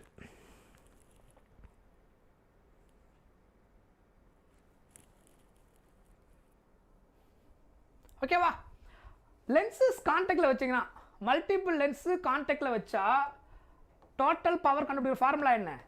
இப்போ இதனுடைய focal length F1 F2, power of lens என்ன இருக்கும்? P1 P2. Equivalent focal length எப்படி கண்டுபிடிக்கணும்? 1/F equivalent = 1/F1 + 1/F2. இது 2 lens மட்டும் இருந்தால் n number of lens கான்டாக்ட்னா 1/F1 1/F2 1/F3 like resistors are connected in பேரலாக இருந்தால் எப்படி இருக்குமோ அந்த மாதிரி. பவர் ஆஃப் லென்ஸ்ன்றது பவர்ன்றது என்னது? Reciprocal of focal length. So அதனால் 1/F1க்கு பதிலாக P1, 1/F2க்கு பதிலாக P2. ரைட்? Total power. அப்போ இது என்ன இடத்துல? Equivalent power. So what is the value given here? 2 lens எதில் வச்சுருக்கிறாங்க? கான்டாக்ட்னு சொல்லிட்டாங்க. ஃபர்ஸ்ட் ஒன்னுடைய ஃபோக்கல் லென்த் 12, செகண்ட் ஒன்று -2. சிம்பிளிஃபை பண்ண என்ன கிடைக்கும் 10 dioptre. Focal length power of லென்ஸோட SI யூனிட் என்னது டயாப்டர். ஈக்குவலண்ட் ஃபோக்கல் லென்த் எதுக்கு ஈக்குவல்? அப்போ 1/f ஈக்குவலண்ட் எழுதலாமா? இதை ஈக்குவல் டு 10 டயாப்டர் அப்படின்னு கிடைக்கும். 10 டயாப்டர்னா என்ன அர்த்தம்? டயாப்டர் மீட்டருக்கு மாத்திரம் என்ன அர்த்தம்? 1 டயாப்டர்ன்றதுக்கு ஈக்குவல் 1 மீட்டர் பவர் -1க்கு ஈக்குவல். சரியா? 1 டயாப்டர்ன்றதுக்கு ஈக்குவல் 1 மீட்டர் பவர் -1க்கு ஈக்குவல். Take reciprocal. ரெசிப்ரோக்கல் எடுத்தனா f ஈக்குவலண்ட் ஈக்குவல் டு 1/10 வரும். 1/10 இது என்னது? மீட்டர் பவர் -1 கீழே வந்தால் நமக்கு என்ன ஆகிடுவீங்க? ரெசிப்ரோக்கல் எடுக்கும்போது மீட்டர் மேலே வந்துடும். சரியா? 1/m 1/10 மீட்டர் அப்படின்னு கிடைக்கும். m பவர் -1 கீழே வந்தால் 10/mனு அர்த்தம். ரெசிப்ரோக்கல் எடுத்தால் m மேலே வந்துடும், 10 கீழே வந்துடும். ஆப்ஷன் எல்லாமே எது கொடுத்துருக்குறாங்க? சென்டிமீட்டர். அப்போ மீட்டர் சென்டிமீட்டராக மாற்றினீங்கன்னா 100 சென்டிமீட்டர் எவ்வளோக்கு ஈக்குவல்? 1 மீட்டருக்கு ஈக்குவல். ஸோ அப்போ எதால் மல்டிப்ளை பண்ணணும்? 1/10 into 1 metre equal to 100 centimetre. 0 0 cancel ஆகிடும். ஸோ அப்போ எதுக்கு ஈக்குவல்? 10 சென்டிமீட்டருக்கு equal. Option A is the answer. 10 centimetre. Right? புரிஞ்சுதா? இதெல்லாம் கான்டாக்டில் இருக்கும்போது டக்குன்னு கண்டுபிடிக்கணும். கன்வர்ஷன் கேர்ஃபுல்லாக பார்க்கணும். டயாப்டர்ன்றது 1 மீட்டர் பவர் -1க்கு equal. SI unit of power dioptre அதோட ஈக்குவல் டு 1 மீட்டர் பவர் -1. நமக்கு அடிக்கடி ஃபோக்கல் லென்த் எதில் தான் இருக்கும்? சென்டிமீட்டரில் இருக்கும். ரைட்? புரிஞ்சுதா? Very good. இந்த கொஸ்டின் ஆன்சர் சொல்லுங்க. A person using a lens as a simple microscope. Simple microscope. Simple microscope. Simple microscope ல நம்ம யூஸ் பண்ண சிம்பிள் மைக்ரோஸ்கோப் வந்துட்டு எந்த லென்ஸ் யூஸ் பண்ணுவோம்? யூஸ் பண்ணுற லென்ஸ் என்னது? சிம்பிள் மைக்ரோஸ்கோப்பில் யூஸ் பண்ணுற லென்ஸ் என்னது? Convex lens. Convex lens. அதில் ஆப்ஜெக்ட் நம்ம எங்கே வைப்போம்? பிட்வீன் ஆப்டிக்கல் சென்டருக்கும் ஃபோக்கல் ஃபஸ்ட்டு ஃபோக்கல் லென்த்துக்கு நடுவில் வைப்போம். அப்போ இமேஜ் எப்படி ஃபார்ம் ஆகும்?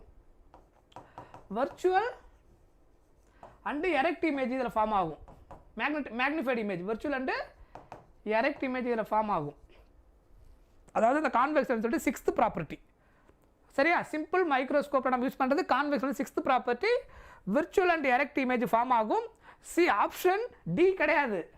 அப்ரைட்டு ரியல் அண்ட் இன்வெர்டர் கிடையாது. என்ன கொடுத்துருக்காங்க? Virtual and erect 6th case. Real and inverted கிடையாது. Upright correct. சரியா? ஒரு விஷயம் எல்லாம் புரிஞ்சுங்க. எரெக்ட் இமேஜ்னாலே என்னென்னு அர்த்தம்? எரெக்ட் இமேஜ்னாலே விர்ச்சுவல் அண்ட் எரெக்ட் அந்த வார்த்தை சேர்த்து தான் வரணும். ரியல் வந்தால் இன்வெர்டட் இமேஜ் தான். ஓகேவா? எரெக்ட் அண்ட் ரியல் இமேஜ் நமக்கு வராது எப்பயுமே. சரியா? So it is wrong. Upstraight virtual image. Upstraight virtual image அதாவது எரெக்ட். அப்ஸ்ட்ரைட்னா அர்த்தம்? Upright. Sorry upright. Upright means virtual and erect. Erect இமேஜ்னு அர்த்தம். அப்ரைட்னா என்ன அர்த்தம்?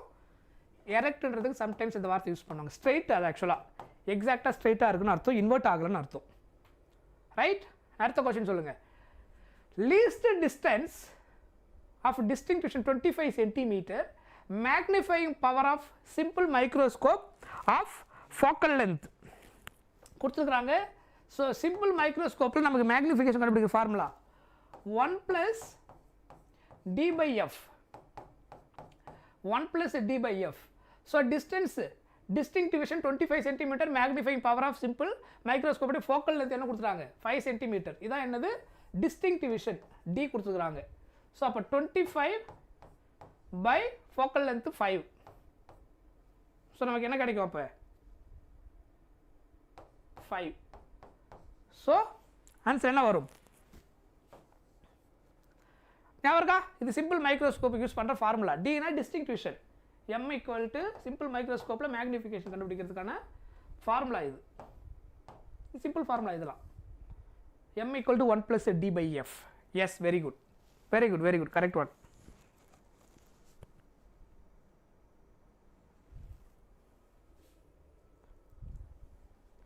The image formed by objective compound microscope. Objective compound microscope. So ரெண்டு lens use பண்ணுவோம் இல்லையா? அப்ஜெக்டிவ் இன்னொன்று ஐபீஸ். ஸோ காம்பவுண்ட் மைக்ரோஸ்கோப்பில் அப்ஜெக்டில் ஃபார்ம் ஆகிற இமேஜ் என்னது ரியல் அண்ட் என்லார்ஜ்டு இமேஜ். எதில் வரும் அப்ஜெக்டிவில். சரியா? ஸோ ஐ திங்க் இது எல்லாருக்கும் ஞாபகம் இருக்கும்னு நினைக்கிறேன். லென்ஸா பார்க்க போகிறோம் இருக்குது. இதுக்கப்புறம் பார்க்க போகிறதுலாம் அது ரிலேட்டட் கொஷின்ஸ் தான் கொஞ்சம் இருக்கும். ரைட்? ஸோ இது யூ வில் டூ ஹோம்ஒர்க். ஒரு சில கொஷின்ஸ் எல்லாம் கொஞ்சம் நீங்கள் ட்ரை பண்ணுங்கள். சரியா? நான் ஒரு சில கொஷின்ஸ்லாம் உங்களுக்கு ஹோம்ஒர்க் கொடுத்துட்றேன். ஐ திங்க் சில இதெல்லாம் டாப்பிக்கில் இருக்கான்னு பார்க்கணும். ரைட். ஸோ ஒரு 3-4 கொஷின் நான் உங்களுக்கு ஹோம்ஒர்க் கொடுத்துட்றேன். அடுத்து நம்ம வேவ் ஆப்டிக்ஸ் போயிடணும். ஸோ அதனால் ஒரு சில நீட் கொஷின்ஸ் மட்டும் கொஞ்சம் பார்த்துருவோம் ஃபாஸ்ட்டாக இதில். ஸோ டக்குன்னு ஆன்சர் சொல்லுங்கள் பார்ப்போம். இதெல்லாம் நீங்கள் டக்குன்னு சொல்லிடலாம். இதெல்லாம் ஏற்கனவே நடத்திருக்கிறேன். எப்படி ஃபாஸ்ட்டாக ஆன்சர் சொல்லுவீங்க இந்த கேஸுக்கலாம்? If the critical angle of total internal reflection of the medium vacuum 45 degree, velocity of light in the medium என்னவா இருந்திருக்கும்? velocity of light in the medium அப்படின்னு கேட்டிருக்கிறாங்க. ஸோ அதில் ஈஸியாக நம்ம கால்குலேட் பண்ண முடியும். ஃபார்முலா நம்ம என்ன பார்த்துருந்தோம்? கிரிட்டிக்கல் ஆங்கிள் ஃபார்முலா என்ன பார்த்துருந்தோம்? ஞாபகம் இருக்கா? இது NEET question 2020 NEET 2020 question. critical angle sin IC equal to speed of denser by speed of rarer. Speed of denser by what? Speed of rarer. Speed of denser by speed of rarer. So இதில் வேக்கம்ல இருந்து கொஸ்டின்ல என்ன கொடுத்துருக்காங்க? Vacuum. அப்போ வேக்கம்ன்றது என்ன medium? Vacuum தான் rarer medium. கொடுத்துக்கிற medium தான் என்னது? Tensor medium. வேக்கம் வந்து அப்போ ரேரர். வேக்கமுடைய ஸ்பீட் என்னவா இருக்கும்? VAC. கரெக்டா? கரெக்ட். ஸோ அப்போ இது வந்து C. Speed of denser medium தான் கொஸ்டின், அதான் medium. Sine of critical angle எவ்வளோ கொடுத்துருக்காங்க? 45 degree. What is sine 45?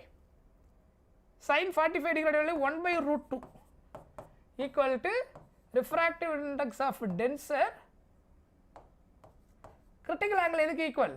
Sorry, C எதுக்கு ஈக்குவல்? ஸ்பீட் ஆஃப் லைட் வேகம் 3 × 10⁸. அப்போ கிராஸ் மல்டிப்ளை பண்ணுங்க. 3/√2 × 10⁸. இதான் என்னது? டென்சர் மீடியமுடைய ஸ்பீடு. முன்னாடி நான் இந்த மாதிரி மாடல் கொஸ்டின் நான் நடத்திட்டேன். ஸோ அதனால் option B is the answer. Option B is the answer. புரிஞ்சுதா? இந்த மாதிரி கொஷின் நான் முன்னாடியே நடத்தியிருந்தேன்.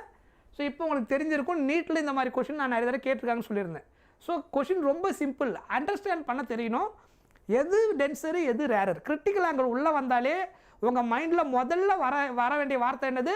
Tensor rarer. டோட்டல் இன்டர்னல் ரிஃப்ளெக்ஷனோ கிரிட்டிக்கல் ஆங்கிளோ இந்த மாதிரி டேர்ம் வரும்போது, இந்த வார்த்தைலாம் வரும்போது மைண்டில் முதல்ல டென்சர் ரேரர்ன்ற வார்த்தை வரணும்.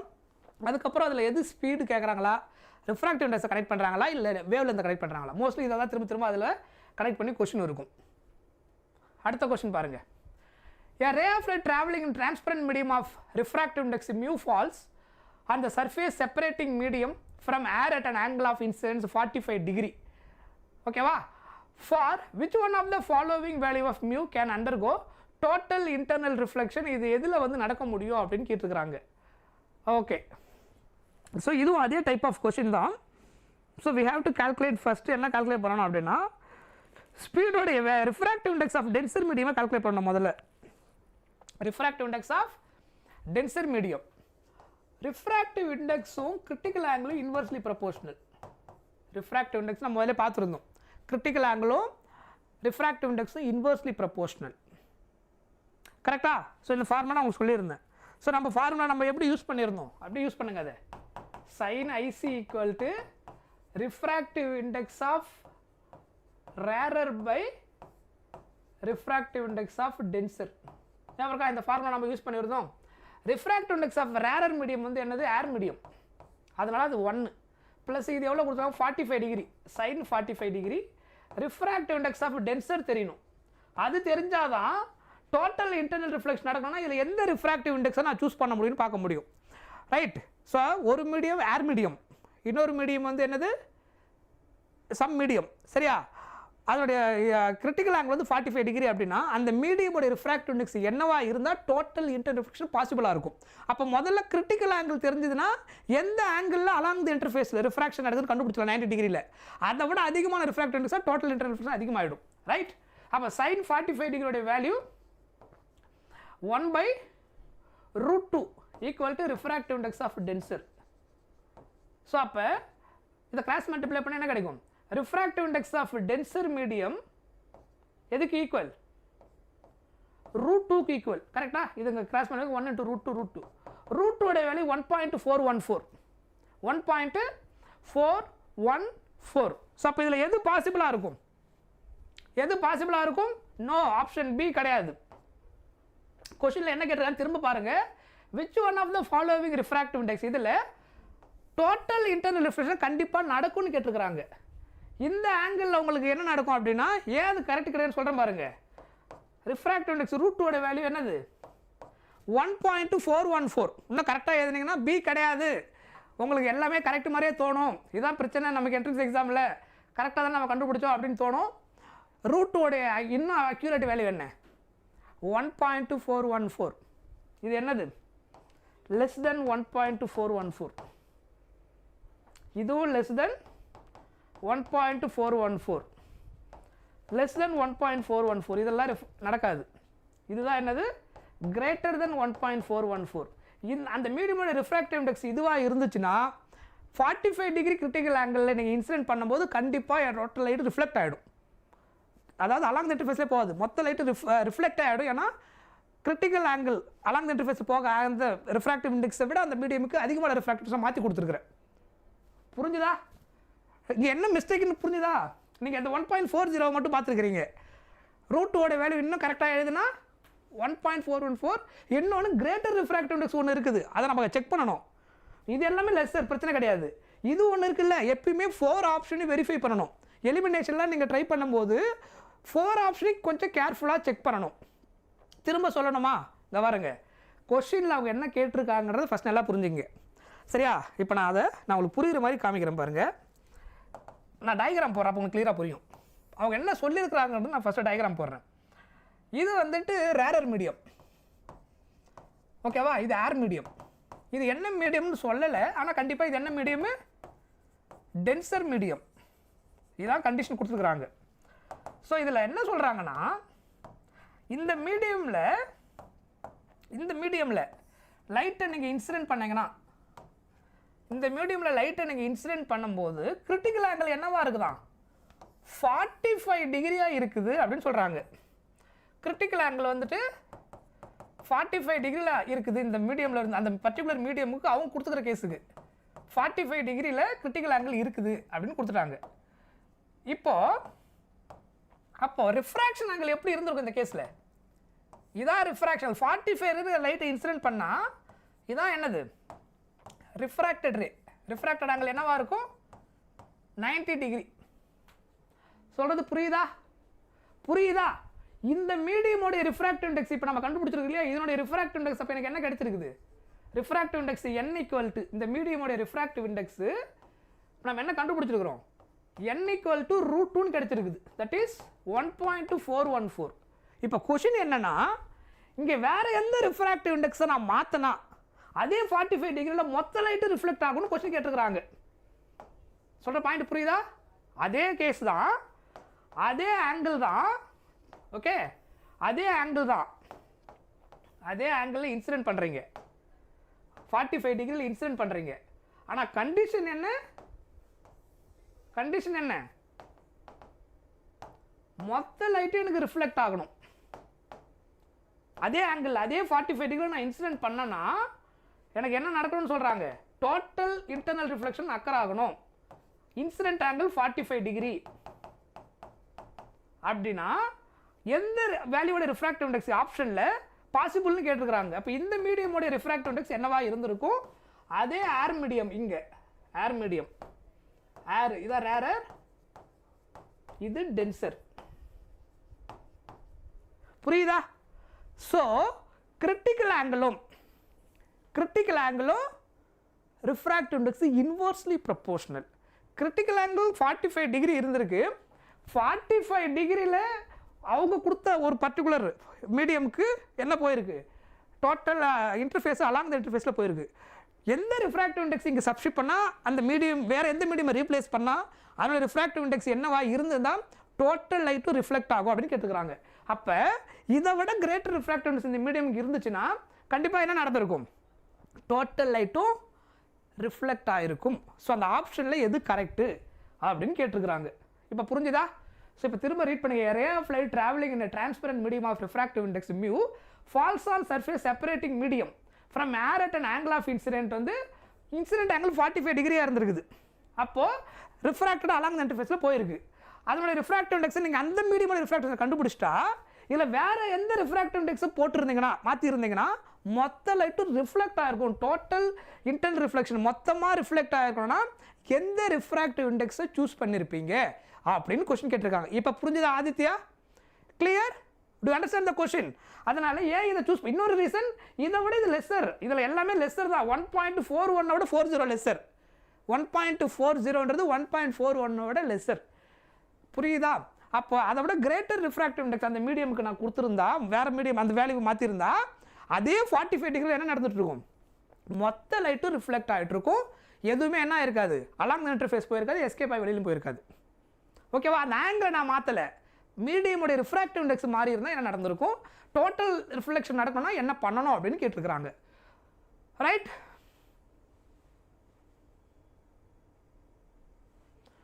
புரியுதா? போலாமா அடுத்தது?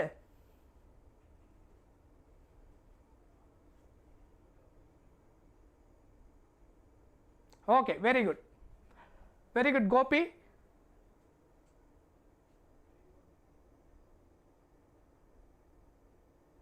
எஸ், டோட்டல் ரிஃப்ளெக்ஷன் நடக்கணும்னு கேட்டிருக்கிறாங்க எந்த ரிஃப்ராக்டிவ் இண்டெக்ஸ் மாற்றிருந்தீங்கன்னா. ஸோ அதனால் கிரிட்டிக்கல் ஆங்கிள் கேஸ்னால் தான் இன்டர்ஃபேஸ் போயிடும். டோட்டல் நடக்கணும்னா அதை விட கிரேட்டர் ரிஃப்ராக்டிவ் இண்டெக்ஸ் இருந்தால் ஈஸியாக நடந்துடும். That's all.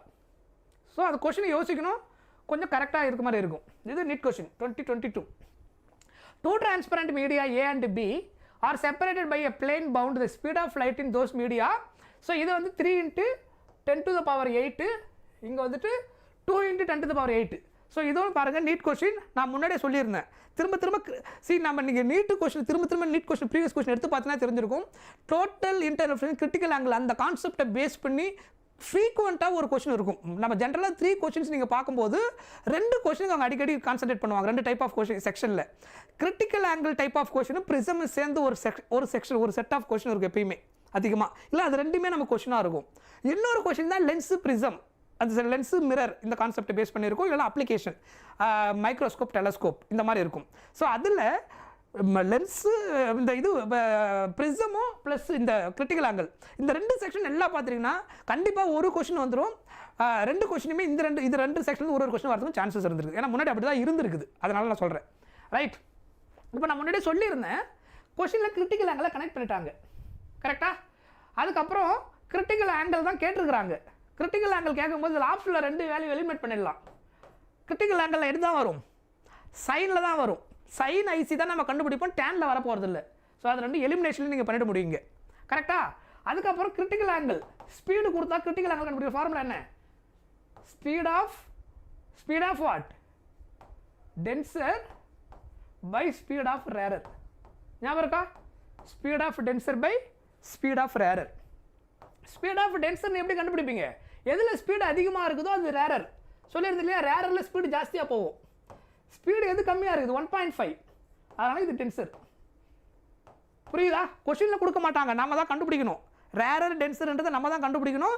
எப்படி கண்டுபிடிக்கணும், லைட்டோடைய ஸ்பீடு அதிகமாக இருக்கிற மீடியம் வந்துட்டு எந்த மீடியம், ரேரர். ஸ்பீடு கம்மியாக இருக்கிற டென்சர். வேவ்லென்த்துக்கும் அதே கேஸ் தான். ஸோ அப்போ இங்கே எவ்வளோ கொடுத்துருக்குறாங்க, டென்சருடைய கேஸ் வந்துட்டு 1.5. ஸோ 1.5 எப்படி எதெல்லாம் 3/2 × 10⁸ டிவைடட் பை ரேரர் வந்துட்டு 2 × 10⁸. அப்போ கேன்சல் பண்ணால் என்ன ஆகிடும், 10⁸ கேன்சல். இந்த 3/2/2 என்ன ஆகிடும் 3/4. 3/4 எதுக்கு ஈக்குவல் 0.75. அப்போ சைன் இன்வர்ஸ் அந்த பக்கம் போச்சுன்னா சைன் இன்வர்ஸ் ஆஃப் 0.750. புரிஞ்சுதா? கொஸ்டின் ரொம்ப ஈஸி, பட் ஒரே ஃபார்முலா தான். நம்ம இப்போ போன கேஸுக்கு முன்னாடி யூஸ் பண்ண formula critical angle concept formula. இதுக்கு முன்னாடி ஒரு 4-5 கொஸ்டின் நம்ம பார்த்தோம். இப்போ நீட்டில் கேட்ட இந்த கொஸ்டின் முன்னாடி பார்த்த கொஸ்டின்லையும் ஒரு சிமிலாரிட்டி இருந்தது. கரெக்ட்? ஸோ திரும்ப இந்த செக்ஷனில் கொஸ்டின் ஃபோக்கஸ் பண்ணுவாங்க. Which colour of the light has the longest wave length. பாருங்க, இதெல்லாம் கூட கொஸ்டின் கேட்டுருக்காங்க. இது EMBSல கூட நம்ம கனெக்ட் பண்ணிக்கலாம் அந்த சாப்டரோட கொஸ்டினை. எது ஆன்சர் ஒன்று சொல்லுங்கள் டக்குன்னு. இதெல்லாம் அவங்க எல்லாருக்கும் தெரிஞ்சிருக்கும். இது தெரியாதவங்க யாரும் இருக்க மாட்டேங்கன்னு நினைக்கிறேன். கரெக்டா? இதில் எது longest wave length? Yes, very good. Given கலரில் இதான் என்னது longest VIBGYOR, violet indigo, green yellow, violet indigo, blue, green, yellow, orange, red. Next, if total internal refraction when the angle of incidence equal to critical angle critical angle equal இருந்துச்சுனா what will be the angle of refraction கேட்டிருக்காங்க. angle of refraction என்ன ஞாபகம் இருக்கா? what will be the angle of refraction?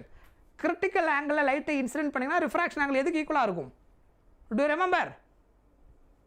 ஞாபகம் இருக்கா? yes, refraction angle r எதுக்கு ஈக்குவலா இருக்கும்? angle of incident angle critical angle ஈக்குவலா இருந்துச்சுனா then refraction angle r எதுக்கு ஈக்குவலா இருக்கும்? 90 டிகிரிக்கு ஈக்குவலா இருக்கும். yes, very good, correct. இதுல simple question. இதுக்கு ஆன்சர் சொல்லுங்க. இது என்ன கொடுத்துருக்காங்க பாருங்க. which set of colors come out in a situation in the figure அப்படின்னு கேட்டிருக்காங்க. ஒயிட் கலர் லைட்டை நீங்க பாஸ் பண்றீங்க. ஸோ ஒயிட் கலர் லைட்டில் நீங்கள் பாஸ் பண்ணும்போது இந்த கிரிட்டிக்கல் ஆங்கிள் இருக்கு இல்லையா, இந்த ஆங்கிள் ஆஃப் இன்சிடென்ஸ் வந்து எதுக்கு ஈக்குவலாக இருக்குது? கிரீனோடைய கிரிட்டிக்கல் ஆங்கிளுக்கு ஈக்குவலாக இருக்குது. ஸோ அதை எப்படி எழுதிக்கிறேன்? சிம்பிளாக புரியுறதுக்காக ஐசிஜின்னு எழுதிக்கிறேன். அப்படின்னு என்ன அர்த்தம்? கிரிட்டிக்கல் ஆங்கிள் ஆஃப் கிரீன் கலரோடைய கேஸில் இருந்துருக்குது. கரெக்டாக?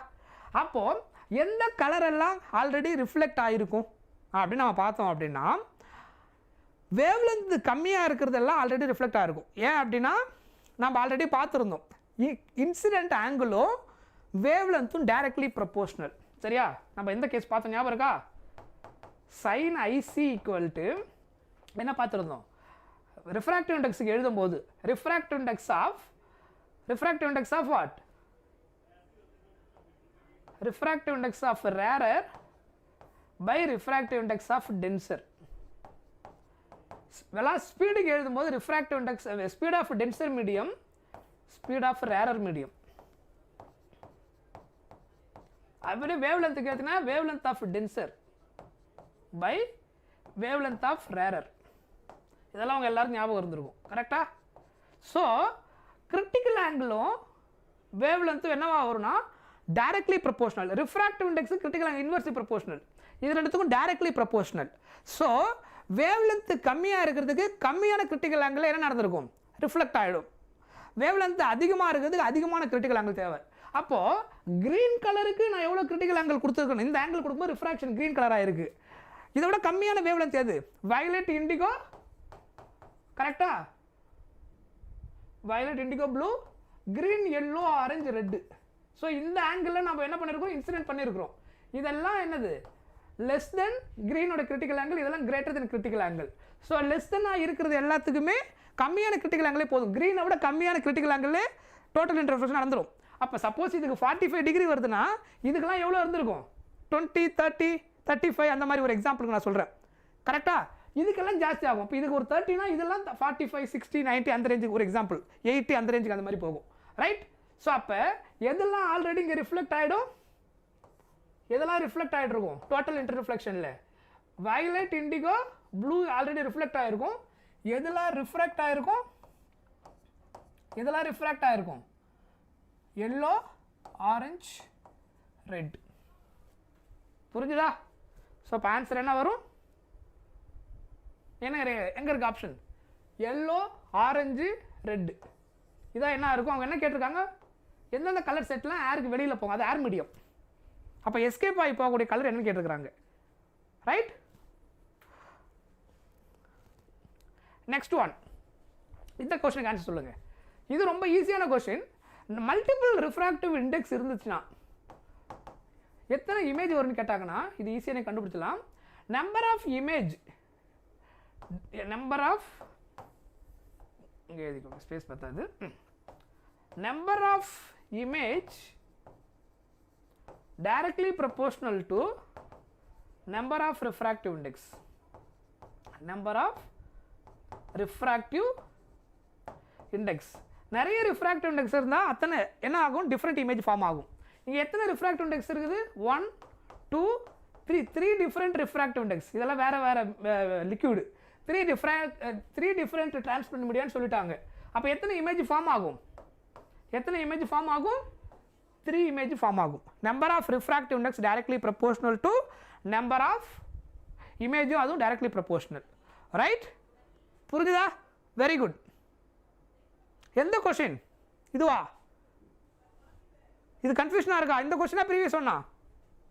எந்த கொஸ்டின் கோபி? கொஸ்டின் கன்ஃபியூஷன் இல்லை, கான்செப்டில் இருக்கிற கன்ஃபியூஷன். அதெல்லாம் கான்செப்ட் டக்குன்னு கன்ஃபியூஸ் ஆகிற மாதிரி இருக்கும். கிரிட்டிக்கல் ஆங்கிள், டோட்டல் இன்டர்ஃப்ளெக்ஷன், அதுக்கப்புறம் வந்துட்டு எஸ் சொல்லுங்கள். இந்த இதுவா? சி ரிஃப்ராக்டிவ் இண்டெக்ஸ்ன்றது என்ன அப்படின்னா பெண்டிங் ஆஃப் வேவ். சரியா? டிஃப்ரெண்ட் ரிஃப்ராக்டிவ் இண்டெக்ஸ் இருந்தால் ஒன்று வேறு மாதிரி பெண்ட் பண்ணும். அப்போ நமக்கு என்ன 3 வித்தியாசமான இமேஜ் தெரிய ஆரம்பிக்கும். ஒரே ரிஃப்ராக்டிவ் இண்டெக்ஸ் போது ஒரு இமேஜ் மட்டும்தான் தெரியும். ஓகே எஸ், அதுதான் சொன்னல. ஏன் டிஃப்ரெண்ட் ரிஃப்ராக்டிவ் இண்டெக்ஸ்னால் ஒன்றும் கிடையாது. இப்போ இந்த இடத்துல வந்துட்டு இங்கே ஒரு லிக்விட் வச்சுக்கிறீங்க, இது வாட்டர்னு எடுத்துக்கோங்க, இது இது ஆல்கஹால்னு வச்சுப்போம், இது இன்னொரு லிக்விட். சரியா? 3 வேறு வேறு லிக்விடாக இருக்கும்போது 3த்துலேயும் ரிஃப்ராக்ஷன் வேறு வேறு ஆங்கிளில் நடக்கும். வேறு வேறு ஆங்கிள் நடக்கிறதுனால வேறு வேறு இடத்துல இமேஜ் தெரியும். இமேஜ் வேறு வேறு இடத்துல தெரியும். அப்போ எத்தனை இமேஜ் தெரியும்? எப்படி ஒரே இமேஜ் தெரிய முடியும்? சொல்கிற பாயிண்ட் புரியுதா? ஒரே ரிஃப்ராக்டிவ் இண்டெக்ஸ் இருந்தால் மட்டும் தான் ஒரு இமேஜ் தெரியும். மல்டிபிள் ரிஃப்ராக்டிவ் இண்டெக்ஸ் இருந்தால் பெண்டிங் வேறு வேறு இடத்துல நடக்கும். ஏன்னா ரிஃப்ராக்ஷன் என்ன நடக்குது? Bending of light wave. ஒரு மீடியம்லேருந்து இன்னொரு மீடியம் டிரான்ஸ்மிட் லைட் ட்ராவல் ஆகும்போது பெண்ட் ஆக போகுது. ரிஃப்ராக்டிவ் இண்டெக்ஸ் மாறுதுன்னா பெண்டிங் சேஞ்சஸ் ஆகும், அப்போ இமேஜஸ் சேஞ்சஸ் ஆகும். Do understand? ஸோ அதனால தான் என்ன சொல்லியிருக்கிறேன், நிறைய டிஃப்ரெண்ட் ரிஃப்ராக்டிவ் இண்டெக்ஸ் இருந்ததுன்னா எத்தனை இமேஜ் ஃபார்ம் ஆகணும், எத்தனை டிஃப்ரெண்ட் ரிஃப்ராக்டிவ் இண்டெக்ஸ் கொஸ்டினே கொடுத்துட்டாங்க. 3 டிஃப்ரெண்ட் டிரான்ஸ்பரண்ட் மீடியா அது உள்ளே இருக்குதுன்னு சொல்லிட்டாங்க. அப்போ கண்டிப்பாக ஃபார்ம் ஆகிற இமேஜ் 3. 5 டிஃப்ரெண்ட் லிக்விட் கொடுத்தாங்கன்னா 5 இமேஜஸ் ஃபார்ம் ஆகிருக்கும். Number of images directly proportional அர்த்தம். இப்போ புரியுதா? ஸோ அதனால் ரீசன் அதுதான், அதனுடைய பெண்டிங் சேஞ்ச் ஆகும் வேறு வேறு லிக்விட் இருக்கும்போது. அதனால அதான் ரீசன். இந்த கொஸ்டின் ஆன்சர் சொல்லுங்கள். The power of biconvex lens is 10 diopter and the radius of curvature of each surface 10 cm. The refractive index of the material of the lens. ஓகேவா? இது வந்துட்டு ஓகேவா? இதை நீங்கள் பார்த்த உடனே கண்டுபிடிக்கலாம். ஒன்று லென்ஸ் மேக்கர் ஃபார்முலா. ஓகேவா sir? Lens maker formula use பண்ணி சம்ஸ் கஷ்டமாக இருக்கா? இது பாருங்கள், இது லென்ஸ் மேக்கர் ஃபார்முலா தான். கொஸ்டின் பார்த்தீங்கன்னா தெரியும். என்ன கொடுத்துருக்காங்க? பவர் ஆஃப் லென்ஸ் கொடுத்துட்டாங்க, radius of curvature each surface, radius of curvature each சர்ஃபேஸ்ன்னு சொல்லிட்டாங்க, பை கான்வெக்ஸ் லென்ஸ்னு சொல்லிட்டாங்க, பை கான்வெக்ஸ் லென்ஸ். அப்போது இங்கே 2 ரேடியஸ் இருக்குது. ஒன்று R1 வந்துட்டு ஃபஸ்ட் ரேடியஸ் வந்து plus 10 centimetre. Second radius second curved சர்ஃபேஸ்னால வரும், அது ஃப்ரண்ட்டில் வரும். பை கான்வெக்ஸ் லென்ஸில் 2 ரேடியஸ் இருக்கும், R1 R2. ஈச் ரேடியஸ் சேம்னு சொன்னதுனால ரெண்டுமே 10. சைன் கன்வென்ஷன் யூஸ் பண்ணும்போது ஒன்று ப்ளஸ், இன்னொன்று என்னது மைனஸ். கரெக்டா? அதுக்கப்புறம் அவங்க என்ன கொடுத்தாங்க? ரிஃப்ராக்டிவ் இண்டெக்ஸ் தான் கொஸ்டினில் கேட்டிருக்கிறாங்க. இது கொஸ்டின். பவர் கொடுத்துட்டாங்க. பவர் எவ்வளோ கொடுத்துருக்குறாங்க? 1 diopter. பவர் வந்துட்டு 1 diopter. ஸோ இந்த பவர்லேருந்து ஃபோக்கல் லென்த்தை கண்டுபிடிங்க. ஏன்னா power P is equal to எதுக்கு ஈக்குவல்? 1/Fக்கு ஈக்குவல். 1/F அப்படின்னா என்ன அர்த்தம்? 1/F அப்படின்னு நமக்கு கிடைச்சிடும் இல்லையா? கரெக்ட்? ஸோ அதை இப்படி எழுதிக்கோங்க. Power P is equal to 1/F. இதுக்கு பதிலாக இங்கே 1 diopterக்கு பதிலாக என்ன எழுதலாம்? Metre power -1. ஸோ அப்போ என்ன அர்த்தம்? 1/F equal to metre power -1 கீழே வந்தால் M கீழே வந்துடும். Take reciprocal. F equal to 1 metre, இது M மேலே போயிடும். மீட்டரை சென்டிமீட்டராக மாற்றிங்கன்னா என்ன கிடைக்கும்?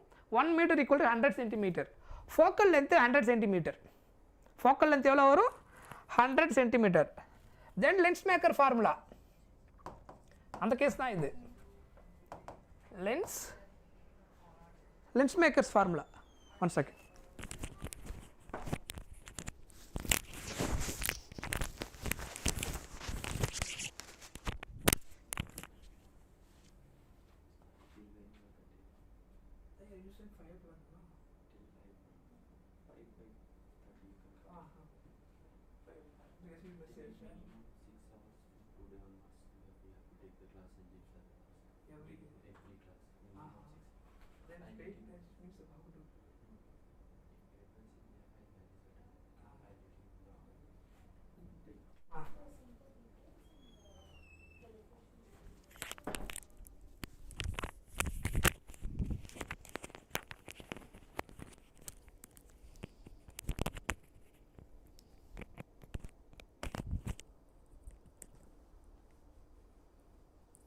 Okay right. So lens makers formula ஞாபகம் இருக்கா? 1/f equal to 1/f equal to எப்படி எழுதுவீங்க? n/1 இல்லை n2/n1 minus 1 into 1/r1 minus 1/r2. ஞாபகம் இருக்கா? n1ன்றது ஃபர்ஸ்ட் மீடியமோட ரிஃப்ராக்டிவ் இண்டெக்ஸ், அது ஏர் மீடியம். கரெக்டா? ஸோ அப்போ த பவர் ஆஃப் பைகான்வெக்ஷன் சொல்லிட்டாங்க. ஸோ அப்போ ஃபர்ஸ்ட் மீடியம் வந்து இங்கே என்ன அர்த்தம்? இது ஏர் மீடியம். அப்போ இது சிம்பிளாக நம்ம எப்படி எழுதிக்கலாம்னா 1/fக்கு பதிலாக 100 சென்டிமீட்டர், அதனால் 100 மாற்றிக்கிட்டோம். n2 வந்துட்டு தெரியாது, அதான் கண்டுபிடிக்க போகிறோம். அதை என்னன்னு எடுத்துக்கலாம். n1 வந்துட்டு 1 ஏர் மீடியம், n2 தெரியாது, அதான் கொஷின். அதை நம்ம என்ன எடுத்துக்கிறோம்? n2 ஈக்குவல் டு கன்வீனியண்ட்டாக என்னன்னு எடுத்துக்கிறோம். ஸோ அப்போ n-1 1/r1 எவ்வளோ கொடுத்துருக்குறாங்க கொஷினில்? +10, இது -10. ஸோ அப்போ 1/10 மைனஸ் ஆஃப் மைனஸ் இங்கே ப்ளஸ் ஆகிடும். அதனால் இதுவும் என்ன ஆகிடும்? 1/10. அவ்வளோதான். இதுக்கப்புறம் சால்வ் பண்ணிங்கன்னா இங்கே என்ன வரும்? n-1 into 2/10 2/10 into 100. ஸோ இந்த 0 கேன்சல் பண்ணிடலாம். ரைட். இந்த 2 எங்கே பக்கம் கொண்டு வந்துருங்க. 1/20 ஆகிடும் ஈக்குவல் டு n-1. இப்போ -1 எங்கே கொண்டு வந்தீங்கன்னா +1 ஆகிடுமா? n equal to 1/20 + 1. ஸோ அப்போ என்ன வரும்?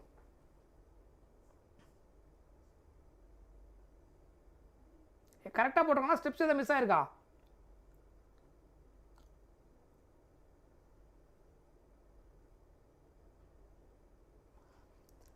கரெக்டா?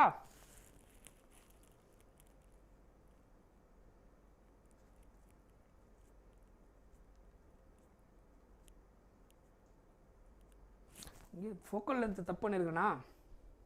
ஃபோக்கல் லென்த் என்ன கொடுத்தாங்க? 1 டயாப்டரா?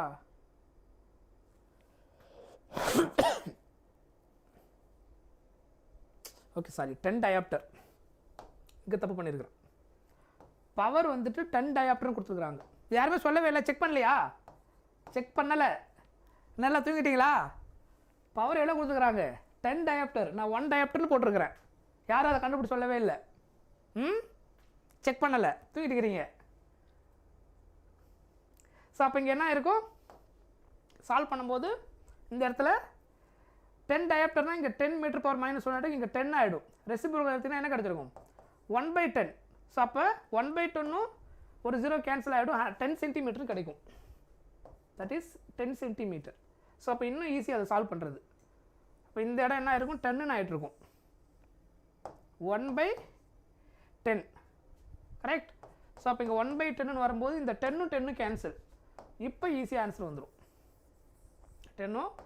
10 கேன்சல் ஆகிடும். ஸோ அப்போ இங்கே 1 மட்டும் இருக்கும். ஸோ இந்த 2 இங்கே கொண்டு வந்து 1/2. n-1 equal to 1/2.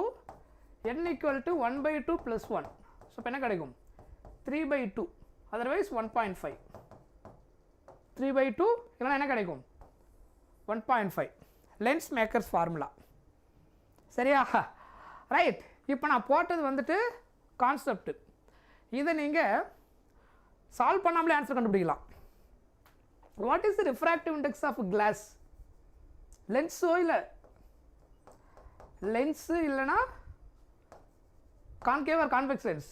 Refractive index of நாம் நார்மலாக யூஸ் பண்ணக்கூடிய லென்ஸு. சரியா? ஜென்ரலாக அது என்னது? நார்மல் கிளாஸாக தான் நம்ம கன்சிடர் பண்ண போகிறோம். அதனுடைய வேல்யூ எதுக்கு ஈக்குவலாக இருக்கும்? 3/2. ஸோ அதை நீங்கள் அப்படியே ஆன்சர் முடிச்சுருக்கலாம்.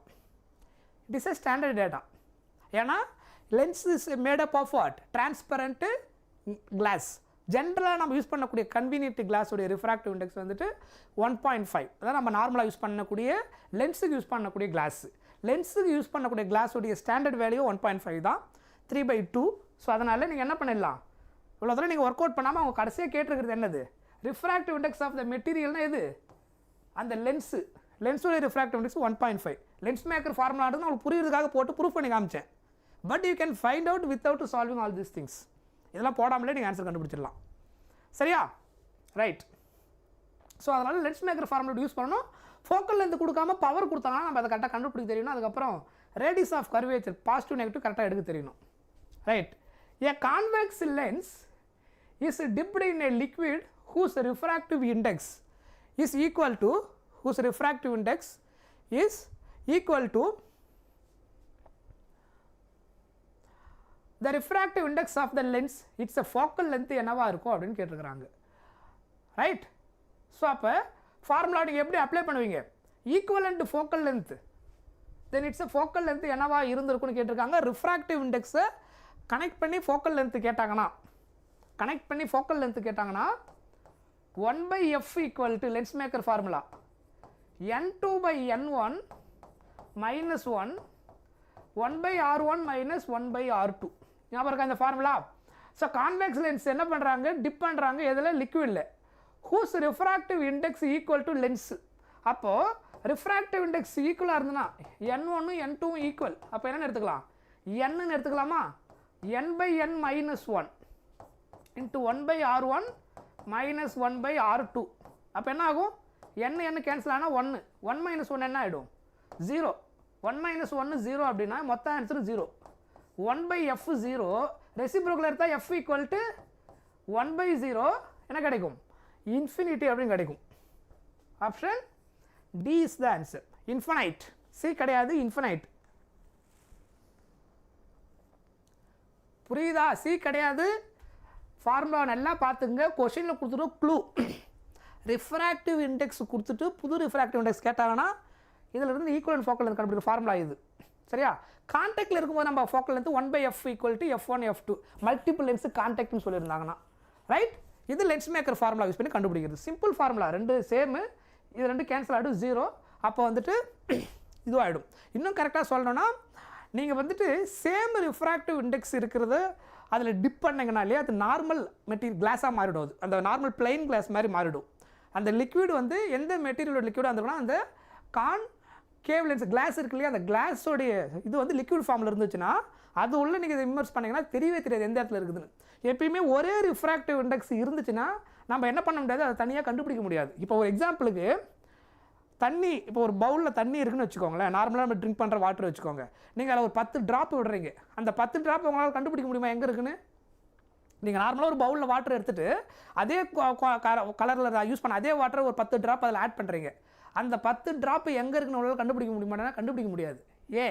ஏன்னா அது ரெண்டு ஒரே ரிஃப்ராக்டிவ் இண்டெக்ஸ். புரியுதா? ஒரே லிக்விடோடைய ரிஃப்ராக்டிவ் இண்டெக்ஸ். இதுவே ஒரு இங்கு எடுத்து நீங்கள் அதில் 2 ட்ராப் விடுறீங்க. நார்மலாக நம்ம யூஸ் பண்ணக்கூடிய இங்க் பாட்டில் இருக்கிற இங்க் இருக்குது பாருங்கள். இங்க் எடுத்து ஒரு ட்ராப்போ 2 ட்ராப்போ விட்டிங்கன்னா இங்க்கு தனியாக அந்த தண்ணியில் தெரியும். அந்த ப்ளூ கலரில் அது அப்படியே ஸ்லோவாக கீழே இறங்கும். அப்போது இங்க்குடைய ரிஃப்ராக்டிவ் இண்டெக்ஸ் வேறு. அதனால தான் உங்களால் என்ன பண்ண முடியுது? வாட்டரையும் இங்கையும் தனியாக பார்க்க முடியுது. ரெண்டு வேறு வேறு ரிஃப்ராக்டிவ் இண்டெக்ஸ். ஒரே ரிஃப்ராக்டிவ் இண்டெக்ஸாக இருந்தால் உங்களால் அதை பார்க்க முடியாது. அதே கேஸ் தான் இங்கே. அந்த கான்வெக்ஸ் லென்ஸை எடுத்துன்னு போய்ட்டு அந்த லிக்விடில் டிப் பண்ணிங்கன்னா அந்த லென்ஸை நீங்கள் டிப் பண்ணிவிட்டு கையை எடுத்துட்டிங்கன்னா அந்த லென்ஸ் எங்கே இருக்குன்னு உங்களால் பார்க்க முடியாது. எப்படி வாட்டரில் 2 ட்ராப் அதே தண்ணியில் விட்டால் பார்க்க முடியாது. ஏன்னா ஒரே ரிஃப்ராக்டிவ் இண்டெக்ஸ். ஒரே லிக்விட் ரிஃப்ராக்டிவ் இண்டெக்ஸ் இருக்கிறது நீங்கள் உள்ளே போட்டதுக்கப்புறம் you cannot see the glass plate. ஏன்னா அது ரெண்டு ஒரே ரிஃப்ராக்டிவ் இண்டெக்ஸ் டிஃப்ரென்ஸை காமிக்க முடியாது. வேறு வேறு ரிஃப்ராக்டிவ் இண்டெக்ஸ் இருந்தால் மட்டும் அது டிஃபர் பண்ணி காமிக்கும். இது தனி அது தனின்னு காமிக்கும். ஒரே ரிஃப்ராக்டிவ் இண்டெக்ஸாக இருந்தால் காமிக்காது அது. ஸோ இதை பொறுத்த வரைக்கும் அந்த மாதிரி சுச்சுவேஷனில் என்னென்ன அர்த்தம்? இந்த மாதிரி ஃபோக்கல் லென்த்லாம் நீங்கள் கனெக்ட் பண்ணும்போது ஒரே ரிஃப்ராக்டிவ் இண்டெக்ஸ் இருக்கிற கேஸுக்கு டிப் பண்ணும்போது மறைஞ்சிச்சுன்னா ஃபோக்கல் லென்த் என்னவாக இருக்கும் ஈக்குவலண்ட் அப்படின்னு கேட்டாங்கன்னா இன்ஃபனைட். புரியுதா? ஃபாலோ பண்ண முடியுதா?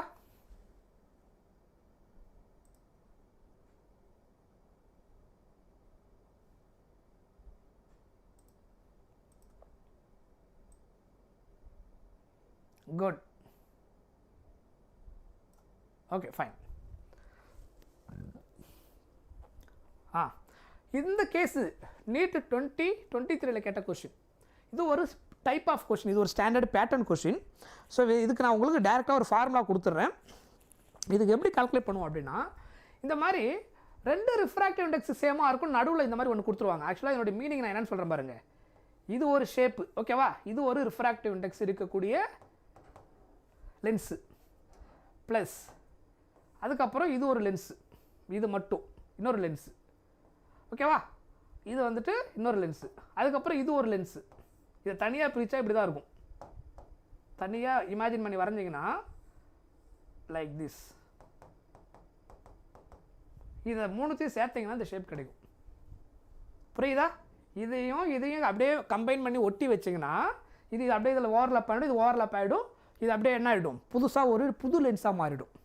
இந்த நியூ லென்ஸோடைய என்ன கேட்டிருக்கா, ஃபோக்கல் லென்த் என்னவாக இருந்ததுன்னு கேட்டிருக்கிறாங்க. இதில் இதனுடைய ரிஃப்ராக்டிவ் இண்டெக்ஸும் சேம். சரியா? இது N2ன்னு சொல்லியிருக்கிறாங்க. ஸோ அது N2. இதுவும் ஒரே ரிஃப்ராக்டிவ் இண்டெக்ஸ். இதனுடைய ரிஃப்ராக்டிவ் இண்டெக்ஸு N1. அதுக்கப்புறம் 2 radius of curvature R1 R2. இதில் இருக்கிற ரேடியஸும் இது ரெண்டு ஒரே லென்ஸ், அதனால் ரெண்டு ஒரே ரேடியஸ் ஆஃப் கர்வேச்சர்னு கொடுத்துருவாங்க. R1 R2 equal to R அப்படின்னு கொடுத்துருவாங்க. 20 சென்டிமீட்டர் கொடுத்துருவாங்க. இதில் இதனுடைய ரிஃப்ராக்டிவ் இண்டெக்ஸ் அதிகமாக இருக்கும் N2, N1 இந்த மாதிரி கம்மியாக கொடுத்துருவாங்க. அப்போ ஃபோக்கல் லென்த் கேட்டாங்கன்னா, இந்த ஈக்குவலண்ட் ஃபோக்கல் லென்த் கேட்டாங்கன்னா we have a direct formula. அந்த ஃபார்முலா என்னென்னு கொடுத்துருந்த கேஸுக்கு இது ஒரு டைப் ஆஃப் கொஷின். சரியா? இதுக்கு முன்னாடி இந்த கொஷின் ஏற்கனவே கேட்டுருக்குறாங்க. இது நீட்டில் லேட்டாக கேட்ட கொஷின். அதுக்கு முன்னாடி கேட்ட என்ட்ரன்ஸ் கொஷினில் இந்த ஃபார்முலா இருக்குது. என்ன ஃபார்முலானா -R divided by 2 into N2 minus N1. இந்த பர்டிகுலர் கேஸுக்கு டெரைவ் பண்ணி கொண்டு வந்தேன்னா இந்த மாதிரி ஒரு ஃபார்முலா கிடைக்கும். ஸோ இந்த கேஸுக்கு நான் ஆக்சுவலாக டெரைவ் பண்ணி கொண்டு வந்தேன் இந்த சுச்சுவேஷனுக்கு. நார்மலாக நம்ம லென்ஸ் மல்டிபிள் லென்ஸின் கான்டாக்ட் ஃபார்முலா அதை யூஸ் பண்ணி சால்வ் பண்ணிங்கன்னா இந்த மாதிரி ஒரு எக்ஸ்பிரஷன் கிடைக்கும். 2 ரேடியஸ் ஈக்குவல்னு கொடுத்துருந்தாங்கன்னா N2 கிரேட்டராக இருக்கும் N1 விட. இந்த ஃபார்முலா நீங்கள் சப்ஸ்டிட் பண்ணிங்கன்னா என்ன கிடச்சிடும், டேரெக்டாகவே ஈக்குவலண்ட் ஃபோக்கல் லென்த் கிடச்சிடும். சரியா? இது வந்துட்டு டேரெக்டாக இந்த கேஸுக்கான ஃபார்முலா. இதை ஞாபகம் வச்சுக்கோங்க. ஸோ இதில் சப்ஸ்டிட் பண்ணிங்கன்னா ஆறுன்றது இதுதான் 20 divided by 2 into N2 minus N1. N2 எவ்வளோ கொடுத்துருக்குறாங்க, 1.6 மைனஸ் 1.5, 1.6 மைனஸ் 1.5. ஸோ அப்போ இது என்னது 10. அப்போ 10 divided by 1.6 minus 1.5 0.1 multiply 10 by 10 பண்ணுங்கள். அப்போ 100 by 1 ஆகிடும். ஸோ அப்போ என்ன கிடைக்கும், நெகட்டிவ் சைன் ஃப்ரண்ட்டில் இருக்கும். F equal to -100 centimetre, -100 centimetre. Clear? இந்த ஃபார்முலா புரிஞ்சுதா? இது பர்டிகுலராக இந்த மாதிரி கேஸுக்கு மட்டும் தான் யூஸ் பண்ணும். இது it's a common formula only for this kind of structure. நம்ம இது மாதிரி இன்னொரு கொஸ்டின் இப்போ பார்ப்போம், உங்களுக்கு இன்னும் கிளியராக புரிஞ்சிடும். அது காட் இட்? ஃபாலோ பண்ண முடியுதா?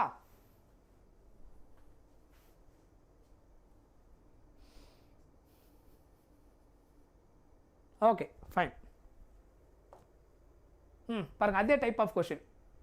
ஸோ இது வந்துட்டு ஆல்ரெடி வேறு ஒரு என்ட்ரன்ஸில் 2015 கேட்ட ஒரு டைப் ஆஃப் கொஷின் தான். அதே கேஸை வேறு மாதிரி ஷேப்புக்கு மாற்றினாங்க, அவ்வளோதான். இது ரெண்டும் ஒரே ரிஃப்ராக்டிவ் இண்டெக்ஸு, இது வேறு, இது N1, இது ரெண்டு N2. ஓகே, இப்போ நம்ம யூஸ் பண்ண சேம் ஃபார்முலா கொஷினில் அதே கொடுத்துட்டாங்க. என்ன கொடுத்துட்டாங்க, ஹேவிங் ரேடியஸ் சேம்னு சொல்லிட்டாங்க. 20 சென்டிமீட்டர். அதில் R1 R2 கொடுத்துருந்தாங்க, இங்கே அது சேம். ஸோ அப்போ ரிஃப்ராக்டிவ் இண்டெக்ஸ் இது N2. அதுக்கப்புறம் இன்னொன்று என்ன கொடுத்துருக்குறாங்க, இது N1 கிளாஸோட ரிஃப்ராக்டிவ் இண்டெக்ஸ் கொடுத்துருக்காங்க. அப்போ ஃபோக்கல் லென்த், இந்த காம்பினேஷனோட ஃபோக்கல் லென்த் என்ன வரும் கொடுத்துருந்தாங்க.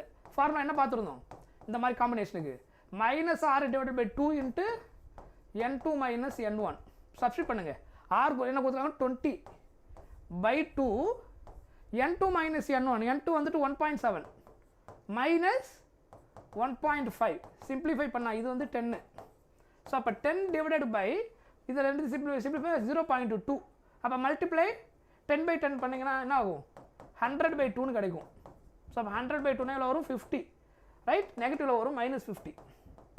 -50 சென்டிமீட்டர். நெகட்டிவ் சைன் சேர்ந்துருக்கும். -50 centimetre. -50 centimetre. Option C is the answer. புரிஞ்சுதா? இந்த ஃபார்முலா ஞாபகம் வச்சுக்க முடியுமா இந்த மாதிரி கேஸுக்கு? இது நார்மல் மெத்தடை விட இதுதான் ஈஸி. நார்மல் மெத்தட் பண்ண ஸ்டெப்ஸ் எடுக்கும், கொஞ்சம் டிஃபிகல்ட் கிடையாது, கொஞ்சம் எக்ஸ்ட்ரா ஸ்டெப்ஸ் எடுக்கும். இதெல்லாம் ஒரு பேட்டர்ன், இதெல்லாம் அடிக்கடி ரிப்பீட் ஆகிற பேட்டர்ன். ஸோ இது வந்து ஏற்கனவே கேட்ட கொஷினை தான் 2023 அப்படியே கொஞ்சம் மாடிஃபை பண்ணிக்கிட்டாங்க அதே கொஷினுக்கு. ஸோ அதனால் கொஷின் புதுசு கிடையாது அது. நெக்ஸ்ட் பாருங்கள், அதே நீட் 2023 கேட்ட ஈஸியான இன்னொரு question. The 2 thin lenses of same focal length. கொஷினில் க்ளூ என்னது, சேம் ஃபோக்கல் லென்த்து. அதில் ஒன்று கான்வெக்ஸ், இன்னொன்று கான்கேவ் அப்படி கொடுத்துட்டாங்க. when they are placed in contact each other equivalent focal length என்னவாக இருக்குன்னு கேட்டிருக்கிறாங்க.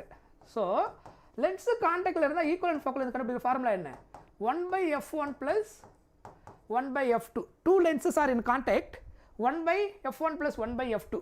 இதில் கான்கேவோடைய ஃபோக்கல் லென்ஸ், கான்கேவ் லென்ஸுக்கு ஃபோக்கல் லென்த்து சைன் என்னவாக இருக்கும்? நெகட்டிவில் இருக்கும் கான்கேவுக்கு. கான்வெக்ஸுக்கு என்னவாக இருக்கும்? ஃபோக்கல் லென்த்து பாசிட்டிவாக இருக்கும். கான்வெக்ஸ் லென்ஸுக்கு பாசிட்டிவ். அவங்க என்ன கொடுத்துட்டாங்க? 2 ஃபோக்கல் லென்த்து ஈக்குவல். ஸோ அதனால் மேக்னிடியூட் வைஸ் பார்த்தீங்கன்னா என்ன வரும்? F1ம் F2வும் என்னது? Fன்னு எடுத்துக்கலாம். கரெக்டாக? அப்போ இதை கரெக்டாக எப்படி எழுதலாம்? -F, இது வந்து +F. அவ்வளோதான் சிம்பிளாக சொல்லணும்னா. ரைட்? அப்போது இங்கே சால்வ் பண்ணிங்கன்னா ஸோ இது தேவையில்லை, இதே உங்களுக்கு ஈஸியாக தான் இருக்கும். மேக்னிடியூட் ஈக்குவலாக இருந்திருக்கும். ஸோ அப்போ 1/F1க்கு பதிலாக F ப்ளஸ் F2க்கு பதிலாக என்ன வரும்? -F. ஸோ அதனால் 1/F -1/F. 1/F - 1/F என்ன ஆகிடும்? 0 ஆகிடும். ஈக்குவலண்ட் ஃபோக்கல் லென்த் கண்டுபிடிச்சா ரெசிப்ரோக்கல் எடுக்கணும். ஸோ அப்போ equivalent focal length equal to 1/0. 1/0 என்ன ஆகிடும்? இன்ஃபினைட். 0 கிடையாது அக்ஷயா, 0 கிடையாது. பி கேர்ஃபுல், கவனமாக சால்வ் பண்ணணும். சரியா? Option C infinite.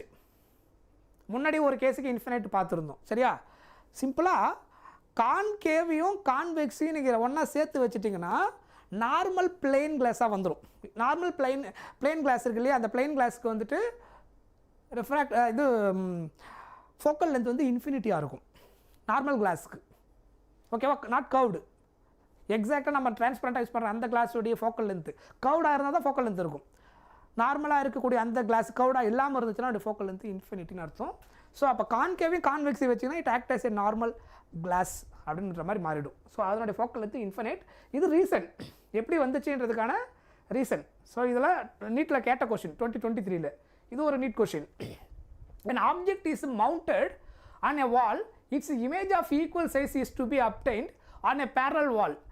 With the help of convex lens placed between these walls, the lens is kept at a distance x in front of the second wall.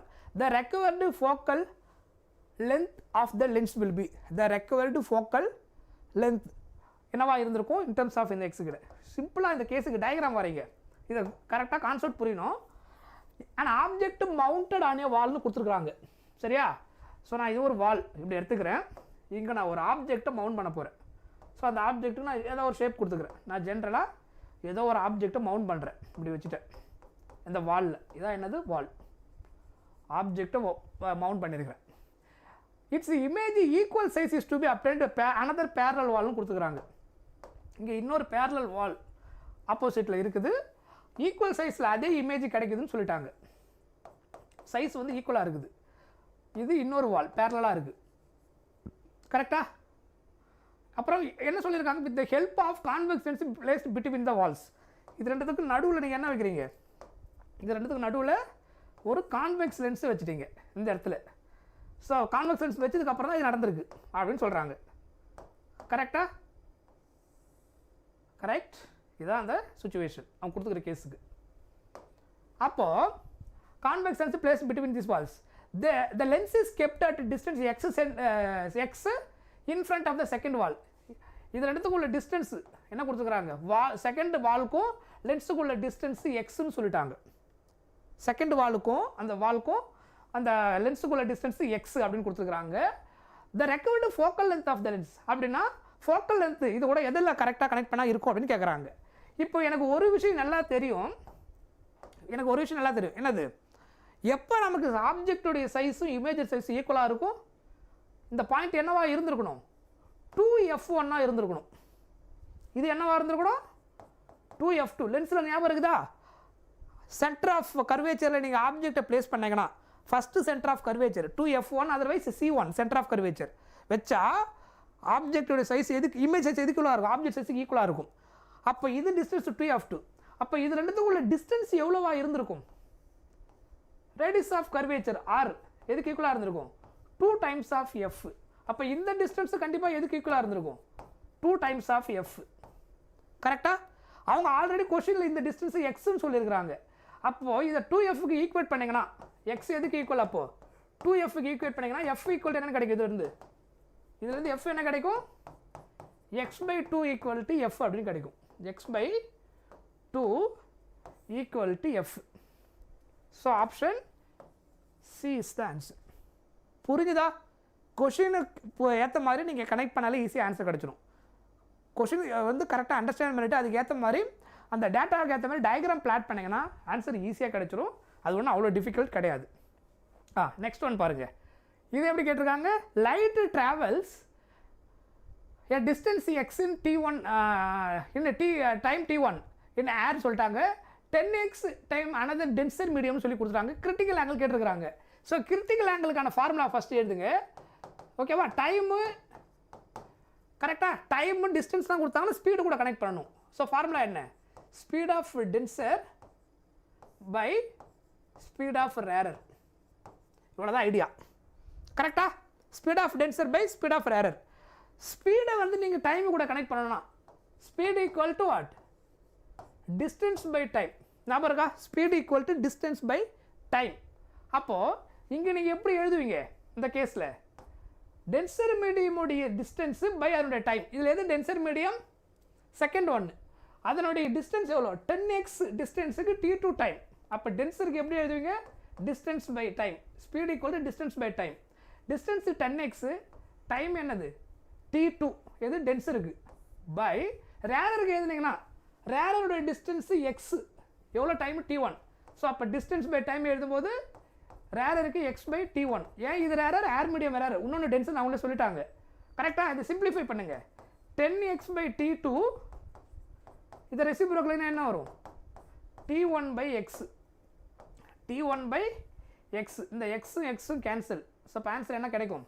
Solve பண்ணிங்கன்னா sin IC equal to 10 into t1 divided by t2. So அப்போ IC equal to sine அங்கே போனால் inverse ஆகிடும், right hand side போச்சுன்னா, equal to 10 times of t1 by t2. So அப்போ sine inverse of 10 times of t1 by t2. Option C is the answer. Option C is the answer. புரிஞ்சுதா? புரியுதா? அந்த முன்னாடி use பண்ண அதே formula தான். Question கொஞ்சம் டிஃப்ரெண்ட்டு.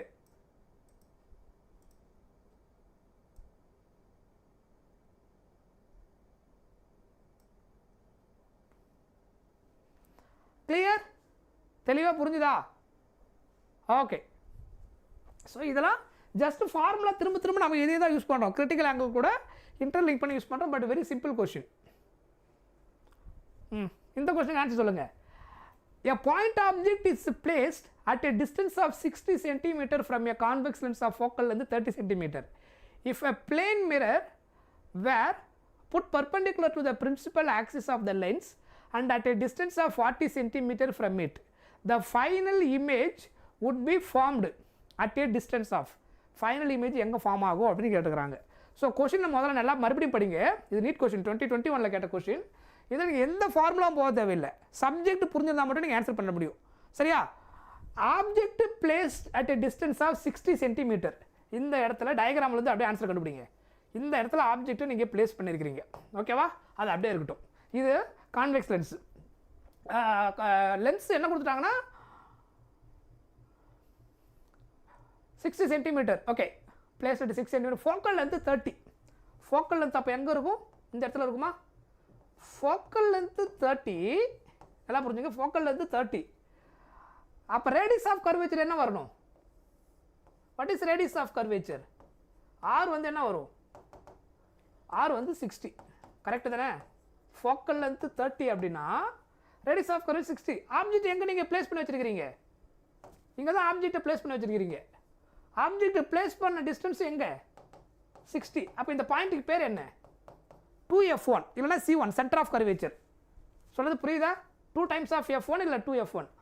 ஆப்ஜெக்ட் நம்ம இங்கே பிளேஸ் பண்ணால் இமேஜ் அதர் சைடில் எங்கே ஃபார்ம் ஆகும்? இந்த மிரர் இல்லாமல் போயிருந்தால் இமேஜ் எங்கே ஃபார்ம் ஆகும்? இதை நீங்கள் தூக்கிட்டு இருந்தீங்கன்னா இங்கே எவ்வளோ டிஸ்டன்ஸை ஃபார்ம் ஆகிருக்கும்?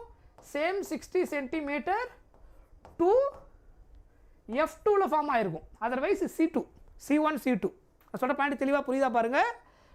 எனக்கு ரேடியஸ் ஆஃப் கர்வேச்சர் எனக்கு என்ன கொடுத்துட்டாங்க கொஷின் இல்லைனா ஃபோக்கல் லென்த்து கொடுத்துட்டாங்க. அப்போ ரேடியஸ் ஆஃப் கர்வேச்சர் ஈஸியாக கண்டுபிடிச்சிட முடியும் 2 times. அப்போ ஆப்ஜெக்ட் எங்கே நான் பிளேஸ் பண்ணியிருக்கணும்? எங்கே பண்ணியிருக்கான்னு சொல்லிட்டாங்க, அவங்களே சொல்லிட்டாங்க 60ல்.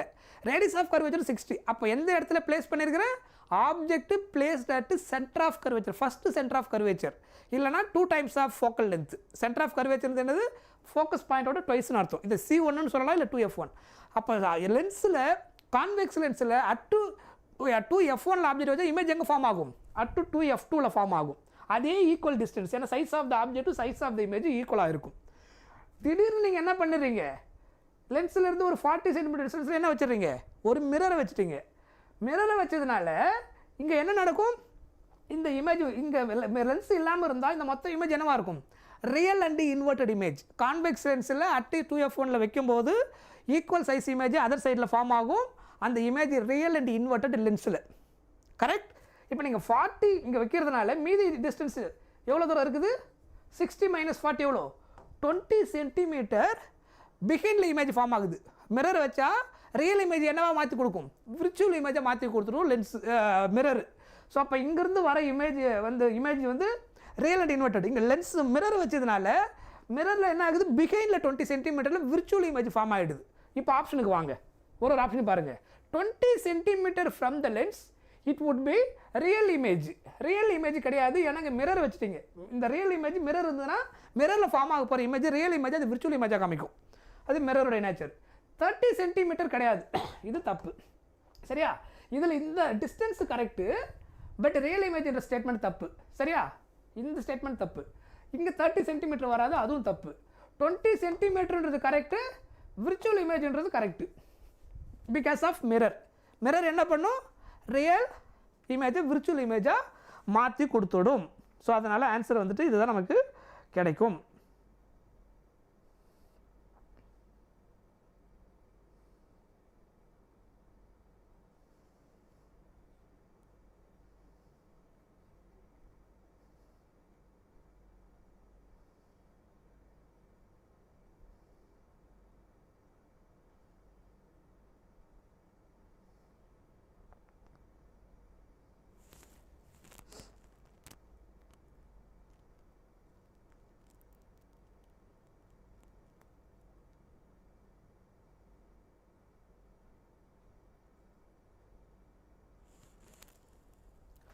ரைட், புரிஞ்சுதா?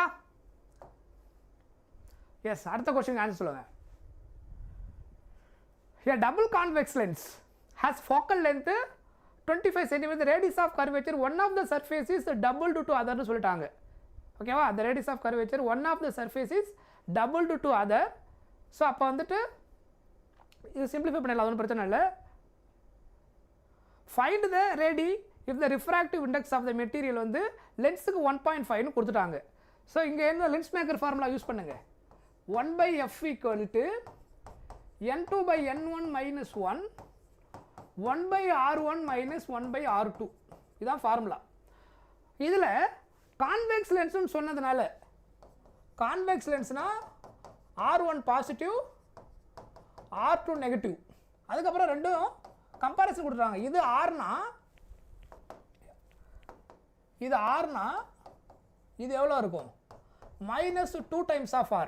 ஏன், the radius of curvature of one of the surface வந்து doubled the other. அதனால் r1 r எடுத்தா r2 என்ன ஆகிடுது, 2 times of r மாறிடுது, ட்வைஸ். அப்போ இதில் சிம்பிளிஃபை பண்ணுங்க.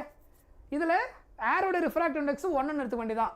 ஃபோக்கல் லென்த் கொடுத்துருக்குறாங்களா, என்னுடைய ஃபோக்கல் லென்த் என்ன கொடுத்துருக்குறாங்க, 25 centimetre. So 25 centimetre focal length கான்வெக்ஸுக்கு பாசிட்டிவ். சரியா, எஃப் வந்துட்டு ப்ளஸ் 25 சென்டிமீட்டர். ப்ளஸ் சைனுக்கான ரீசன் என்ன, கான்வெக்ஸு பாசிட்டிவாக இருக்கும். எஃப் = ப்ளஸ் 25 சென்டிமீட்டர் அப்படின்றதுனால. ஸோ அப்போ 1/25, n2 வந்துட்டு 3/2ன்னு எடுத்துக்கலாம். 1.5 எப்படி எடுத்துக்கலாம், 1.5 3/2. n1 வந்து ஏர் மீடியம், அதனால் 1. ஸோ அது போகணுன்னு அவசியம் கிடையாது. சரியா, refractive index of n1 1, n2 = 1.5 3/2. சொல்கிறது பிரச்சனை கிடையாது. -1 1/r minus of minus plus ஆகிடும், 1/2r அப்படின்னு கிடைக்கும். ரைட், இதை எல்சிஎம் எடுங்க. 3/2 - 1 என்ன வரும், 1/2 அப்படின்னு கிடைக்கும்.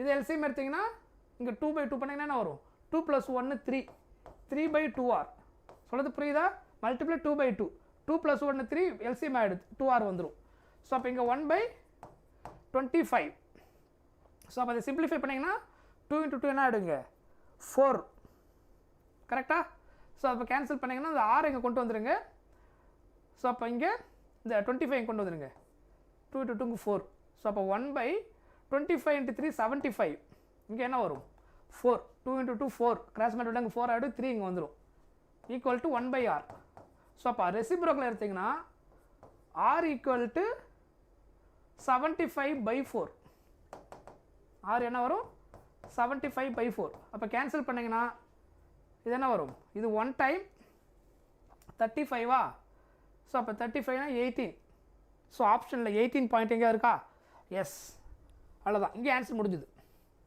இதுக்கப்புறம் நீங்கள் சால்வ் பண்ண அவசியம் கிடையாது 18 பாயிண்ட் சம்திங் வரும் ஓகே கான்கேவ் ஆமாம் கான்கேவோடைய ஈக்குவலண்ட் ஃபோக்கல் லென்த் நெகட்டிவ் கான்வெக்ஸுக்கு focal length by convex lens இருக்கு இல்லையா ஒன்று F1 ஒன்று F2 இருக்கும் அதை மொத்தமாக நீங்கள் கால்குலேட் பண்ணால் ஈக்குவலண்ட்டாக வரக்கூடிய ஃபோக்கல் லென்த்துடைய சைன் என்னவாக இருக்கும் கான்கேவ் லென்ஸுடைய ஃபோக்கல் லென்த் மொத்த லென்ஸுடைய ஃபோக்கல் லென்த் வந்து சைன் கான்கேவெக்ஸுக்கு பாசிட்டிவ் கான்கேவ் லென்ஸுக்கு நெகட்டிவ் சரியா அது ஸ்டாண்டர்டு எஸ் அதுதான் வரும் ஞாபகம் வச்சுக்கோங்க ஸோ 18 பாயிண்ட் சம்திங்னு வரும் 2 டைம்ஸ் மல்டிப்ளை பண்ணால் 37 பாயிண்ட்னு வரும் ஸோ ஒரு ஜஸ்ட் நியரஸ்ட்டாக கண்டுபிடிச்சா போதும் அதோட நீங்கள் ஸ்டாப் பண்ணிக்கலாம் எல்லாத்தையும் சால்வ் பண்ண தேவையில்லை இது 2021 கொஷின் இதில் என்ன கேட்டிருக்காங்க பாருங்கள் find the value of the angle of emergence என்னவா இருந்திருக்குன்னு கேட்டிருக்காங்க from the prism refractive index of the glass என்னவா இருந்துன்னு கேட்டிருக்காங்க சி லைட் வந்து எப்பயுமே 90 டிகிரி நார்மல் லைனில் இன்சிடென்ட் ஆனால் இங்கே என்ன நடக்காது ரிஃப்ராக்ஷன் நடக்காது அப்படியே லைட் ஸ்ட்ரைட்டாக வரும்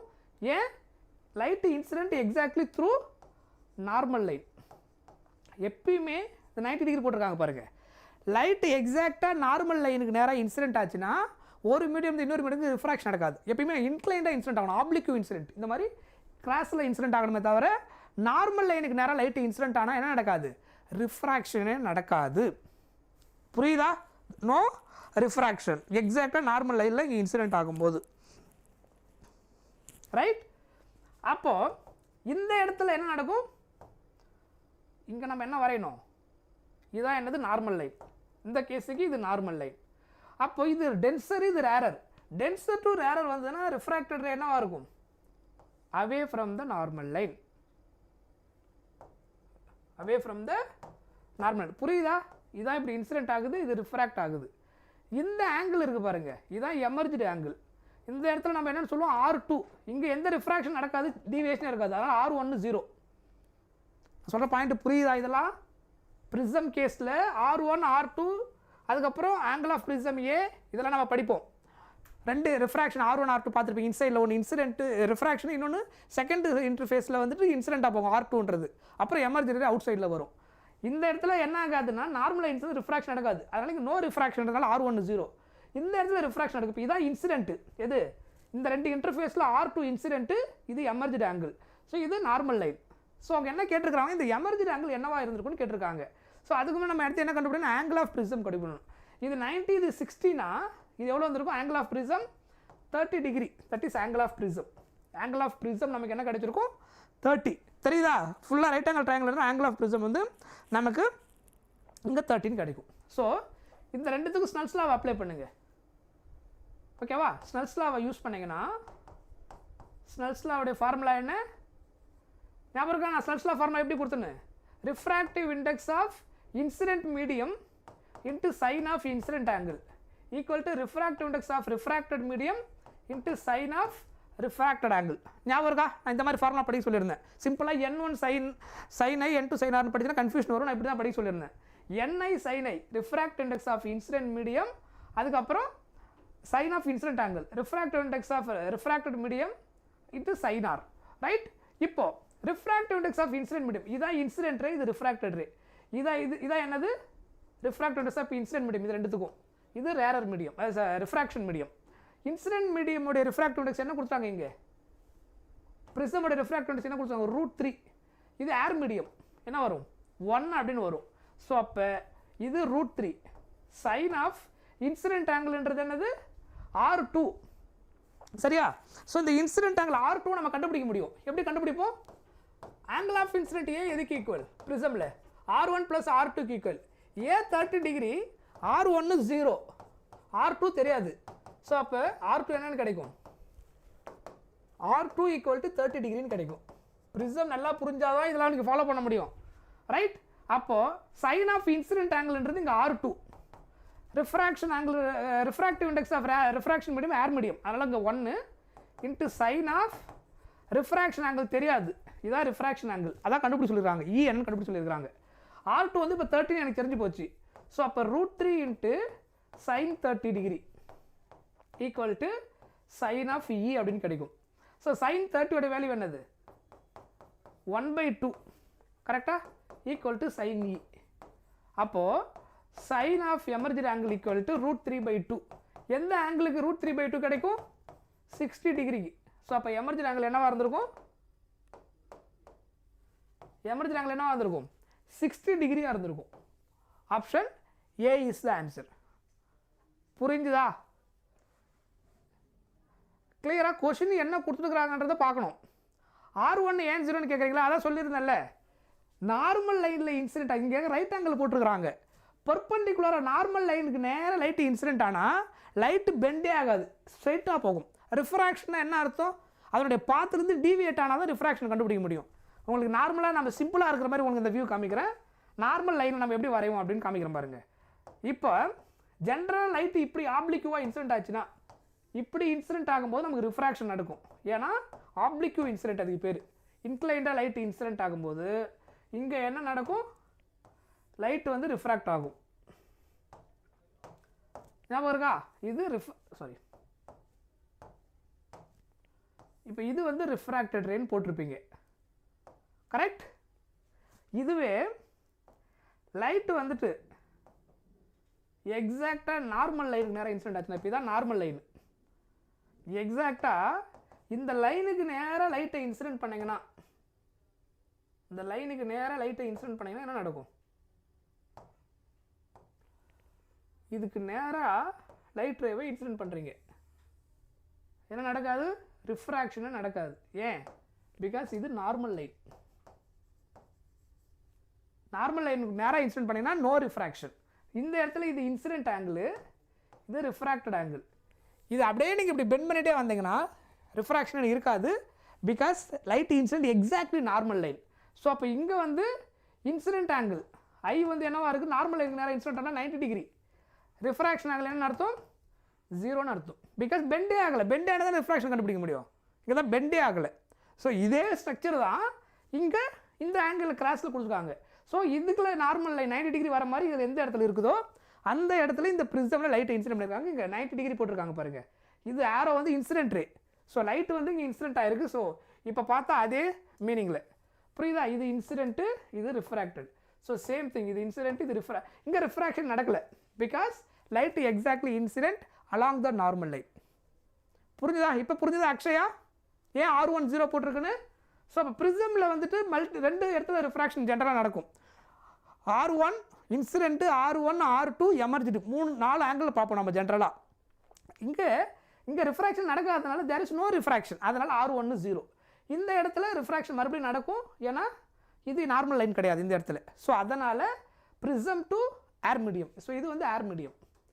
ப்ரிசம் டு ஏர் வர்றதுனால இந்த இன்டர்ஃபேஸில் இதுதான் இன்சிடென்ட்டு, இதுதான் ரிஃப்ராக்டட். இங்கே ஸ்னெல்ஸ் லாவை அப்ளை பண்ணி ஆன்சரை கெட் பண்ணணும். ப்ரிசமில் நமக்கு இந்த ஃபார்முலா தெரியும், சரியா? இது நீ 2021 கேட்ட question.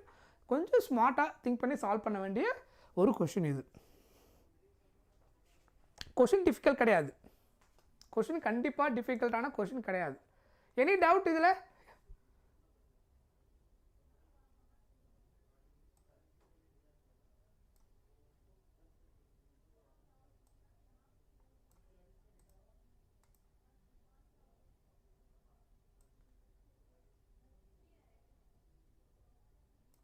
Okay, fine.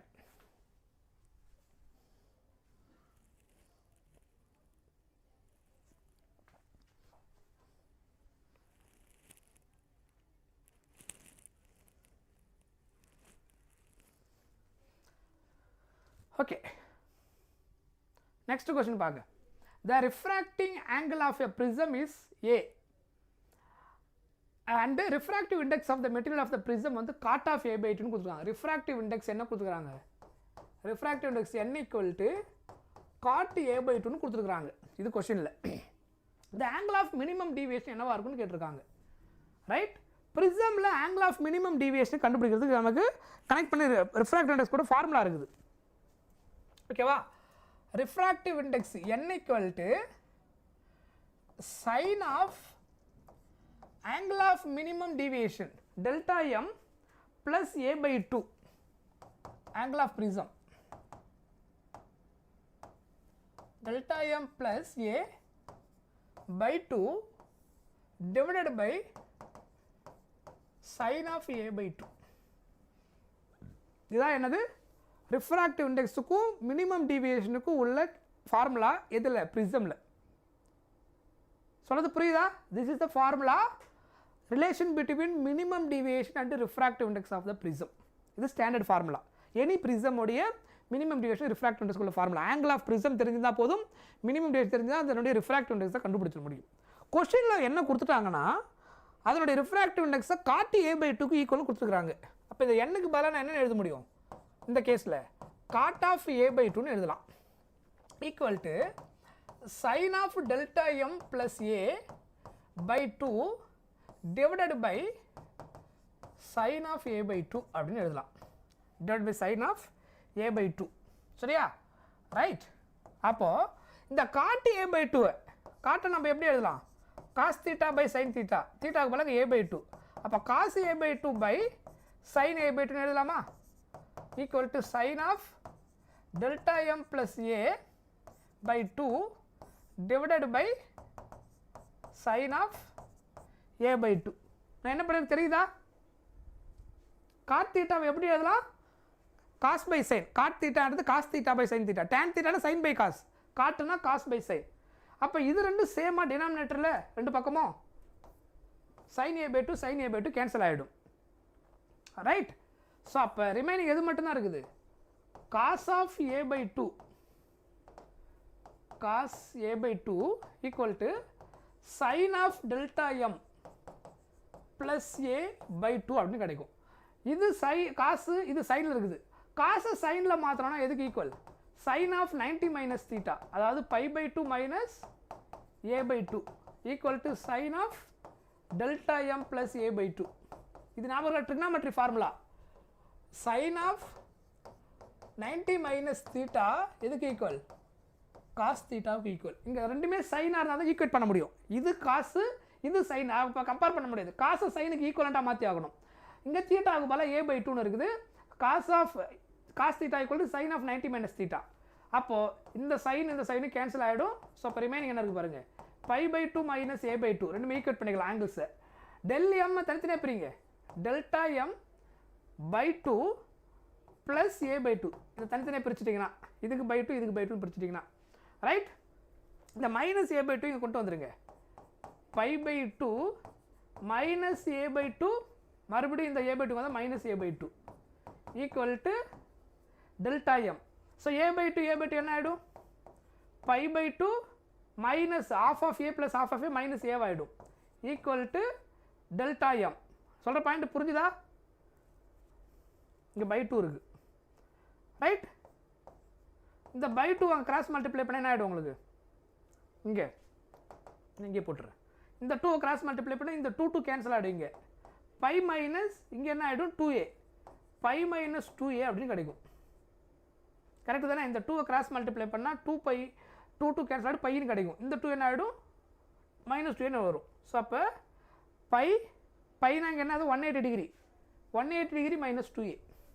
ரேடியன்ல எழுதுனீங்கன்னா pi, டிகிரில எழுதுனீங்கன்னா 180 degree. நமக்கு ரேடியன்லயும் கேட்கலாம், டிகிரிலயும் கூட. 90 minus 180 minus theta அப்படின்னு நம்ம சால்வ் பண்ணாலும் ஃபைன். சரியா? இது 90 தான் நம்ம கன்வெர்ட் பண்ணிருக்க முடியும். ஸோ இங்கே 90 minus theta போட்டு சால்வ் பண்ணால் 180 கிடைச்சிருக்கும் பைக்கு பதிலாக. So same meaning only. So pi minus 2a என்றது pi என்றது 180 டிகிரி ஈக்குவல். அதனால் 180 minus 2a. ரைட். இங்கே பாருங்க, இது வந்து ஜே லாஸ்ட் இயர் கேட்ட question. The refractive index of the material of a glass prism √3. the angle of minimum deviation equal to angle of prism க்கு ஈக்குவல்னு கொடுத்துட்டாங்க. what is the angle of the prism என்னவா இருந்திருக்கும் அப்படின்னு கேட்டிருக்காங்க. இப்போ use பண்ண same formula refractive index of the prism எதுக்கு equal பார்த்தோம், sin of delta m minimum deviation சொன்னாங்கன்னா by 2 divided by sin of a by 2. இதுதான் ஃபார்முலா. கரெக்டா? மினிமம் டீவியேஷனுக்கும் ரிஃப்ராக்டிவ் இண்டெக்ஸுக்கு உள்ள relation. Refractive index n equal to sin of minimum deviation plus a by 2 sin of a by 2. So இங்கே refractive index of glass prism √3 கொடுத்துட்டாங்க. Refractive index √3 condition. Angle of minimum டீவியேஷனும் angle of prism equal. அப்போ என்ன கொடுத்துருக்காங்க, delta எம்மும் ஏவும் equal. Question கேட்டிருக்கிறது என்னது, what is angle of prism, A என்னன்னு கேட்டிருக்கிறாங்க. ஸோ அப்போ டெல்டா எம் இங்கே ஏன்னு மாற்றிருங்க, எல்லாமே ஏவுக்கு மாறிடும். அப்போ இங்கே ஏன்னு மாற்றிட்டா a + a by 2 divided by sin of a by 2, right? a + a 2a என்ன ஆகிடும், இந்த இது கேன்சல் பண்ணிக்கலாமா, ரைட்? sin of a கிடைக்கும். 2a கேன்சல் ஆச்சுன்னா sin of a divided by sin a by 2, right? sin 2a என்ன formula, 2 sin a cos a ன்னு ஒரு ஃபார்முலா படிச்சிங்கன்னா அப்புறம் sin 2x equal to 2 sin x cos x. இதுவே half angle formula எழுதினீங்கன்னா இங்கே 2 இல்லாமல் ஏல எழுதினீங்கன்னா 2 sin of a by 2 into cos of a by 2 எழுத முடியும். இது ட்ரிக்னாமெட்ரி ஃபார்முலா. அப்போது sin ஏவுக்கு பதிலாக என்ன எழுத முடியும், ட்ரிக்னாமெட்ரி ஃபார்முலாவை 2 sin a by 2 into cos a by 2 by sin a by 2. So அப்போ sin a by 2 கேன்சல் ஆகிடும். இந்த 2 எங்கே கொண்டு வந்துருங்க, √3 by 2 equal to cos of a by 2ன்னு கிடைக்கும். கரெக்ட்? √3 by 2 காசுக்கு எந்த ஆங்கிள் எழுதுவீங்க, √3 by 2 காசுக்கு எந்த ஆங்கிளுக்கு வரும், √3 by 2 equal to cos of a by 2. கரெக்டா? இங்கே எல்லாமே டிகிரியில் தான் இருக்குது. அப்போ டிகிரியிலே மாற்றிங்க. காஸ் √3 by 2 பதில் என்ன எழுதலாம் நீங்கள், 30 டிகிரி எல்லாமா. காசில் √3 by 2 எதுக்கு வரும், 30க்கு வரும். Cos 30 degree equal to cos of a by 2. So ரெண்டுமே இப்போ காசு ஆகிடுச்சு. ஸோ அப்போ 30 டிகிரி எதுக்கு ஈக்குவல் பண்ணிக்கலாம், a by 2. ஸோ அப்போ கிராஸ் மல்டிப்ளை பண்ணால் 60 டிகிரி ஈக்குவல் டு ஏன்னு கிடைக்கும். ஸோ ஆங்கிள் ஆஃப் பிரிசம் எதுக்கு ஈக்குவலாக இருக்கும், 60 டிகிரி. ஆப்ஷன் ஏ. 30 டிகிரி கிடையாது, ஆங்கிள் வந்து a by 2. சரியா? Be careful. இது 30, அதுக்கப்புறம் வர வேண்டியது. சரியா? ரைட்? ஸோ அதனால் ஆப்ஷன் ஏ. பி கிடையாது, பி கிடையாது.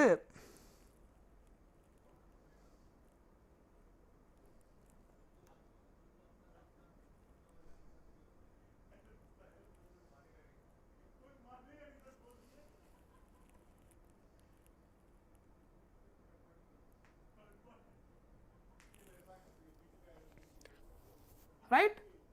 நீங்கள் கண்டுபிடிச்சி வந்து √3 by 2க்கு தான் cos 60 வரும். சரியா? கரெக்ட்? புரிஞ்சுதா? அபிநயா தானே, அன்றைக்கி தான் 30 போட்டிருக்கீங்கன்னு நினைக்கிறேன். ஸோ அதை கொஞ்சம் கவனமாக போடுங்க.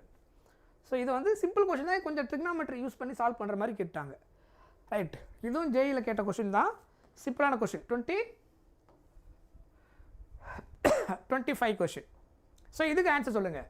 A concave mirror of focal length f in air dipped in a liquid of refractive index mu if focal length of the liquid என்னவா இருக்கும்னு கேட்குறாங்க. ஸோ அப்போ கான்கேவ் மிரர்னு சொல்லிட்டாங்க. ஸோ கொஷினில் நீங்கள் படிக்கும்போது ஒரு வார்த்தை கவனமாக படிக்கணும். இது என்னது, லென்ஸு கிடையாது, கான்கேவ் மிரர். கொஞ்சம் அலர்ட்டாக இருக்கணும் அந்த மாதிரி வார்த்தைலாம் படிக்கும்போது. ஜேயில் பார்க்குறது சிம்பிளாக கேட்டாங்களேன்னு தோணும், பட் கேட்டிருக்கிற கொஷின் லென்ஸு கிடையாது, மிரர். கான்கேவ் மிரர் எடுத்து நீங்கள் எதில் டிப் பண்ணுறீங்க, லிக்யூடில் டிப் பண்ணுறீங்க. அப்போ லிக்யூடில் டிப் பண்ணும்போது அந்த லிக்விட் ரிஃப்ராக்டேஷன் மியூ. அப்போ அந்த focal length of the liquid என்னவா இருந்திருக்கும், கரெக்டாக இன்சர்ட் பண்ணதுக்கப்புறம் இட்ஸ் ஃபோக்கல் லென்த் இந்த லிக்விட், அந்த மிரருடைய ஃபோக்கல் லென்த்து லிக்விடுக்குள்ளே வைக்கும்போது என்ன இருக்குன்னா, லிக்விடுக்குள்ளே இருக்கும்போது அதனுடைய ஃபோக்கல் லென்த் அதே தான் இருக்கும். ஏன்னா லென்ஸ் இருந்தால் தான் நம்ம ஈக்குவலண்ட் ஃபோக்கல் லென்த் கண்டுபிடிப்போம். 1/f = 1/f1 1/f2 அந்த ஃபார்முலாவை யூஸ் பண்ணுறது எதுக்கு? Multiple lenses are in contact. இல்லைன்னா டிப் பண்ணியிருந்தால் lens maker formula 1/f = n2/n1 - 1 1/r1 1/r2 அந்த ஃபார்முலா யூஸ் பண்ணியிருப்போம். சொல்கிறது புரியுதா? அது எல்லாமே லென்ஸ் கேஸுக்கு. மிரரை பொறுத்த வரைக்கும் அதனுடைய ஃபோக்கல் லென்த்து ஏர் மீடியமில் இருக்கும்போது அந்த மிரருக்கு அதே ஃபோக்கல் லென்த்து தான். அந்த லிக்விடுக்கு என்ன ரிஃப்ராக்டிவ் இண்டெக்ஸ் இருந்தாலும் நீங்கள் அதை டிப் பண்ணாலும் அந்த கான்கேவ் மிரருடைய ஃபோக்கல் லென்த்து மாறாது. ஏன்னா அது mirror, it's not a lens. லென்ஸுக்கு தான் நமக்கு ஈக்குவல் ஃபோக்கல் லென்த் கண்டுபிடிப்போம். ஸோ மிரருடைய ஃபோக்கல் லென்த்து அன்சேஞ்சு. ஸோ அதனால் ஆன்சர் எஃப். ஸோ இங்கே என்ன கன்ஃபியூஷன் வந்திருக்குன்னா மிரர் கேட்டிருக்காங்கன்றது டக்குன்னு ஸ்ட்ரைக் ஆகாது. ஃப்ளோவில் பழக்க தோஷத்தில் ஃபோக்கல் லென்த்து லிக்விடில் டிப் பண்ணுறதுன்னு சொன்னாலே நம்ம மைண்டில் கான்கேவ் லென்ஸ்னே ஓடும். ஸோ டக்குன்னு அந்த லிக்விடில் இன்சர்ட் பண்ணி தான் என்ன நடந்திருக்கும், ஈக்குவல் ஃபோக்கல் லென்த் எப்படி இருக்கும் அப்படி தான் நம்ம யூஸ் பண்ணிருப்போம். ஸோ இங்கே கேட்டிருக்கிறது என்னது? மிரர். டக்குன்னு நம்ம ஸ்பான்டேனியஸாக மைண்டில் ஸ்ட்ரைக் ஆகாத சில விஷயங்கள் கேட்டுருவாங்க. நம்ம இப்போ பார்க்கும்போது அலாட்டாக பார்த்துட்டோம். ஸோ இந்த மாதிரி சில நேரத்தில் ரொம்ப சிம்பிளாக கொஷின் இருக்கும், அதில் சின்ன க்ளூ இருக்கும். அந்த க்ளூவை கண்டுபிடிச்சிட்டோம்னா இந்த மாதிரி கொஷின்லாம் டைம் ரொம்ப கன்ஃபியூஸ் பண்ணாமல் ஆன்சர் ஈஸியாக போட்டுவிடலாம். Right, okay fine. ஸோ இந்த கொஷின் பாருங்கள், இதெல்லாம் கொஞ்சம் ஈஸியான கொஷின் தான். இது ரிஃப்ராக்ஷன் த்ரூ ஸ்பெரிக்கல் சர்ஃபேஸ் ஃபார்முலாவை யூஸ் பண்ணணும். n1 கொடுத்துட்டாங்க, n2 கொடுத்துட்டாங்க, அதுக்கப்புறம் என்ன u கொடுத்துருக்குறாங்க, ரேடியஸ் ஆஃப் கர்வேச்சர் கொடுத்துட்டாங்க. ஸோ அப்போ ஃபார்முலா என்ன வரும்? n2/v - n1/u = n2 - n1 /r. Radius of curvature இங்கே பாசிட்டிவில் தான் வரும். சரியா? ஸோ அப்போ இதில் சப்ஸ்டியூட் பண்ணி சால்வ் பண்ணிங்கன்னா ஆன்சர் வந்துட்டு மைனஸ், ஃபைனலாக சால்வ் பண்ணதுக்கப்புறம் b வந்துட்டு -0.4 மீட்டர்னு கிடைக்கும். So negative indicates what? Negative indicates left சைடுன்னு வரும். சொல்கிற பாயிண்ட் புரியுதா? இது நீங்கள் ட்ரை பண்ணிக்கோங்க. இதான் ஃபார்முலா. இதை பார்த்தாலே தெரிஞ்சிடும் எந்த ஃபார்முலா யூஸ் பண்ண. டயக்ராம் தான் கிளியராக இருக்குல்ல. Refraction through spherical surface, 2 refractive index கொடுத்துட்டாங்க. இது u வந்து நெகட்டிவில் எடுக்கணும். -0.2 r positive X axis, negative X axis. இதில் எல்சிஎம்லாம் எடுத்து சிம்பிளிஃபை பண்ணிங்கன்னா ஃபைனலாக என்ன கிடைக்கும்? v image distance -0.4. -0னா நெகட்டிவ், இந்த ஆரிஜின்லேருந்து நெகட்டிவ், இதான் நெகட்டிவ் எக்ஸ் ஆக்சிஸ், இது பாசிட்டிவ் எக்ஸ் ஆக்சிஸ்.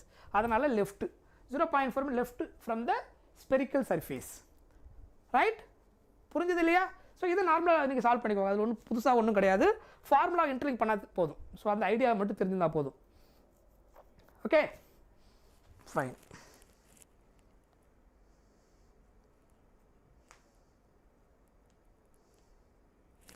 ஸோ இது வந்து லென்ஸ் மேக்கர் ஃபார்முலா யூஸ் பண்ணி சால்வ் பண்ண வேண்டிய கொஸ்டின். ஓகே, ஸோ இது எது சால்வ் பண்ணணும்?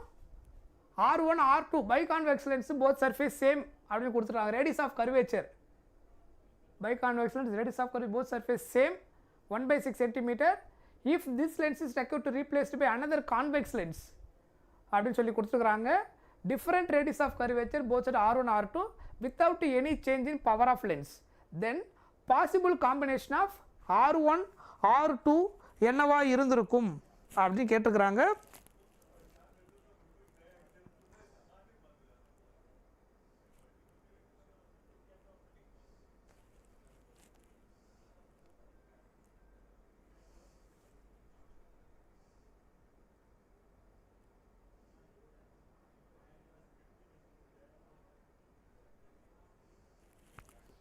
ரைட், இது எப்படி சால்வ் பண்ணுவீங்க? கிளாஸ் எப்போ எண்ட் ஆகுமா? இன்னும் நம்ம வேவ் ஆப்டிக்ஸ் போகலை. வேவ் ஆப்டிக்ஸ் போன உடனே முடிஞ்சிடும். இந்த ஒரு கொஷின் முடிச்சு நம்ம அடுத்து வேவ் ஆப்டிக்ஸ் தான் கண்டினியூ பண்ண போகிறோம். சரியா? இந்த ஒன் கொஷின் முடிஞ்ச உடனே வில் கண்டினியூ வேவ் ஆப்டிக்ஸ். அடுத்து நம்ம வேவ் ஆப்டிக்ஸ் முடிச்சிட்டோம்னா முடிச்சிடும் செஷன். ப்ராபப்ளி 5 or 5:30 கிட்ட ஆகும்னு நினைக்கிறேன். வேவ் ஆப்டிக்ஸ் கொஞ்சம் கொஷின்ஸ் இருக்கும். So will discuss. ஓகே, இதில் 2 கேஸ் கொடுத்துருக்குறாங்க. ஃபஸ்ட்டு கேஸுக்கு எடுங்க. 1/f = ரிஃப்ராக்டிவ் இண்டெக்ஸ் வந்துட்டு என்ன வரும்? என்னன்னு எடுத்துக்கோங்க. ரிஃப்ராக்டிவ் இண்டெக்ஸ் வந்துட்டு n-1 n-1 into by convex lens வந்துருக்கிறதுனால என்ன வந்திருக்கும்? R1க்கு +R ஃபஸ்ட்டு கேஸுக்கு, R2க்கு என்ன வந்திருக்கும்? -R. அப்போ ஃபார்முலாவில் இங்கே எழுதும்போது 1/r 1/r அப்படின்னு கிடச்சிருக்கும். ஸோ அப்போ ரேடியஸ் ஆஃப் கர்வேச்சர் 1/6 கொடுத்துருக்காங்க இல்லையா? அப்போ n-1 இன்ட்டு 1/6 எழுதிங்கன்னா இங்கே 1/1/6 ப்ளஸ் 1/1/6.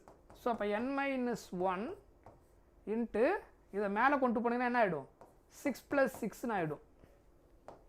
இது ஃபஸ்ட்டு கேஸுக்கு.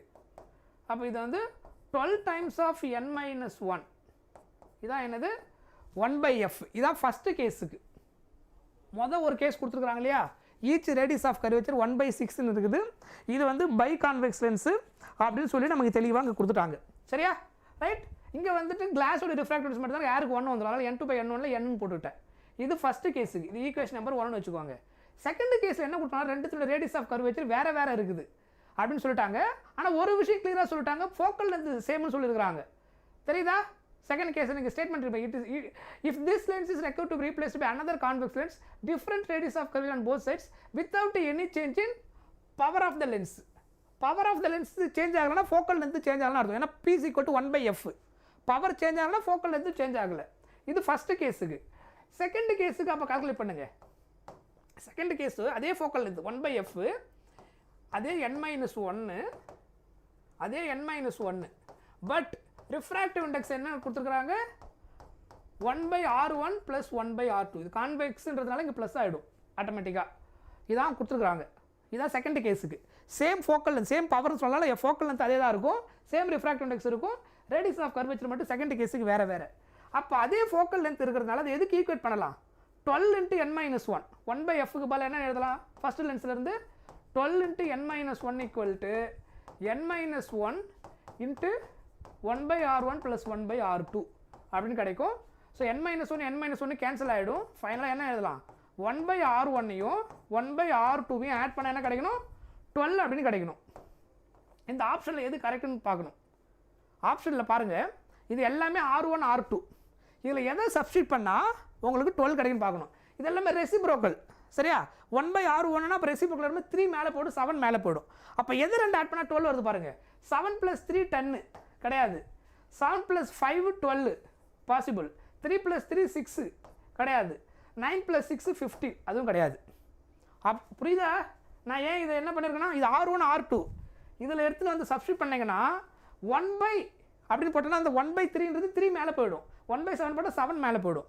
ஸோ ஆட் பண்ணால் 12 வரணும். 7 + 3 12 கிடையாது. ஆனால் ஃபஸ்ட் ஒன் எலிமினேட். செகண்ட் ஒனில் தான் என்ன கிடைக்கும்? 1/5 மேலே போனால் 5 ஆகிடும். ஏன்னா 1/r1 1/1/5 என்ன மேலே போய்டும். ஸோ அப்போ 5 + 7 என்ன ஆகிடும்? 12. ரெண்டுத்தையும் ஆட் பண்ணால் 12 வரணும். So option B is the correct answer. Option B is the correct answer. Okay.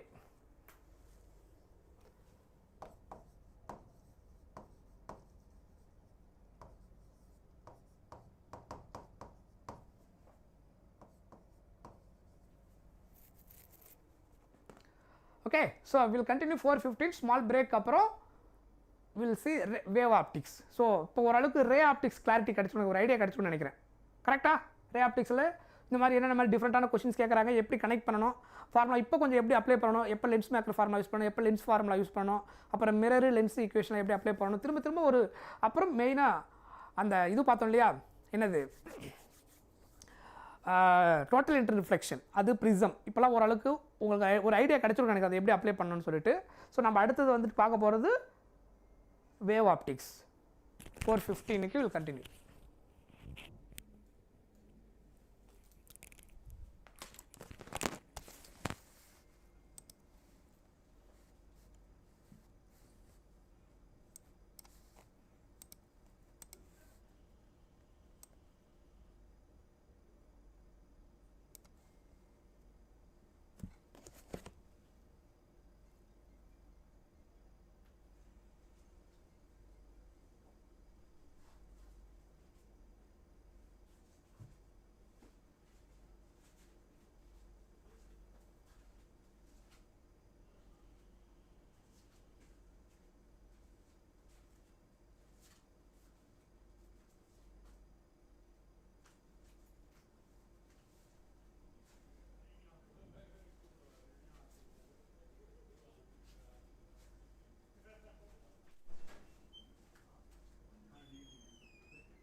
Right, ரெடியா?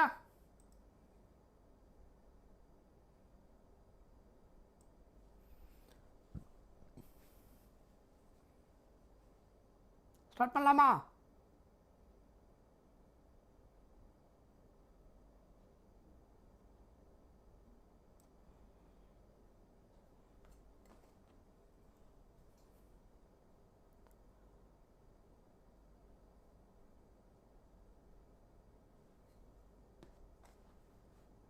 என்னாச்சு, எங்க ரிப்ளை காணோம்?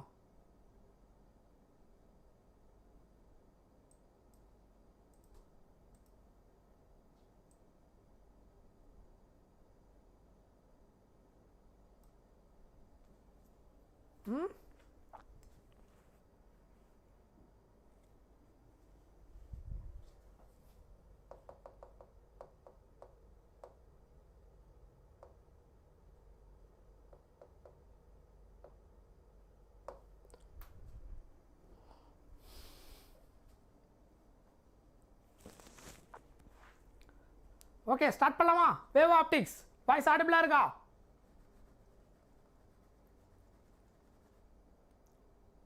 டக்குன்னு ஜாயின் பண்ணுங்க.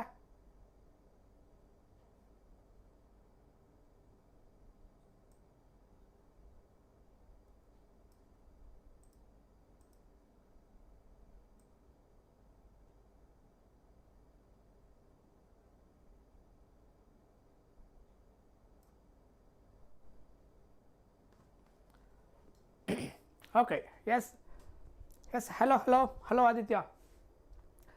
ஓகே, ஸோ இப்போ நம்ம பார்க்க போகிற சாப்டர் வந்து வேவ் ஆப்டிக்ஸ். ஸோ அதில் இருக்கக்கூடிய important model pattern question plus previous questions எல்லாமே நம்ம கொஞ்சம் டிஸ்கஸ் பண்ண போகிறோம், மிங்கிள் பண்ணி தான். 2 coherent sources of light interfere and produce a fringe pattern on a screen. For central maximum, the phase difference between the two waves will be அப்படின்னு கேட்டிருக்கிறாங்க.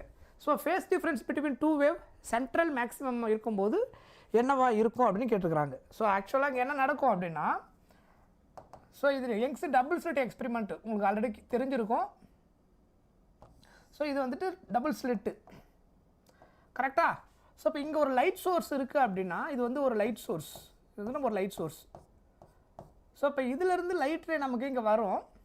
So இந்த மாதிரி இந்த ஸ்லிட்டில் வந்து லைட் வந்து என்ன ஆக போகுது, இன்சிடென்ட் ஆகுதுன்னு வச்சுக்கோங்க.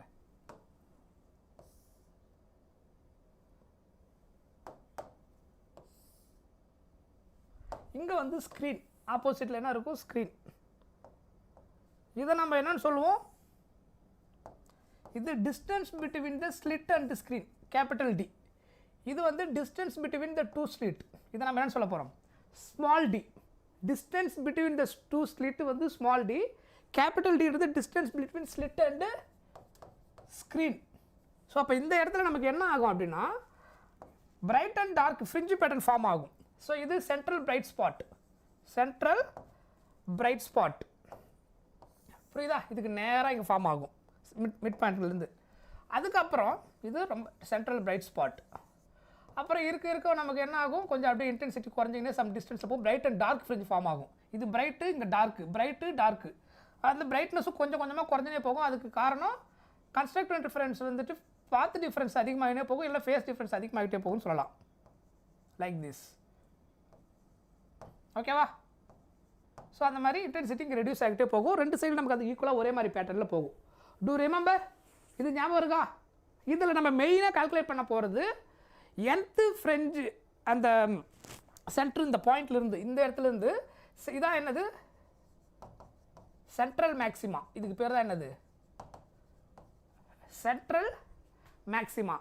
ஸோ இந்த சென்ட்ரல் மேக்ஸிமாவில் இருக்கும்போது தான் நமக்கு என்ன கிடைக்கும்னா, பிரைட்னஸ் ஜாஸ்தியாக இருக்கும். அதுக்கு ரீசன் வந்துட்டு பாத் டிஃபரன்ஸு ஃபேஸ் டிஃபரன்ஸ் ரெண்டுமே 0வாக இருக்கும். அதாவது இதிலேருந்து வரக்கூடிய எல்லா வேவ் லென்த்தும், இந்த இதிலேருந்து இங்கே வேவ் லென்த் லைட்டில் இருந்து என்ன ஆகும், இதில் வந்து லைட் இன்சிடென்ட் ஆகும். இந்த 2 வேவு கம்ப்ளீட்டாக இன்டர்ஃபியர் ஆகும் சென்ட்ரல் மேக்ஸிமா இருக்கும்போது. பாத் டிஃபரன்ஸு ஃபேஸ் டிஃபரன்ஸ் இது ரெண்டுத்துக்கும் என்னவாக இருக்கும், ஃபேஸ் டிஃபரன்ஸ் 5 டெல்டா 5 சொல்லுவோம். அதை path difference delta lambda 0. So எப்போ சென்ட்ரல் மேக்ஸிமாவாக இருக்கும்போது. அதுக்கப்புறம் நம்ம இங்கே இதெல்லாம் என்னது, nth maxima, first maxima, second maxima, third maxima, இது சென்டரில் இருந்து. அப்புறம் இல்லைனா first bright, second bright, third bright, இதெல்லாம் dark. First dark, second dark, third torque.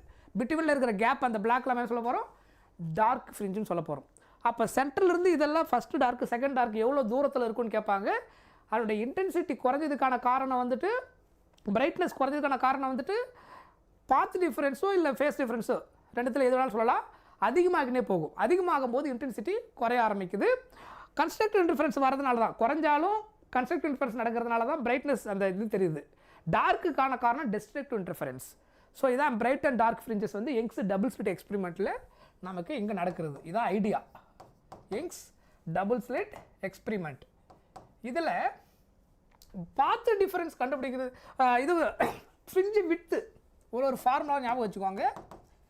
ஃப்ரிஞ்சு with அப்படின்னு ஒன்று கேட்பாங்க அடிக்கடி. நம்ம அதுக்கு யூஸ் பண்ண போகிற simple beta. So ஃப்ரிஞ்சு with beta is equal to lambda d by d, lambda into d divided by d. Fringe width beta is equal to lambda d by d. இது ஒரு ஃபார்முலா. இந்த fringe width beta is equal to lambda d by d ன்றது என்னது? லாம்டான்றது இங்கே use பண்ணுற wavelength, டின்றது ஸ்க்ரீனுக்கும் ஸ்லிட்டுக்குள்ள distance capital D, small d வந்து ரெண்டு ஸ்லிட்டுக்கு உள்ள டிஸ்டன்ஸு. இது ஸ்லிட்டு 1, இது ஸ்லிட்டு 2, டபுள் ஸ்லிட் எக்ஸ்பெரிமெண்ட் அப்படின்றதுனால ஸ்லிட்டு S1, இது ஸ்லிட்டு S2. ஓகேவா? இது ஒரு ஃபார்முலா. நான் மொத்த ஃபார்முலா இங்கே கொடுத்துட்றேன் இந்த கேஸுக்கு. ஸோ அதை வச்சு நீங்கள் என்ன கண்டுபிடிச்சிக்கலாம் ஈஸியாக? nth bright fringe, nth dark fringe கண்டுபிடிச்சிக்க முடியும். சரியா?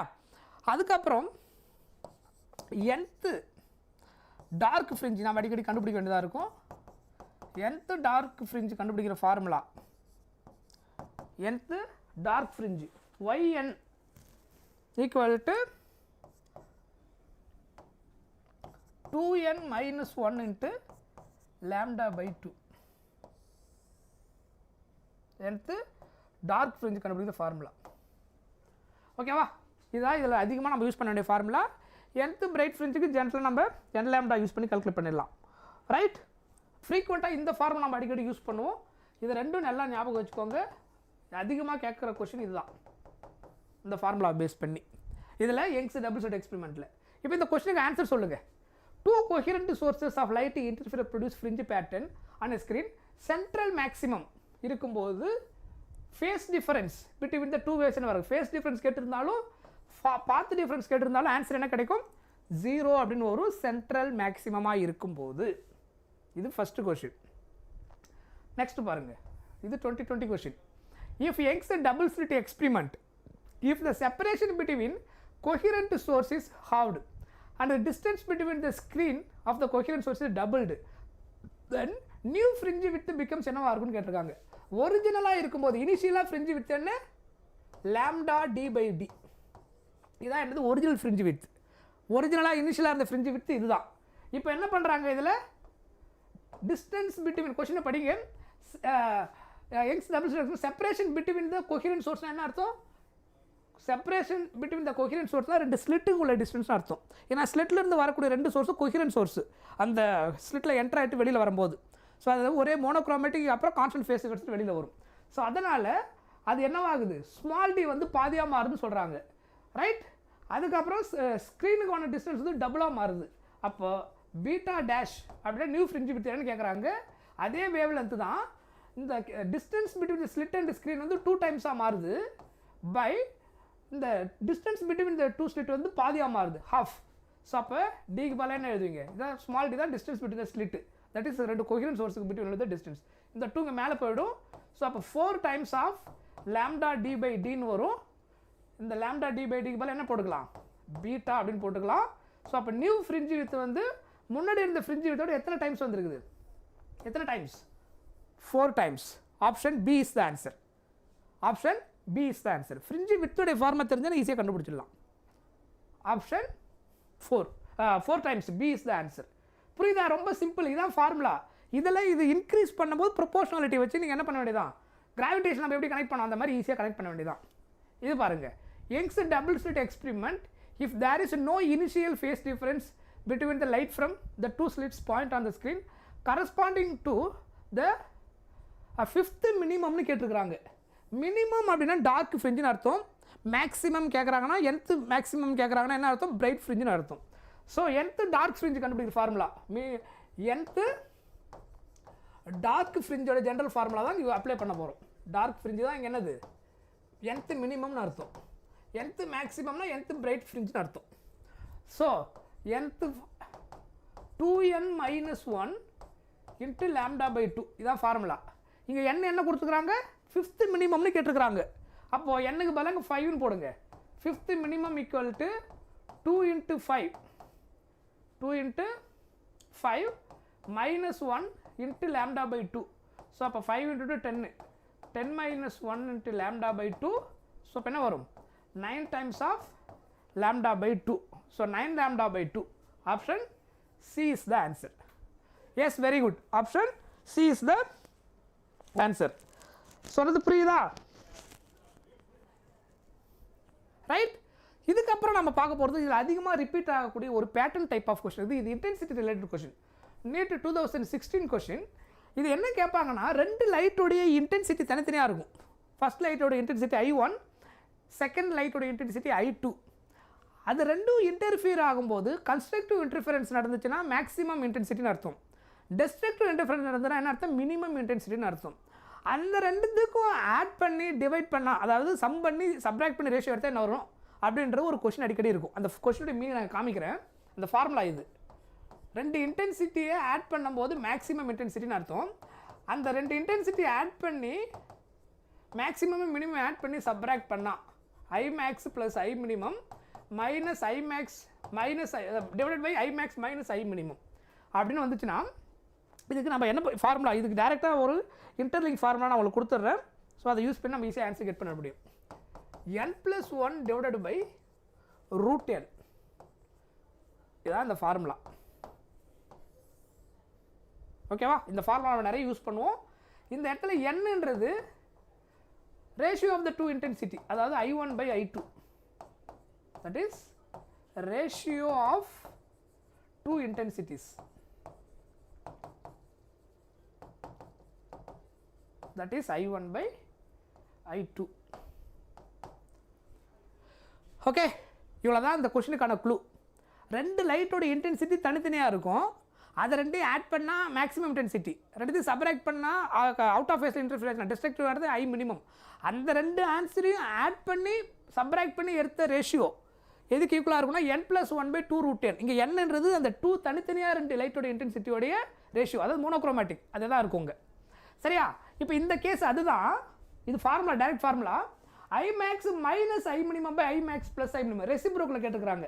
இது நியூமரேட்டர், இது டினாமினேட்டர் வந்தால் இது √2√n மேலே போய்டும், n + 1 கீழே வந்துடும். ஸோ 2√n மேலே போய்டும், n + 1 எங்கே வந்துடும், கீழே வந்துடும். ரெசிப்ரோக்கல். சரியா? இது வந்து ஃபார்முலா, ஞாபகம் வச்சுக்கோங்க. இந்த சாப்டர் அதிகமாக யூஸ் பண்ண போகிற ஒரு ஃபார்முலா இது. இது ரிலேட்டட் டு இன்டென்சிட்டி. ஒன்று யங்ஸ் டபுள் ஸ்லிட் எக்ஸ்பெரிமெண்ட் இருக்கும், இன்னொன்று இன்டென்சிட்டி ரிலேட்டடாக அடிக்கடி கொஸ்டின் வரும். அதில் ரொம்ப ஃபேமஸான ஒரு ஃபார்முலா வந்து மேக்ஸிமம் மினிமம் இன்டென்சிட்டியை சம் அண்ட் சப்ராக்ட் பண்ணால் 2 இன்டென்சிட்டி தனித்தனியாக கொடுத்துட்டா என்ன அப்படின்னு கேட்பாங்க. பாருங்க, அடுத்த கொஸ்டின் வாங்க. 2 Young's double slit experiment have with வந்துட்டு ரேஷியோ 1:25 கொடுத்துட்டாங்க. The ratio of intensities of the maximum and minimum intensities என்ன அப்படின்னு கேட்டிருக்கிறாங்க. அவங்க கொடுத்துருக்கிறது என்னன்னா, இந்த வித்து கொடுத்துருக்காங்க இல்லையா, width intensity directly proportional. So I1/I2 கொடுத்துட்டாங்க, I1/I2 கொடுத்துட்டாங்க 1/25. இதான் ஆக்சுவலாக நமக்கு இங்கே கொடுத்துருக்குறது I1/I2. சரியா? மேக்ஸிமம் இன்டென்சிட்டி மட்டும் கண்டுபிடிக்கணும். 2 இன்டென்சிட்டி தனித்தனியாக கொடுத்துட்டாங்கன்னா மேக்ஸிமம் இன்டென்சிட்டி கண்டுபிடிக்க formula √I1 + √I2 whole square. Minimum intensity கண்டுபிடிக்கிற formula given intensity √I1 - √I2 whole square. சரியா? ரைட்? ஸோ அப்போ அவங்க என்ன கேட்டிருக்காங்க, இது தனித்தனியாக கண்டுபிடிக்கும் போது மேக்ஸிமம் மினிமம் மட்டும் கண்டுபிடிக்கணும்னா 2 கிவன் இன்டென்சிட்டியிலேருந்து Imax/Iminimum கண்டுபிடிக்கணும்னா சிம்பிளாக நீங்கள் எப்படி எழுதலாம், இது ரெண்டுத்தையும் ரூட்டில் வரதுனால √I1 + √I2 /√I1 - √I2 whole ஸ்கொயர்னு போட்டுக்கலாம். ஸோ இங்கே I1 I2ன்றது எது, I1 1, I2 25. ஸோ இதை ரூட் எடுத்தால் 1, 25 ரூட் எடுத்தால் 5. இங்கே என்ன வரும், 1 - 5 ஹோல் ஸ்கொயர். ஸோ 5 + 1 6, 5 - 1 என்ன வரும், ஹோல் ஸ்கொயர் பண்ண நெகட்டிவ் கேன்சல் ஆகிடும். ஸோ அப்போ 5 - 1 4. ஸோ அப்போ இது 2, இது 3. அப்போ ஹோல் ஸ்கொயர் பண்ண என்ன வரும், 9/4. 9:4 or 9/4. Option A is the answer. புரியுதா? ரெண்டு இன்டென்சிட்டி தனித்தனியாக கொடுத்துட்டா மேக்ஸிமம் இன்டென்சிட்டி மட்டும் கேட்டாங்கன்னா அது ரெண்டுத்தையும் ஒரு ரூட் எடுத்து ஸ்கொயர் பண்ணி ஆட் பண்ணணும். √5(1² + i2) ஹோல் ஸ்கொயர். மினிமம் மட்டும் கேட்டால் அது மட்டும் √5(1 - √5(2) ஹோல் ஸ்கொயர். அது ரெண்டு ரேஷியோ கேட்டால் இதை கண்டுபிடிக்கணும். முன்னாடி பார்த்த கேஸ் வந்து இந்த ரெண்டு ஆன்சரை கண்டுபிடிச்சதுக்கு அப்புறம் ஐமேக்ஸ் ப்ளஸ் அதை ஐ மினிமம் ஆட் பண்ணி பை ஐமேக்ஸ் - ஐ மினிமம் கூட பண்ணிங்கன்னா இதை கொடுத்துட்டு அது அந்த கேஸ் ப்ரீவியஸ் கொஸ்டினோட கேஸ். ஸோ அது டேட்டாவுக்கு ஏற்ற மாதிரி ஃபார்முலாவும் நம்ம யூஸ் பண்ண போகிறோம். ரைட்? 2017 கொஸ்டின் இது. Two polarides P1 and P2 are placed with their axis perpendicular to each other. Unpolarized light I0 is incident on P1. ஆக்சுவலாக ஃபஸ்ட்டு இது ஒரு போலராய்டு, இது வந்து ஒரு போலராய்டு. சரியா? ரெண்டு போலராய்டு யூஸ் பண்ணுறாங்க போலரைசரில். இது P1, இது வந்துட்டு P2 அப்படின்னு கொடுத்துருக்குறாங்க. இது வந்து அன்போலரைஸ்டு லைட்டு, ஒரு அன்போலரைஸ்டு லைட்டு இதில் என்டர் ஆகுது. சரியா?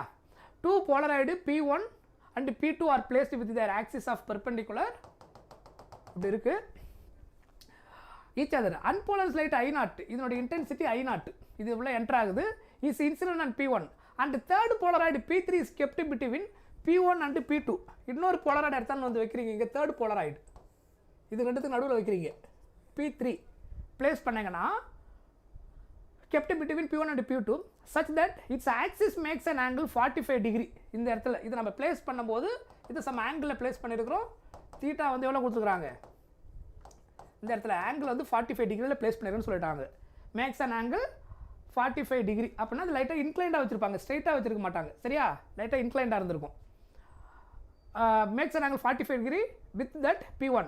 The intensity of transmitted light through P2 is, இங்கே வெளியில் வரும்போது இந்த லைட்டோட இன்டென்சிட்டி என்னவா இருந்திருக்கும், சம் I டேஷ்னு எடுத்துப்போம். ஃபைனலாக வெளியில் வரும்போது what is the intensity of the light அப்படின்னு கேட்டிருக்கிறாங்க. ரைட்? சொல்கிறது புரியுதா? ஸோ இதை எப்படி ஈஸியாக சால்வ் பண்ணலாம் அப்படின்னா, இந்த பர்டிகுலர் டைப் ஆஃப் கொஸ்டினுக்கு இன்பிட்வீனில் ஒரு போலராய்டை இன்சர்ட் பண்ணிட்டீங்க ஒரு பர்டிகுலர் ஆங்கிள் அப்படின்னா, த நியூ இன்டென்சிட்டி கண்டுபிடிக்கிறதுக்கான formula I dash equal to I0/4 into cos square theta. இது வந்து ஒரு ஃபேமஸ் இன்னொரு பேட்டர்ன் டைப் ஆஃப் கொஸ்டின். சரியா? இதுவும் அடிக்கடி ரிப்பீட் ஆகிற ஒரு பேட்டர்ன். ரெண்டு போலரைசர் இருக்கும், ரெண்டு போலராய்டு இருக்கும். சரியா? லைட் இங்கே இன்டென்சிட்டி இன்சிடென்ட் ஆகும், அது I0 இனிஷியல் டோட்டல் இன்டென்சிட்டி. என்ட்ரானதுக்கப்புறம் இன்டென்சிட்டி என்ன ஆகும், குறைய ஆரம்பிக்கும். ரெண்டுத்துக்கு நடுவில் இன்னொரு போலராய்டு வைக்கிறீங்க சம் ஆங்கிளில் பிளேஸ் பண்ணதுக்கப்புறம், அப்போ ஃபைனலாக வெளியில் வர இன்டென்சிட்டி என்னவா இருக்கும் அப்படின்னு கேட்கும்போது அதுக்கான ஃபார்முலா இந்த சுச்சுவேஷனுக்கு ஃபார்முலா வந்துட்டு இது டெரைவ் பண்ணி ஒரு ஃபார்முலா கிடைக்கும். அந்த ஃபார்முலா தான் இது I0/4 cos square theta. Theta எவ்வளோ வரும், 45 டிகிரி. ஸோ அப்போ I0/4 cos square 45 degree. cos 45 value என்ன வரும், வாட் இஸ் cos 45? 1/√2 cos ஸ்கொயர்ன்றதுனால ஹோல் ஸ்கொயர். அப்போ ஹோல் ஸ்கொயர் பண்ணால் என்ன கிடைக்கும், I0/4 into 1/2. ஸோ அதை மல்டிப்ளை பண்ணால் I0/8. ஸோ அப்போ நியூ இன்டென்சிட்டி ஃபைனலாக வெளியில் வர இன்டென்சிட்டி என்ன ஆகும், I0/8 அப்படின்னு கிடைக்கும். Yes, option C. Option C is the answer. That is the correct answer. Next one பாருங்கள், இது ஜேஇ கொஸ்டின் 2025 கேட்டிருக்காங்க. 2 monochromatic light beams have intensities 1:9.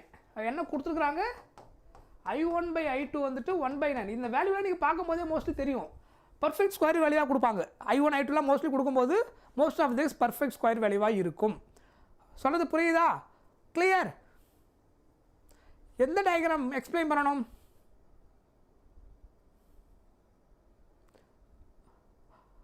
Okay okay ஆப்டிக்ஸில் வீக்கா, அது ஒன்றும் பிரச்சனை இல்லை. உங்களுக்கு இந்த டாபிக் முடியும் போது உங்களுக்கு கிளாரிட்டி கிடச்சிரும். I1/I2 = 1/9. இந்த I1 I2 கொஸ்டின் கொடுத்துட்டாங்க, ரெண்டு லைட்டோட இன்டென்சிட்டி தனித்தனியாக கொடுத்துட்டாங்க.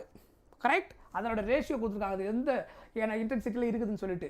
அவங்க என்ன கேட்டிருக்கிறாங்க, இந்த ratio of the intensities of maximum minimum என்னன்னு கேட்டிருக்கிறாங்க. அப்படின்னா என்ன அர்த்தம், என்ன கண்டுபிடிக்கணும், I max/I minimum என்னன்னு கேட்டிருக்கிறாங்க. இதான் அதோட மீனிங்.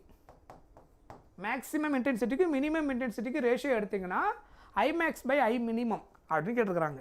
ரைட்? சொல்கிறது புரியுதா? இந்த கொஷினா இந்த கொஷின் என்னென்னா லைட்டு இதில் என்டர் ஆகுது, போலராய்டுன்றது என்ன பண்ணும், போலரைசேஷன். நீங்கள் லாஸ்ட்டான ஃபுல் இது நடத்தின அந்த ஃபுல் 12th ஃபிசிக்ஸோட கான்செப்ட் நடத்தின லிசன் நீங்கள் பார்க்கலையோ இல்லை அதை மிஸ் பண்ணிக்கலாம்னு தெரியல, நீங்கள் போய்ட்டு அதில் திரும்ப பாருங்கள். நான் அதில் உங்களுக்கு கிளியராக போலரைசேஷன் என்னன்னு சொல்லியிருப்பேன். லைட்டு வந்துட்டு உங்களுக்கு மல்டிபிள் டைரெக்ஷனில் ட்ராவல் ஆகும். போலராய்டில் என்டர் ஆக போனது போலராய்டு என்ன பண்ணும், எல்லா மல்டிபிள் டைரெக்ஷன் ஃபில்டர் பண்ணிட்டு ஒரு டைரெக்ஷனில் மட்டும்தான் அலோவ் பண்ணும். Light will allow only one direction. So அந்த ஒன் டைரெக்ஷன் லைட் வரும்போது இன்டென்சிட்டி ரெடியூஸ் ஆகினே வரும், போலராய்டு ஃபில்டர் பண்ணிகிட்டே வரும். அந்த நியூ இன்டென்சிட்டி இந்த மாதிரி மல்டிபிள் போலராய்டில் இது ஒரு கேஸ். இது ஆக்சுவலாக இந்த டைப் ஆஃப் கொஸ்டினுக்கு இது ஒரு கேஸ். 2 போலராய்டு வச்சுட்டு நடுவில் இன்னொரு போலராய்டு 45 டிகிரியில் இன்சிடென்ட் பண்ணாங்கன்னா ஃபைனலாக வர லைட்டோட இன்டென்சிட்டி என்னவாக இருக்குன்னு கேட்பாங்க. ரைட், அந்த கான்செப்ட் ஒரு கோ த்ரூ பண்ணி இந்த கொஸ்டினை பாருங்க, உங்களுக்கு புரியும். ரைட், இதுக்கு ஆன்சர் சொல்லுங்கள். இப்போ நான் சொல்லிட்டேன் ஆல்ரெடி இது எவ்வளோ ஈஸியாக சால்வ் பண்ணுறதுன்னு. Imax/Iminimum ஈக்குவல் டு மேக்ஸிமம் இன்டென்சிட்டிக்கு என்ன ஃபார்முலா சொல்லியிருந்தேன், √I1 + √I2 ஹோல் ஸ்கொயர் வரும், சேர்த்து ஒரே டைமில் போட்டுக்கலாம். √I1 - √I2 ரெண்டுமே ஸ்கொயர் இருந்தாலும் ஹோல் ஸ்கொயர். I1 வந்து 1, I2 9, 1 ரூட் எடுத்தால் 1, 9 ரூட் எடுத்தால் 3, இங்கே 1 - 3.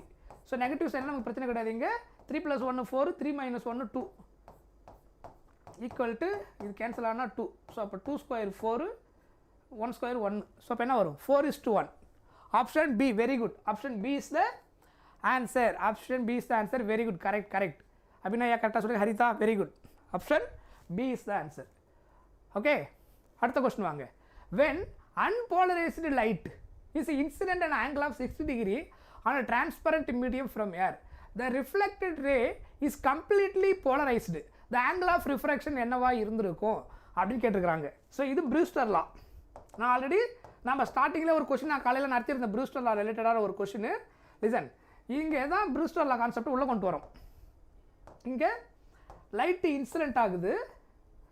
ப்ரூஸ்டர் லாவுடைய மீனிங் என்ன, ப்ரூஸ்டர் லாவுடைய கான்செப்ட் படி ரிஃப்ளெக்ட் ஆகிற லைட்டு பர்டிகுலர் போலரைஸ்ட் ஆகிற லைட்டு இன்சிடென்ட் ஆச்சுன்னா ரிஃப்ளெக்டட் ரே கம்ப்ளீட்லி போலரைஸ்டு. இது reflected ray completely polarised. Refracted ray என்னது, பார்ஷியலி போலரைஸ்டு. ரிஃப்ராக்டட் ரே வந்துட்டு பார்ஷியலி போலரைஸ்டு.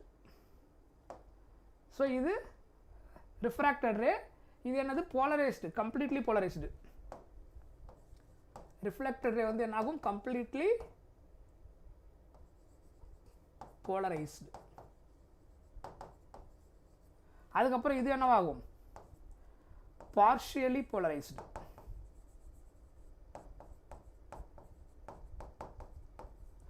ஸோ அன்போலரைஸ்டு லைட்டை நீங்கள் இதான் அன்போலரைஸ்டு லைட். இன்சிடென்ட் ஆகிற லைட்டு தான் என்னது, unpolarised light. Unpolarised light. So இப்போ unpolarised incident and angle of 60 degree, இந்த ஆங்கிளை கொஸ்டினில் கொடுத்துட்டாங்க, 60 டிகிரின்னு சொல்லிட்டாங்க. 60 டிகிரியில் இன்சிடென்ட் ஆகுது. ஆனால் transparent medium of the reflected ray completely போலரைஸ்டுனா தட் இஸ் ப்ரூஸ்டர் லா. இந்த கேஸில் உள்ள வரும், ப்ரூஸ்டர் லா உள்ள கொண்டு வந்துட முடியும். கம்ப்ளீட்லி போலரைஸ்டுன்னு சொல்லிட்டாங்கன்னா ஸோ நம்ம ப்ரூஸ்டர் லாவை இன்டர்லிங்க் பண்ண முடியும். சரியா, கம்ப்ளீட்லி போலரைஸ்ட்னா. அப்போ நான் காலையிலே ஒரு கொஸ்டின் சொல்லியிருந்தேன், ஒரு பாயிண்ட் சொல்லியிருந்தேன், ஞாபகம் இருக்கா? என்ன பாயிண்ட் சொல்லியிருந்தேன், இந்த ஆங்கிள் என்னவா இருக்கும், ரிஃப்ளெக்டட் ரேவுக்கும் ரிஃப்ராக்டட் ரேவுக்கும் பிட்வீன் இருக்கிற ஆங்கிள் 90 டிகிரியாக இருக்கும். ரிஃப்ளெக்டட் ரேவுக்கும் ரிஃப்ராக்டட் ரேவுக்கும் பிட்வீன் இருக்கிற ஆங்கிள் 90 டிகிரியாக இருக்கும். எப்போ லைட் நீங்கள் இன்சிடென்ட் பண்ணும்போது அன்போலரைஸ்ட் லைட் இன்சிடென்ட் பண்ணால் ரிஃப்ளெக்ட் ஆகிற லைட் கம்ப்ளீட்லி போலரைஸ்டாக இருந்ததுன்னா ரிஃப்ராக்ஷன் ஆகிற ஆங்கிளுக்கும் ரிஃப்ளெக்ட் ஆகிற ஆங்கிளுக்கும் எப்பயுமே 90 டிகிரி தான் இருக்கும். தட் இஸ் ப்ரூஸ்டர் லா. அதுக்கப்புறம் ரிஃப்ராக்டிவ் இண்டெக்ஸ் வந்துட்டு tan of IPன்னு இருக்கும், n ஈக்குவல் டு. இதை நம்ம காலையில் பார்த்துருந்தோம். இப்போ அவங்க என்ன கொஸ்டின் கேட்டிருக்காங்கன்னு பாருங்கள். Reflected ray is completely polarised, the angle of refraction, இந்த ஆங்கிள் மட்டும் என்ன இருந்திருக்கும்னு கொஸ்டின் கேட்டிருக்காங்க. இதான் கொஸ்டின். இந்த ஆர் என்னவா இருந்திருக்கும்னு கேட்டிருக்காங்க. இப்போ ஒரு விஷயத்தை நம்ம ஈஸியாக கண்டுபிடிச்சிடலாம். எப்படின்னு சொல்லுங்க பார்ப்போம். இது 60னா இதுவும் 60. ஏன், laws of reflection, angle of இன்சிடென்ஸும் ஆங்கிள் ஆஃப் ரிஃப்ளெக்ஷனும் எப்பயுமே சேமாக தான் இருக்கும். That is laws of reflection. இது ஸ்ட்ரைட் லைனா, இந்த நார்மல் லைன் என்னது, எக்ஸாக்டாக ஸ்ட்ரைட் லைன். அப்போ இதோட மொத்த ஆங்கிள் எவ்வளோ இருக்கும், 180 டிகிரி. அப்போ இங்கே 60, இது ஆங்கிள் ஆஃப் இன்சிடென்ஸ், இது ஆங்கிள் ஆஃப் ரிஃப்ளெக்ஷன். ரிஃப்ளெக்ஷன் ஆங்கிளும் ரிஃப்ராக்ஷன் ஆங்கிளும் எப்பயுமே ஈக்குவல். அது எந்த சர்ஃபேஸில் இன்சிடென்ட் ஆனாலும் laws of reflection obey all kind of reflecting surface. இது 6னா இது 60. அப்போ 90 + 60 எவ்வளோ ஆகிடும்? 90 + 60 நீங்கள் சிம்பிளிஃபை பண்ணிங்கன்னா சரி இது ஃபுல்லாக 90 150. அப்போ இது எவ்வளோ இருக்கும்? 30. அப்போ தான் உங்களுக்கு என்ன கிடைக்கும்? இது எல்லாத்தையும் ஆட் பண்ணால் 180 டிகிரி கிடைக்கும். Because it's is straight line. Straight லைனுடைய மொத்த சம் எவ்வளோ? 180 டிகிரிக்கு ஈக்குவல். அப்போ இது ரெண்டுத்தையும் ஆட் பண்ணால் 150னா கண்டிப்பாக இது 30 இருந்தால் தான் 180 கிடைக்கும். இல்லை 180 - 150 30 degree. Option A is the answer. Option A is the answer. புரிஞ்சுதா?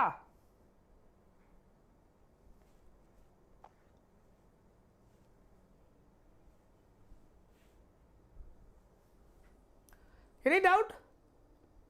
இதில் எதாவது டவுட் இருக்கா? ப்ரூஸ்டர் லா கான்செப்டில் ஏதாவது கன்ஃபியூஷன் இருக்கா? இல்லையா?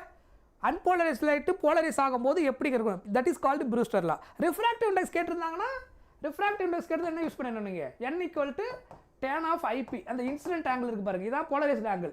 tan 60 உடைய வேல்யூ வந்து √3. That is refractive index. இந்த மீடியமோட ரிஃப்ராக்டிவ் இண்டெக்ஸ் கேட்டாங்கன்னா tan 60 போட்டு ஆன்சர் கிடச்சிட்ருக்கும்.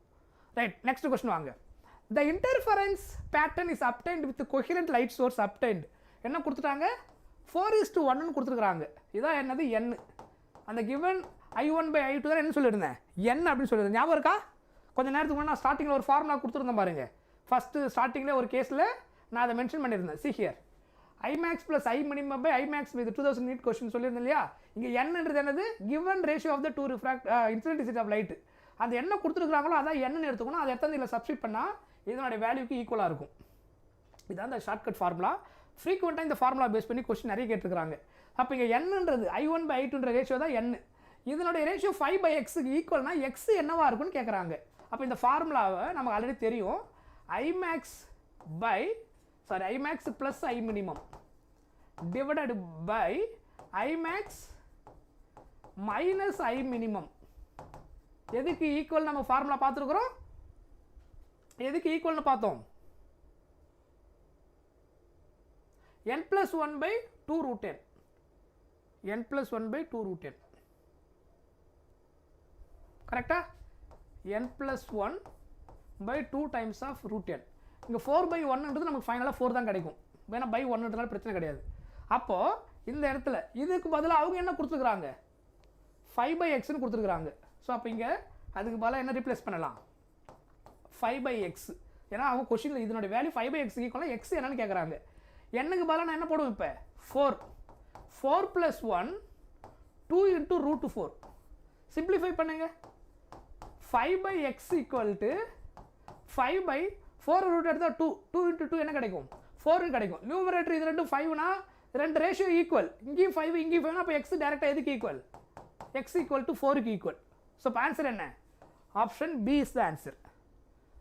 புரிஞ்சுதா? நான் என்ன பண்ணியிருக்கிறேன்னு? இதான் கிளியர். இதை டவுட் இருக்கா? கொஸ்டினில் அவங்க கொடுத்துட்டாங்க இதனுடைய வேல்யூ எக்ஸ்ன்னு சொல்லி கொடுத்துட்டாங்க. அந்த எக்ஸ் என்னவா இருக்குன்னு கேட்குறாங்க. ஸோ எனக்கு ஸ்டாண்டர்டான ஃபார்முலா தெரியும். இது standard formula. Imax + Iminimum Imax - Iminimum n ratio of the two intensity I1/I2 ratio n. So அது அப்படியே வந்து 4/1 போட்டால் 4 கிடச்சிருது. இல்லைனா ரேஷியோ வந்து அப்படியே ரேஷியோ சால்வ் பண்ண வேண்டியதான். இதனுடைய வேல்யூ அவங்க கொடுத்துட்டாங்க இது 5/xக்கு ஈக்குவல்னு. அப்படின்னா இந்த எக்ஸ் எதுக்கு ஈக்குவல் கேட்டிருக்கிறாங்க. சொல்கிறது புரியுதா? திரும்ப ஒன் மோர் டைம் சொல்லணுமா? Okay, listen. இது ஒரு டைப் ஆஃப் கொஸ்டின். இந்த டைப் ஆஃப் கொஸ்டின் என்ன அப்படின்னா, ரெண்டு இன்டென்சிட்டியோட ரேஷியோ கொடுத்துருவாங்க. இது ரொம்ப ஃபேமஸான மாடல் கொஸ்டின். இது ரெண்டு இன்டென்சிட்டியோட ரேஷியோ கொஸ்டினை பார்த்தீங்கன்னா தெரியும். இன்டென்சிட்டி ரேஷியோன்னு சொல்லி கொடுத்துருவாங்க. ரெண்டு இன்டென்சிட்டியோட ரேஷியோ கொடுத்துட்டாங்கன்னா அதை நான் என்னென்னு எடுத்துக்க போகிறேன்? என்னு. நான் என்னன்னு எடுத்துக்கிறது என்னது? Ratio of the two intensity. புரியலைன்னா நான் முன்னாடி இந்த ஃபார்முலா நடத்திட்டேன். திரும்ப அதை பார்த்தீங்கன்னா உங்களுக்கு புரியும்.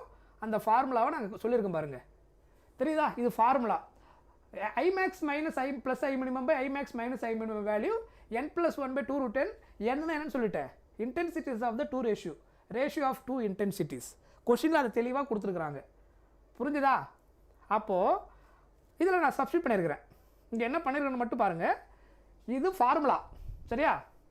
இது எனக்கு தெரிஞ்ச ஃபார்முலா. இதுதான் ஃபார்முலா. அதை ஃபஸ்ட்டு எழுதிக்கோ. இது ஃபார்முலா. இந்த கேஸுக்கான ஸ்டாண்டர்ட் ஃபார்முலா. என்னன்றது கொடுத்துருக்க ரெண்டு இன்டென்சிட்டி 4:1 4/1. அதனால் அது 4 ஆகிடுது. அதுக்கப்புறம் இது எதுக்கு ஈக்குவல்னு அவங்களே கொடுத்துருக்குறாங்க. Imax + Iminimum Imax - Iminimum value 5/xக்கு ஈக்குவலாக இருந்துச்சுன்னா then what is the value of x அப்படின்னு கேட்டிருக்காங்க. அந்த எக்ஸ் வேல்யூ என்னவா இருக்குன்னு கேட்டிருக்காங்க. அதனால் இதனுடைய வேல்யூ அவங்க ஆல்ரெடி எதுக்கு ஈக்குவேட் பண்ணிட்டாங்க 5/x. அதனால் இந்த பர்டிகுலர் கேஸில் இதுக்கு பதிலாக என்ன நான் மாற்றுறேன் 5/xன்னு மாற்றிடுறேன். ஏன்னா கொஸ்டின் அவங்க கொடுத்துருக்குறாங்க this is equal to 5/x. இந்த இடத்துல என்னுடைய வேல்யூ எனக்கு தெரியும், ரைட் ஹேண்ட் சைடில் அப்படியே தான் இருக்குது. இதுக்கு பதிலாக அவங்க கொடுத்துருக்கிறது ரீப்ளேஸ் பண்ணுறேன். இது எல்லாமே ஈக்குவல். அதனால் 5/x என்னுக்கு பதிலாக 4/1னா 4ன்னு அர்த்தம். 4 + 1 / 2 × √4. 4 ரூட் எடுத்தால் 2, 2 × 2 4 ஆகிடும் 5. நியூ இது ஈக்குவலா, இந்த ஈக்குவேஷன் ஈக்குவலா, அது புரியுதா? இந்த 5/x இப்போ இந்த ஈக்குவேஷன் ஈக்குவேட் பண்ணிட்டு வரேன். 5/x 5/4 நியூமரேட்டர் ரெண்டும் ஈக்குவல் 5ஆக இருக்குன்னா ரேஷியோ ஈக்குவல் இல்லையா? ரெண்டுமே ஈக்குவல் சொல்லியிருக்கிறேன். நியூமரேட்டர் ரெண்டு ஈக்குவலாக, அப்போ டினாமினேட்டர் கண்டிப்பாக ஈக்குவேட் தான் பண்ண முடியும். அதனால் எக்ஸ் கண்டிப்பாக எதுக்கு ஈக்குவல் 4. இதுவும் 5 இதுவும் 5னா அப்போ கண்டிப்பாக எக்ஸ் எதுக்கு ஈக்குவல்? டேரெக்டாக எதுக்கு ரிலேட் பண்ண முடியும்? 4க்கு ரிலேட் பண்ண, பிகாஸ் இட்ஸ் ரேஷியோ. x/5 5/xன்னு வந்திருக்குன்னா இதுக்கு மேலே சிம்பிளிஃபை பண்ண முடியாது. That is final form. So அதனால் ஈக்குவல் டு டேரெக்டான கிடச்சிருது 4 அப்படின்னு கிடச்சிருது. ஓகேவா? I1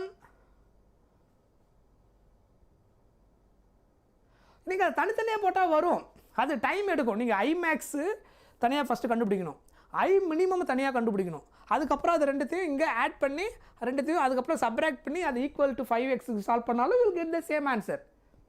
நான் சொல்கிறது புரியுதா? இது ஸ்டாண்டர்ட் ஃபார்மெட்டாலும் நான் அப்படியே கொடுத்துட்டேன். நீங்கள் தனித்தனியாக கண்டுபிடிச்சி சால்வ் பண்ண முடியும். தனித்தனியாக இருந்து டெரைவ் பண்ண டெரிவேஷன் தான் இது. அதை தனித்தனியாக எடுத்து சப்ஸ்டிட் பண்ணி டெரைவ் பண்ணால் வில் கெட் நியூ டெரிவேஷன். இது new derived formula. You can solve separately. I மேக்ஸுக்கு பதிலாக √(i1 + √(i2) ஐ மினிமம் பதிலாக √(i1 - √(i2) ஸோ I1ன்றது 4, I2ன்றது 1. அதை எடுத்து தனித்தனியாக கண்டுபிடிச்சிட்டு அது இதில் சப்ஸ்டிட் பண்ணிவிட்டு ஈக்குவல் டு 5/x போட்டு சால்வ் பண்ணாலும் உங்களுக்கு என்ன கிடச்சிரும்? ஃபைனலாக எக்ஸோட ஆன்சர் கிடச்சிரும். But it will take some time. டைமை சேவ் பண்ணுறதுக்காக தான் இந்த ஸ்டாண்டர்ட் பேட்டர்னுக்கான ஃபார்முலா கொடுத்துட்டேன். இது வந்து நிறைய தடவை ரிப்பீட் ஆன கொஸ்டின். நம்ம இன்னும் நிறைய பார்ப்போம். இது ஃபஸ்ட் டைம் கிடையாது. பழைய மாடல்லேருந்து இந்த டைப் ஆஃப் கொஸ்டின் இந்த சாப்டரில் ஃப்ரீக்வெண்ட்டாக ரிப்பீட் ஆகிற ஒரு standard model question. You can do separate also. நான் ஏற்கனவே சொல்லியிருக்கிறேன்ல, நார்மல் மெத்தடில் நம்ம எல்லாமே பண்ண முடியும். That is one thing. சில டைப் ஆஃப் கொஷின்ஸுக்கு நமக்கு அந்த டெக்னிக் ரொம்ப ஹெல்ப்ஃபுல்லாக இருக்கும். ரைட், இப்போ பாருங்கள், இந்த கேஸும் அதே டைப் தான். 2 coherent sources, the intensities of இதில் ஜேஇ கொஷின் இன்டென்சிட்டிஸ் 1:4ன்னு கொடுத்துட்டாங்க. த interference pattern Imax + I_min Imax - I_min எதுக்கு ஈக்குவேட் பண்ணிட்டாங்க? 2α + 1 β + 3 அப்படின்னா α/βோட ரேஷியோ என்ன வரும்னு கேட்டுருக்காங்க. புரிஞ்சுதா? ஸோ அப்போ என்ன கொஷினில் கொடுத்துருக்காங்க? இன்டென்சிட்டியோட ரேஷியோ. அப்போ n = என்னன்னு கொடுத்துருக்காங்க? 1:4 என்ன அர்த்தம்? 1/4. n வந்து 1/4. 1:4 என்ன அர்த்தம்? 1/4. இப்போ நமக்கு ஃபார்முலா என்ன? Imax நம்ம ஸ்டாண்டர்ட் ஃபார்முலா எது யூஸ் பண்ணலையா, அதை எழுதுங்க. Imax + I_min Imax - I_min equal to n + 1/2√n. இதான ஃபார்முலா கொடுத்துருந்தேன். கரெக்ட், இதுதான் ஃபார்முலா. Imax + I_min கேஸுக்கான ஃபார்முலா நம்ம இப்போ டெரைவ் பண்ணி வச்சுருக்கிறோம். திரும்ப திரும்ப இதை யூஸ் பண்ண போகிறோம் இந்த ஃபார்முலாவை. அப்போ உங்களுக்கு இன்னும் ப்ராக்டிஸ் ஆகிடும். அவங்க என்ன கொடுத்துட்டாங்கன்னா, இதனுடைய ஆன்சர் எதுக்கு ஈக்குவல்னு சொல்லி கொடுத்துருக்குறாங்க. Imax + I_min Imax - I_min equal to 2α + 1 β + 3. அப்போ இதுக்கு பதிலாக நீங்கள் என்ன எழுதலாம்? இதுக்கு பதிலாக அவங்க என்ன ஈக்குவேட் பண்ணியிருக்கிறாங்க? இந்த கேஸில் அவங்க கொடுத்துருக்குறது 2α + 1 β + 3 ஈக்குவல் டு n + 1/2√n. புரியுதா நான் என்ன இப்போ பண்ணுறேன்னு? இப்போ உங்களுக்கு புரிஞ்சிடும். நீங்கள் ஒன்ஸ் கான்செப்ட் கிளியராக புரிஞ்சுன்னா நீங்கள் டெரைவ் பண்ணிவிடுங்க, சடனாக ஃபாஸ்ட்டாக போட்டுருவீங்க. இங்கே Imax + இதுக்கு பதிலாக இது கொடுத்துட்டாங்க. இப்போ பாருங்கள், 2α + 1 β + 3 நான் போட்டுட்டேன். என்னுக்கு பதிலாக என்ன வந்திருக்கு? கொஸ்டின் என்ன கொடுத்துருக்காங்க? given 1/4. அப்போ இங்கே சப்ஸ்டிட் பண்ணுங்கள். 1/4 + 1 டிவைடட் பை 2 × √1/4. சால்வ் பண்ணுங்க. இதை எல்சிஎம் எடுத்தீங்கன்னா என்ன கிடைக்கும்? இதை எல்சிஎம் எடுத்தீங்கன்னா 5/4 பை 2 × 1/4 ரூட் எடுத்தால் 1/2, 1 ரூட் எடுத்தால் 1, 4 ரூட் எடுத்தால் 2. இந்த 2 கேன்சல் ஆகிடும். ஃபைனலாக என்ன ரிலேஷன் கிடைக்க போகுது எனக்கு? 2α + 1 β + 3. புரியுதா? Equal to 5/4. ஸோ இது ரேஷியோன்றதுனால நியூமரேட்டர் ஈக்குவேட் பண்ண முடியும், டினாமினேட்டர் இதுக்கு மேலே இதை ஃபர்தராக சால்வ் பண்ண முடியாது. ஸோ டேரெக்டாக ஈக்குவேட் பண்ணுங்கள். 2α + 1 டேரெக்டாக எதுக்கு ஈக்குவேட் பண்ணலாம்? இதை 2α + 1 இதுக்கு ஈக்குவேட் பண்ண விட தான் நியூமரேட்டர் ஈக்குவேட் பண்ணால் டினாமினேட்டர் பிகாஸ் இட்ஸ் ரேஷியோ. இந்த ரேஷியோ ஈக்குவல். அப்போது 2 alpha plus 1 equal to 5 அப்படின்னா 2 alpha equal to 5 minus 1 4. அப்போ alpha equal to 2 கிடைக்கும். அதுக்கப்புறம் இது ஆல்ஃபாவுடைய வேல்யூ. சொல்கிறது புரியுதா? பீட்டா என்ன கிடைக்கும்? Beta plus 3 equal to 4. அப்போ 4 மைனஸ் 3 என்ன கிடைக்கும்? Beta equal to 1. அவங்க என்ன கேட்டிருக்கிறாங்க கொஷினில்? The ratio of alpha by beta. So அப்போ ஆல்ஃபா பை பீட்டான்னு போட்டிங்கன்னா 2/1 equal to 2. So option B is the answer. இப்போ புரிஞ்சுதா? Any doubt? ஸ்டில் எதாவது டவுட் இருக்கா இதில்? இந்த ஃபார்முலா இந்த பேட்டர்ன் டைப் ஆஃப் கொஸ்டின் எப்படி யூஸ் பண்ண தெரியுதா? கொஸ்டினில் இந்த ஸ்டேட்மெண்ட்டை கரெக்டாக கொடுப்பாங்க. I max plus I minimum by I max minus I மினிமம்னு ஸ்டேட்மெண்ட் யூஸ் பண்ணியிருப்பாங்க. அதனுடைய வேல்யூ ஒன்று அவங்க கண்டுபிடிக்க சொல்லுவாங்க, இல்லை அவங்களா ஒரு ரிலேஷனை கொடுத்துட்டு ஒன்று அன்னோன். போன கேஸில் எக்ஸ் என்னென்னு கேட்டிருந்தாங்க, இந்த கேஸில் ஆல்ஃபா பீட்டாவை கண்டுபிடிச்சி அதோட ரேஷியோ என்னென்னு கேட்டிருக்காங்க. அப்போ நம்ம தனித்தனியாக முதல்ல ஆல்ஃபா கண்டுபிடிக்கணும், பீட்டாவை கண்டுபிடிக்கணும். டேரெக்டாக இந்த சிம்பிளிஃபிகேஷன் இது வந்ததுக்கப்புறம் நியூமரேட்டர் ஈக்குவேட் பண்ண போகிறீங்க, டினாமினேட்டர் ஈக்குவேட் பண்ண போகிறீங்க. போன கேஸில் எக்ஸ் மட்டும் தான் ஈக்குவேட் பண்ண வேண்டியதாக இருந்தது, நியூமரேட்டர் ஆல்ரெடி 5 தான் இருந்தது, அதனால் அது இன்னொரு வேல்யூ கிடையாது. ஸோ என்ன கேட்குறாங்களோ அதை அப்படியே யூஸ் பண்ண போகிறோம். Now this is the formula for sum of maximum minimum by maximum minus minimum. So இது ஒரு ரிப்பீட்டட் ஸ்டாண்டர்ட் மாடல் கொஸ்டின். ஏற்கனவே நம்ம நீட் கொஸ்டின் ஒன்று காமிச்சிருந்தா, இது ஜேயில் கேட்ட கொஸ்டின். ஸோ இது நிறைய ரிப்பீட் ஆகிருக்கு. அதனால தான் இந்த பேட்டர்னுக்கு we have to use the direct formula instead of using normal method. Right? A light wave has frequency 4 into 10 to the power 14 hertz and wavelength 5 into 10 to the power minus 7 meter in a medium. The refractive index of the medium என்னன்னு கேட்டிருக்கிறாங்க. So அந்த medium உடைய refractive index என்னவா இருந்திருக்கும் அப்படின்னு கேட்டிருக்காங்க. So நமக்கு refractive index உடைய ஃபார்முலா தெரியும். n equal to c by v, speed of light in vacuum by speed of light in medium. ஓகேவா? ஸ்பீடுக்கும் வேவ்லென்த்து அதுக்கப்புறம் ஃப்ரீக்வன்சிக்கு உள்ள relation velocity v is equal to frequency into wavelength lambda into F. வேவ்லென்த்தையும் frequency multiply பண்ணால் அது எதுக்கு ஈக்குவலாக இருக்கும்? வெலாசிட்டிக்கு ஈக்குவலாக இருக்கும். Velocity always equal to product of wavelength into frequency of the given wave.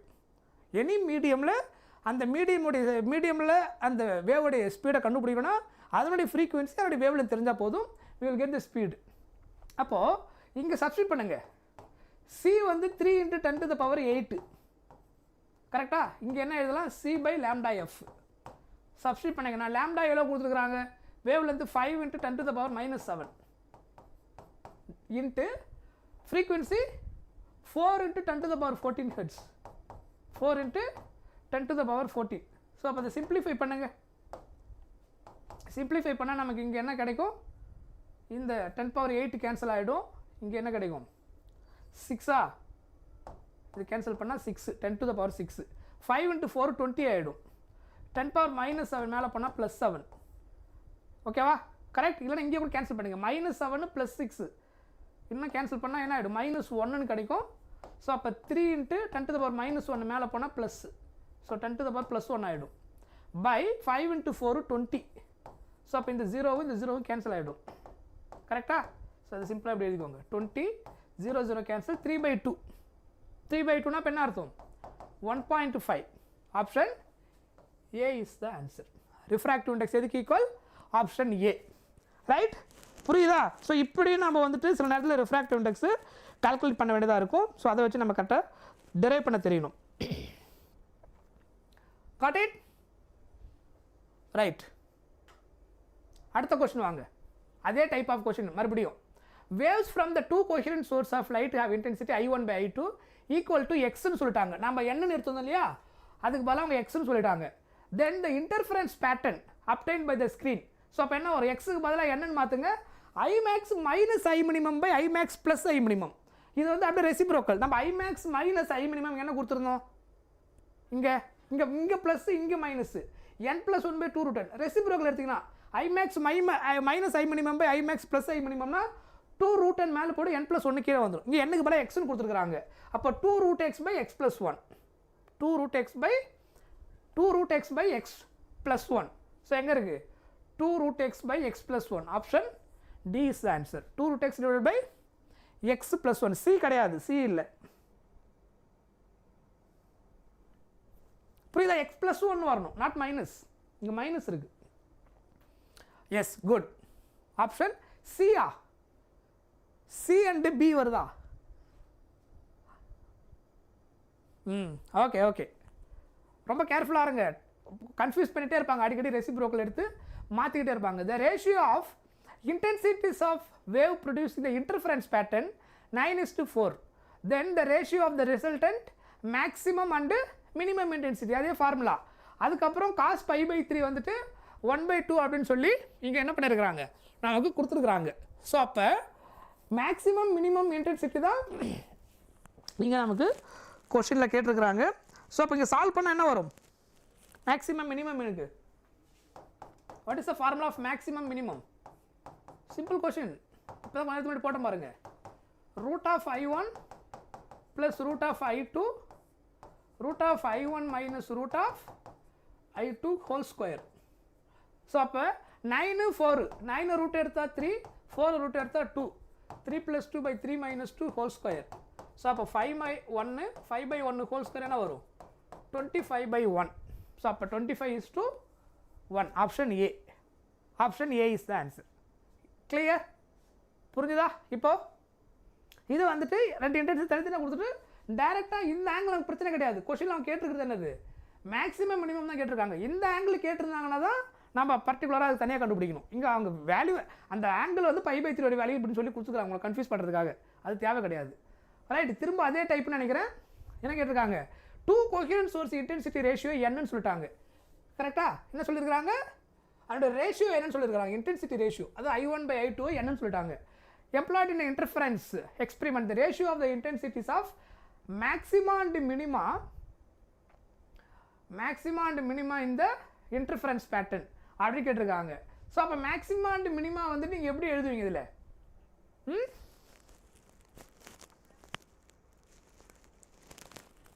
எப்படி எழுதுவீங்க ரேஷியோ ஆஃப் த இன்டென்சிட்டி அவங்க கொடுத்துட்டாங்க என்னன்னு சொல்லி கொடுத்துருக்குறாங்க லிசன் இதை எப்படின்றத நான் டெரைவ் பண்ணி காமிக்கிறேன் பாருங்க அவங்க கொடுத்துக்கிற ஃபார்முலா முதல்ல எழுதுங்க கொஷினில் அவங்க என்ன கொடுத்துட்டாங்கன்னா இது அந்த ஃபார்முலா கிடையாது ஐமேக்ஸ் ஐ மினிமம் மட்டும் கேட்டிருக்கிறாங்க அடிஷன் சப்ராக்ஷன் கிடையாது ரெண்டுத்தோட ரேஷியோ I1/I2 கொடுத்துட்டாங்க அவங்க என்ன கேட்குறாங்கன்னா I max by I minimum formula நம்ம என்ன படிச்சிருக்கிறோம் root of I1 plus root of I2 by root of I1 minus root of I2 whole square கரெக்டாக இதை நமக்கு தெரிஞ்ச ஃபார்முலா ஸோ அவங்க என்ன கேட்டிருக்காங்கன்னா I1 greater than I2 சொல்லிட்டாங்க மேக்ஸிமம் மினிமம் இன்டென்சிட்டி கண்டுபிடிச்சிங்கன்னா இதில் எந்த ஃபார்முலாவுக்கு ஈக்குவேட் பண்ணுவீங்கன்னு கேட்குறாங்க இதில் எந்த ஃபார்முலாவுக்கு ஈக்குவேட் பண்ண முடியும் அப்படின்னு கேட்டிருக்கிறாங்க ஸோ அப்போ இங்கே என்ன அப்படின்னா ஸோ நம்ம இதிலேருந்து டிரைவ் பண்ணி கொண்டு வர முடியும் இதிலேருந்து சிம்பிளிஃபை பண்ணுங்கள் I2 I1ன்னு மாற்றி பாருங்கள்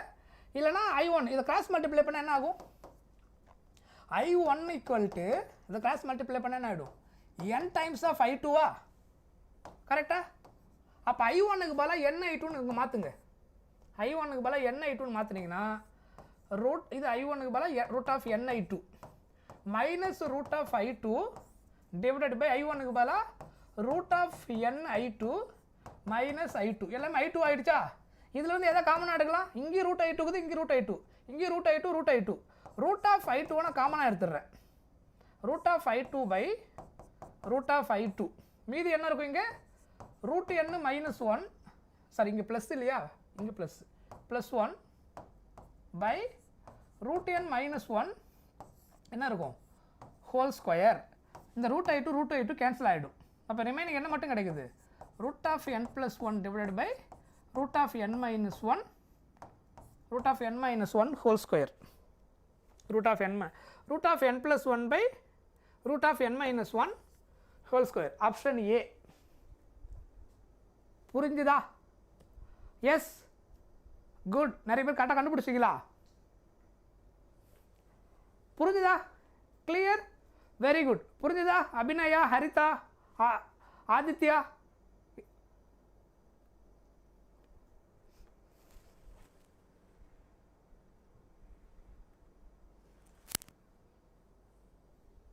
ஓகே ஃபைன் வெரி குட் அடுத்த கொஸ்டின் வாங்க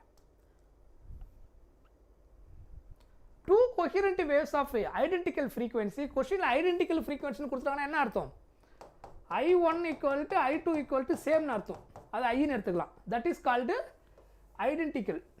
ஐடென்டிக்கல்னா ஃப்ரீக்வன்சி இன்டென்சிட்டி ரெண்டு சேமாக இருக்குன்னு சொல்லிடுறாங்கன்னு அர்த்தம். That is called identical. Interfere when they differ by phase difference 60 degree, what is the resultant intensity? Resultant intensity கண்டுபிடிக்கிறதுக்கான ஃபார்முலா டிஃப்ரெண்ட் ஆங்கிள் இருந்துச்சுன்னா மேக்ஸிமம் மினிமம்னா டேரெக்டாக அந்த ஃபார்முலா கொடுத்துட்டேன். இது மேக்ஸிமம் மினிமம் இல்லை டிஃப்ரெண்ட்டு வேறு ஏதோ ஒரு ஆங்கிளில் இன்டென்சிட்டி இன்சிடென்ட் ஆயிருந்ததுன்னா ரிசல்ட் எப்படி கண்டுபிடிக்கிறது? மேக்ஸிமம் மினிமம்ன்றது கன்ஸ்ட்ரக்டிவ்ல வந்துட்டு என்னவாயிடும், அந்த ஃபேஸ் டிஃப்ரென்ஸு 0, ரைட்? புரிஞ்சுதா? ஸோ அப்போ அதுதான் நமக்கு அங்கே மேக்ஸிமம் நம்ம யூஸ் பண்ணுவோம், ரைட்? இங்கே ஐஆர் நமக்கு கால்குலேட் பண்ணுறோம். ரிசல்டன்ட் இன்டென்சிட்டியோட ஃபார்முலா என்ன அப்படின்னா I1 + I2 2 times of root I1 into root I2, இல்லை ஒரே ரூட்டில் கூட root of I1 I2 போட்டுக்கலாம், into cos of the phase difference phi இல்லை தீட்டா. இதான் வந்துட்டு resultant intensity at any angle. எந்த ஒரு ஆங்கிள்லேயே ரெண்டு இன்டென்சிட்டியை இன்டர்ஃபியர் ஆச்சுன்னா எனி ஆங்கிளில் ரிசல்டன்ட் இன்டென்சிட்டி கண்டுபிடிக்கிற ஃபார்முலா. சரியா? கன்ஸ்ட்ரக்டிவ் டெஸ்ட்ரக்டிவ்ன்றது ஸ்பெஷல் கேஸ். அதாவது maximum minimum I max I மினிமம்ன்றது கன்ஸ்ட்ரக்டிவ் அண்ட் டெஸ்ட்ரக்டிவ் டிஃபரன்ஸ். இந்த ஃபார்முலாவில் சப்ஸ்டிட் பண்ணி தான் அதை டெரைவ் பண்ணியிருப்போம். ஸோ அந்த டெரிவேஷன் இப்போ நமக்கு பார்க்குறது டைம் இல்லை, அதனால் அந்த டெரிவேஷன் போடல. This is the general formula of resultant intensity of any 2 wave interfere ஆகும்போது, ரைட்? அதுக்கப்புறம் அவங்க ஃபேஸ் டிஃபரன்ஸ் கொடுத்துட்டாங்க I1 I2 ஈக்குவல். ஸோ அப்போ I1 I2 ஈக்குவல்னா I1க்கு பதிலாக I, I2க்கு பதிலாக I, 2 times of root I into root I cos phase difference என்ன கொடுத்துக்கிறாங்க 60 degree cos 60. So இப்போ I plus I என்ன ஆகிடும் 2I ஆகிடும். I plus I வந்துட்டு 2I plus root I into root I என்ன ஆகிடும் ஐன்னு ஆகிடும், ரூட் கேன்சல் ஆகிடும் 2I. What is cos 60? cos 60 உடைய வேல்யூ என்ன 1/2. இந்த 2 கேன்சல் ஆகிடும். ஸோ அப்போ ஃபைனலாக என்ன கிடைக்கும் 2I ப்ளஸ் I ஆட் பண்ண என்ன கிடைக்கும் 3 times of I அப்படின்னு கிடைக்கும், 3I. Option C is the answer.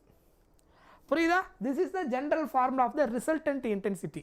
இந்த ஃபார்முலா வச்சு தான் நம்ம எல்லா ஐ மேக்ஸ் ஐ மினிமம்லாம் டெரைவ் பண்ணுது. சரியா? அதில் special case. This is the common formula. கிட்டத்தட்ட வெக்டார் படிக்கிற மாதிரியே இருக்கும். அதில் பார்க்குற அதே ஃபார்முலாஸை பார்க்குற மாதிரியே ஒரு ஃபீல் இருக்கும் உங்களுக்கு. Next one, in Young's double slit experiment the distance between the slit is 3 mm, the slit 2 meter away from the screen, 2 interference patterns obtained on the screen due to light of wavelength 480 nanometer அதுக்கப்புறம் 680 nanometer respectively. The separation on the screen between fifth order of bright fringe on the interference pattern என்னவா இருந்திருக்கும் அப்படின்னு கேட்டுக்கிறாங்க. சரியா?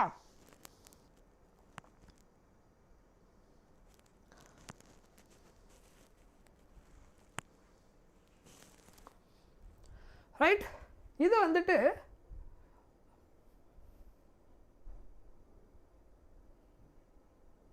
Bright fringe case.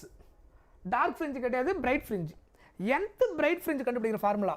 Dark ஃப்ரிஞ்ச்னா 2n - 1 λ/2 கொடுத்துருந்தோம், கரெக்டா? nth dark, அது டார்க் இல்லை, இது பிரைட்டு. nth பிரைட் ஃப்ரிஞ்ச் கண்டுபிடிக்கிற formula, the general formula of nth. What is the time? 5:30. Use it only. Okay. nth bright fringe. So இப்போ nth bright fringe yn equal to n lambda d by d. இதான் வந்து nth bright fringe. நான் starting நடத்தின பாருங்க, அங்கே அதை add பண்ணிக்கிறேன். Bright எதுன்னு நினைக்கிறேன்.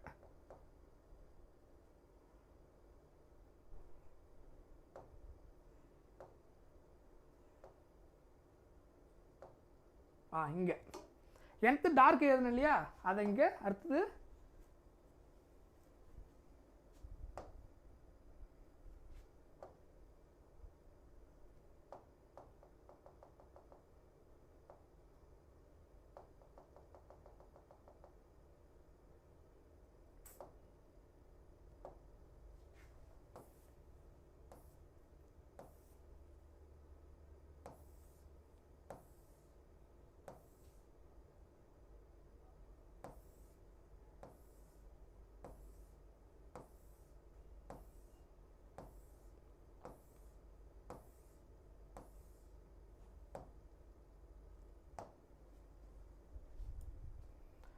Right.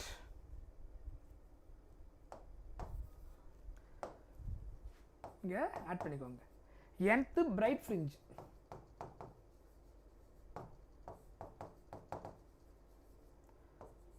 yn equal to n lambda d by d. ஏன்னா ஒரே பேஜில் படிச்சிங்கன்னா ஃபார்முலா ஞாபகம் வச்சு ஈஸியாக இருக்கும். ஓகேவா? இது nth பிரைட் ஃப்ரிஞ்சுக்கு. இப்போ அந்த ஃபார்முலாவை அப்ளை பண்ண போகிறோம். பட் அந்த கொஷினில் ஒரு சின்ன ட்விஸ்ட், 2 கேஸ் கொடுத்துருக்குறாங்க. அதில்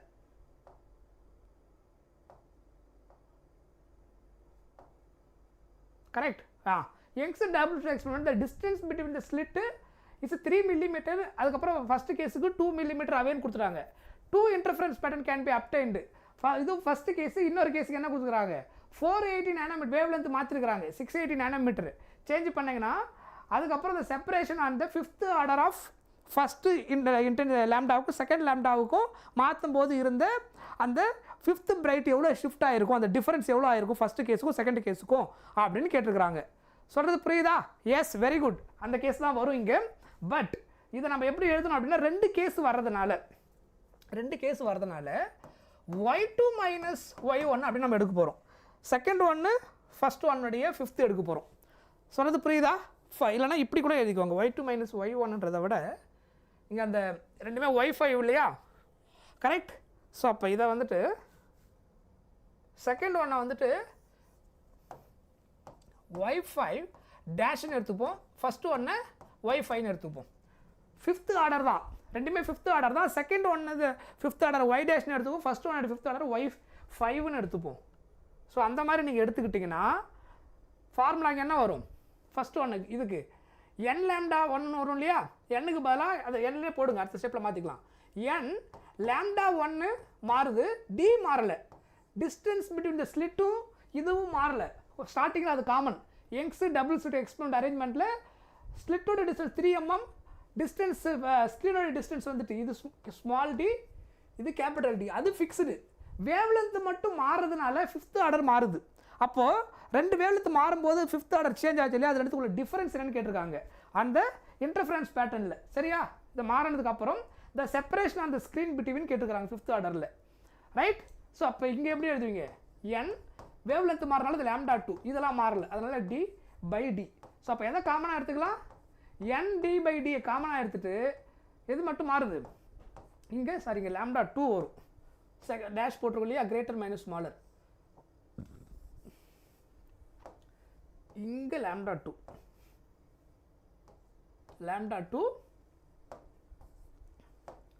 minus n λ1 into d by d. So அப்போ n d by d காமனாக இருந்தால் λ2 மைனஸ் λ1 அப்படின்னு கிடைக்கும். ஸோ அவ்வளோதான். இதுக்கப்புறம் சால்வ் பண்ண வேண்டியதாக இருக்கும். இது 5, இது எவ்வளோ கொடுத்துருக்குறாங்க? எல்லாத்தையும் கன்வெர்ட் பண்ணணும். இது வந்துட்டு 2 d கேபிட்டல் D 2 3 mm, இது 2 3 மீட்டராக மாற்றினா 10⁻³ λ2 மைனஸ் λ1 600 மைனஸ் 480 நானோமீட்டர். 600 மைனஸ் 480 நானோன்னு என்ன அர்த்தம்? 10⁻⁹. அதை காமனாக எடுத்துடுறேன். ரைட். சிம்பிளிஃபை பண்ணுங்க. இந்த 10⁻³ மேலே போனால் +3 ஆகிடும். கரெக்டாக? 5 × 2 10, இந்த 120 இன்ட்டு 10⁻⁹.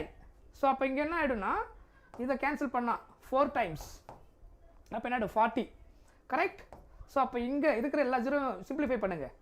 4 இன்ட்டு இங்கே ஒரு 0, இங்கே ஒரு 3, இங்கே ஒரு 10⁻+4 இன்ட்டு 10⁻⁻5.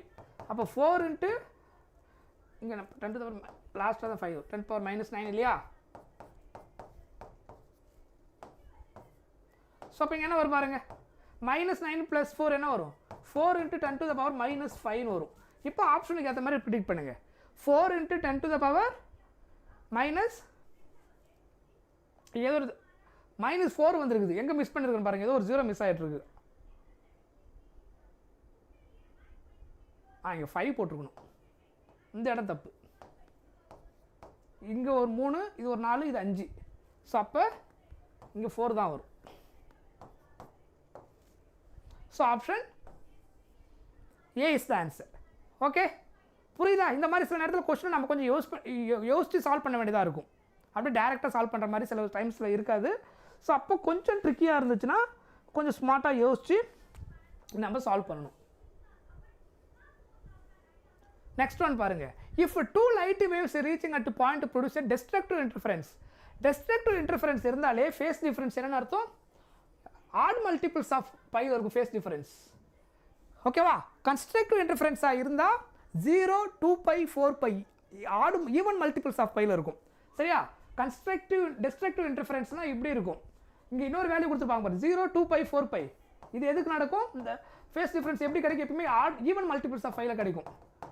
எந்த 2 வேவுக்கு நீங்கள் ஃபேஸ் டிஃபரன்ஸ் எடுத்தாலும் ஈவன் மல்டிபிள்ஸ் ஆஃப் வேல்யூஸில் கிடைச்சலாம். 0, 2π, 4π, 12π அந்த மாதிரி ஈவன் மல்டிபிள்ஸ் கிடைச்சாங்க. என்ன நடந்திருக்கு? கன்ஸ்ட்ரக்டிவ் இன்டர்ஃபரன்ஸ் நடந்திருக்கு அப்படின்னு அர்த்தம். ஆடு மல்டிபிள்ஸ் ஆஃப் பையில் வந்து நான் பை, 3π இதெல்லாம் வந்தால் டெஸ்ட்ரக்டிவ் டிஃபரன்ஸ். ஸோ அவங்க கேட்டிருக்குது டெஸ்ட்ரக்டிவ். இது கன்ஸ்ட்ரக்டிவ்க்கு வரக்கூடிய வேல்யூ. சரியா?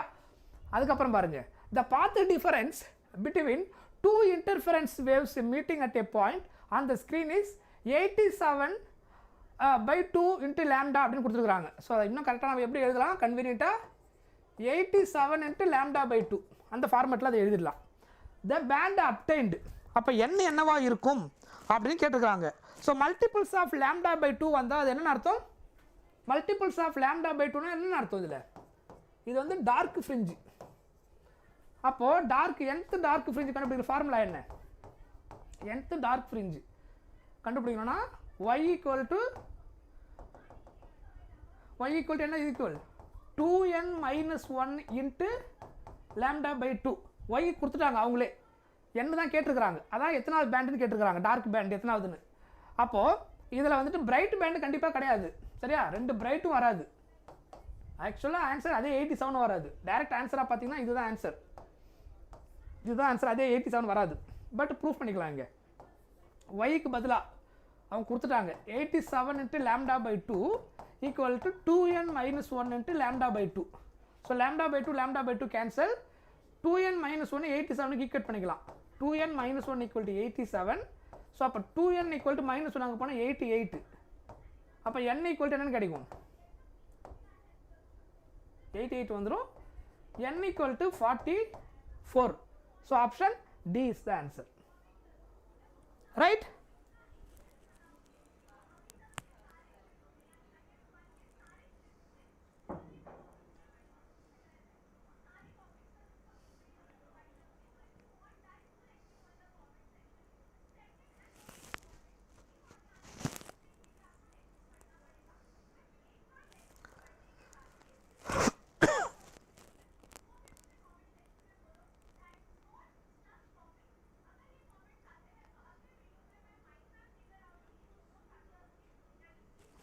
ஓகே, மீதியெல்லாம் ஈஸியான கொஸ்டின் தான். ஒரே ஒரு வித்தியாசமான கொஸ்டின் மட்டும் இருக்குது, அதை மட்டும் நான் போகிறேன். மீதியெல்லாம் நீங்கள் ட்ரை பண்ணுங்கள்.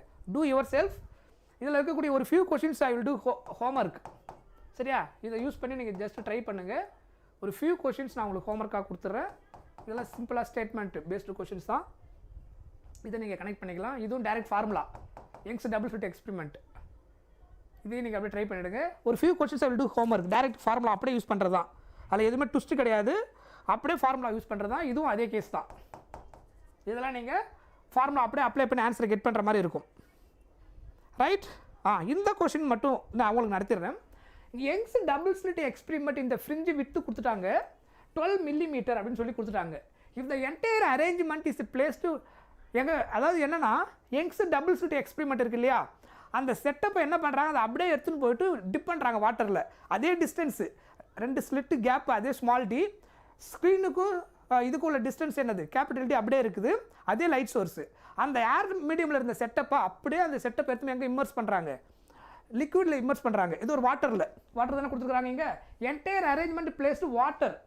அதில் அதோட ரிஃப்ராக்டிவ் இண்டெக்ஸ் 4/3 இருந்துச்சுன்னா இப்போ ஃப்ரிஞ்சு வித்து என்ன ஆகும் அப்படின்னு கேட்பாங்க. ஸோ ஃப்ரிஞ்சு வித்துக்கும் ரிஃப்ராக்டிவ் இண்டெக்ஸுக்கும் உள்ள அந்த ரிலேஷன். ஓகேவா? ஜேஇ மெயின்ஸ் அதை பார்த்து பயப்படாதுங்க. அது எல்லாமே டேரக்ட் ஃபார்முலா. முன்னாடி நான் கொடுத்தேன் இல்லையா, nth பிரைட்டுக்கு வந்துட்டு n lambda d/d, டார்க்கு வந்து 2n minus 1 lambda/2. அந்த ஃபார்மெட்டை பேஸ் பண்ண கொஸ்டின்ஸ் தான் அதில் நிறைய இருக்குது. அதில் தான் அதை டேரெக்டாக அப்படியே ஃபார்முலான்னு உங்களுக்கு நான் கொடுத்துட்டேன். ரைட்?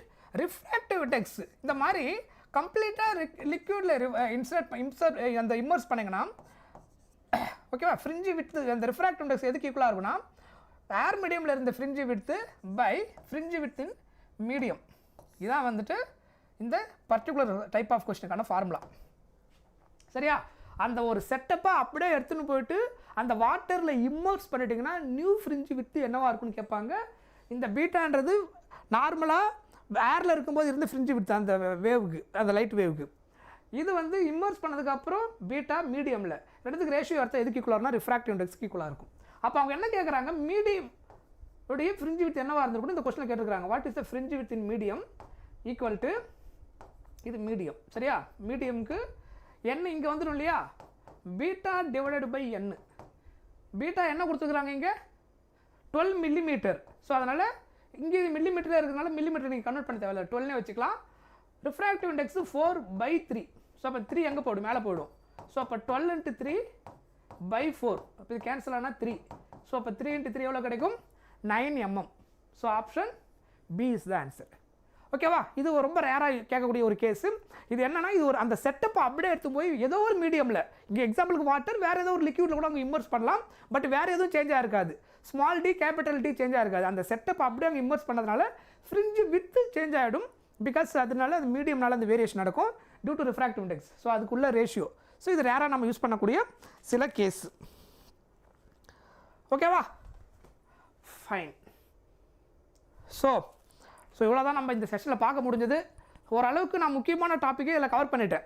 சரியா? ரொம்ப ப்ரைமரியாக வேவ் ஆப்டிக்ஸில் வரக்கூடிய அதிகமாக ரிப்பீட் ஆகிறது வந்து பார்த்தா இந்த intensity based question, Young's double ஸ்லிட்டோட nth ஃப்ரிஞ்சி வித்து மேக்ஸிமம், அதாவது மேக்ஸிமம் மினிமம் அந்த பொசிஷனில் கேட்பாங்க. இல்லைனா பிரைட் அண்ட் டார்க்னு சொல்லி கேட்பாங்க. ரெண்டும் ஒன்று தான் அதில். ரைட்? அதுக்கப்புறம் மெயினாக என்னது, அந்த ஐமேக்ஸ் ப்ளஸ் ஐ மினிமம், இது ஒரு டைப் ஆஃப் கேஸ். அப்புறம் 2 இன்டென்சிட்டி கொடுத்துட்டு மேக்ஸிமம் மினிமம் தனியாக கண்டுபிடிக்கிறது, சில ரிலேஷன் திரும்ப அந்த டைப்லேயே கொஷின்ஸ் லூப்லேயே போயிட்டு இருக்கும். அப்புறம் ப்ரூஸ்டர் லாவை பேஸ் பண்ணி சில நேரத்தில் கொஷின் இருக்கும். அந்த ஆங்கிள் ப்ரூஸ்டர் நல்லா மைண்டில் ரிஜிஸ்டர் பண்ணி வச்சுக்கோங்க. ரைட்? அதுக்கப்புறம் அந்த போலரைசேஷன் பார்த்தோம் இல்லையா, அந்த ஃபைனல் இன்டென்சிட்டி கண்டுபிடிக்கிறது. ஓகே இந்த பிடிஎஃப் கண்டிப்பாக நான் உங்களுக்கு கிடைக்கும். ஒரு சில கொஸ்டினை ஹோம்ஒர்க் கொடுத்துருக்கு இல்லையா, அதை ஒர்க் அவுட் பண்ணிவிட்டு மறக்காமல் கமெண்ட் பாக்ஸில் கமெண்ட் பண்ணணும், நான் கண்டிப்பாக பார்ப்பேன். ஸோ ரே ஆப்டிக்ஸ் உங்களுக்கு ஓரளவுக்கு கிளியராக புரிஞ்சுட்டு இப்போ வேவ் ஆப்டிக்ஸ் நமக்கு ஒரு கொஸ்டின் தான் ஜென்ரலாக இருக்கும். ரே ஆப்டிக்ஸில் 3 கொஸ்டின் இல்லை 2 question ray optics, 1 question wave optics. 2 + 1 3 இருக்கும். சில வருஷம் ரே ஆப்டிக்ஸில் 3, வேவ் ஆப்டிக்ஸில் 1 இருக்கும். ஒரு சில வருஷம் வேவ் ஆப்டிக்ஸில் கொஸ்டினே இருக்காது, மொத்த கொஸ்டினுமே ரே ஆப்டிக்ஸில் கொடுத்துருவாங்க. நமக்கு 2 சேர்ந்து தான் நீட் சிலபஸ். நீட் சிலபஸை பொறுத்த வரைக்கும் ரே ஆப்டிக்ஸ் வேவ் ஆப்டிக்ஸ் தனியாக இருக்காது, மொத்தமாக ஆப்டிக்ஸ் ஹெட்டிங் தான் வரும். ஸோ அதில் எந்த டாப்பிக் இந்த ஹெட்டிங் கேட்டால் கொஸ்டின் கேட்டாலும் அந்த ஹெட்டிங்கோடைய கனெக்ஷன் தான். சரியா? ரைட்? ஸோ ஓரளவுக்கு இப்போ உங்களுக்கு அந்த ஆப்டிக்ஸை பற்றி ஒரு கிளாரிட்டி கிடச்சிருக்கும். அதில் ரே ஆப்டிக்ஸ்லாம் நிறைய கொஸ்டின் எடுத்துருப்பேன், ஏன்னா அதுக்கு வெயிட்டேஜ் அதிகம், அதுக்கு நம்பர் ஆஃப் கொஸ்டின்ஸ் ஜாஸ்தி. அதனால தான் அதில் கொஞ்சம் நிறைய மாடல் கொஞ்சம் ஜாஸ்தியாக பார்த்தோம்.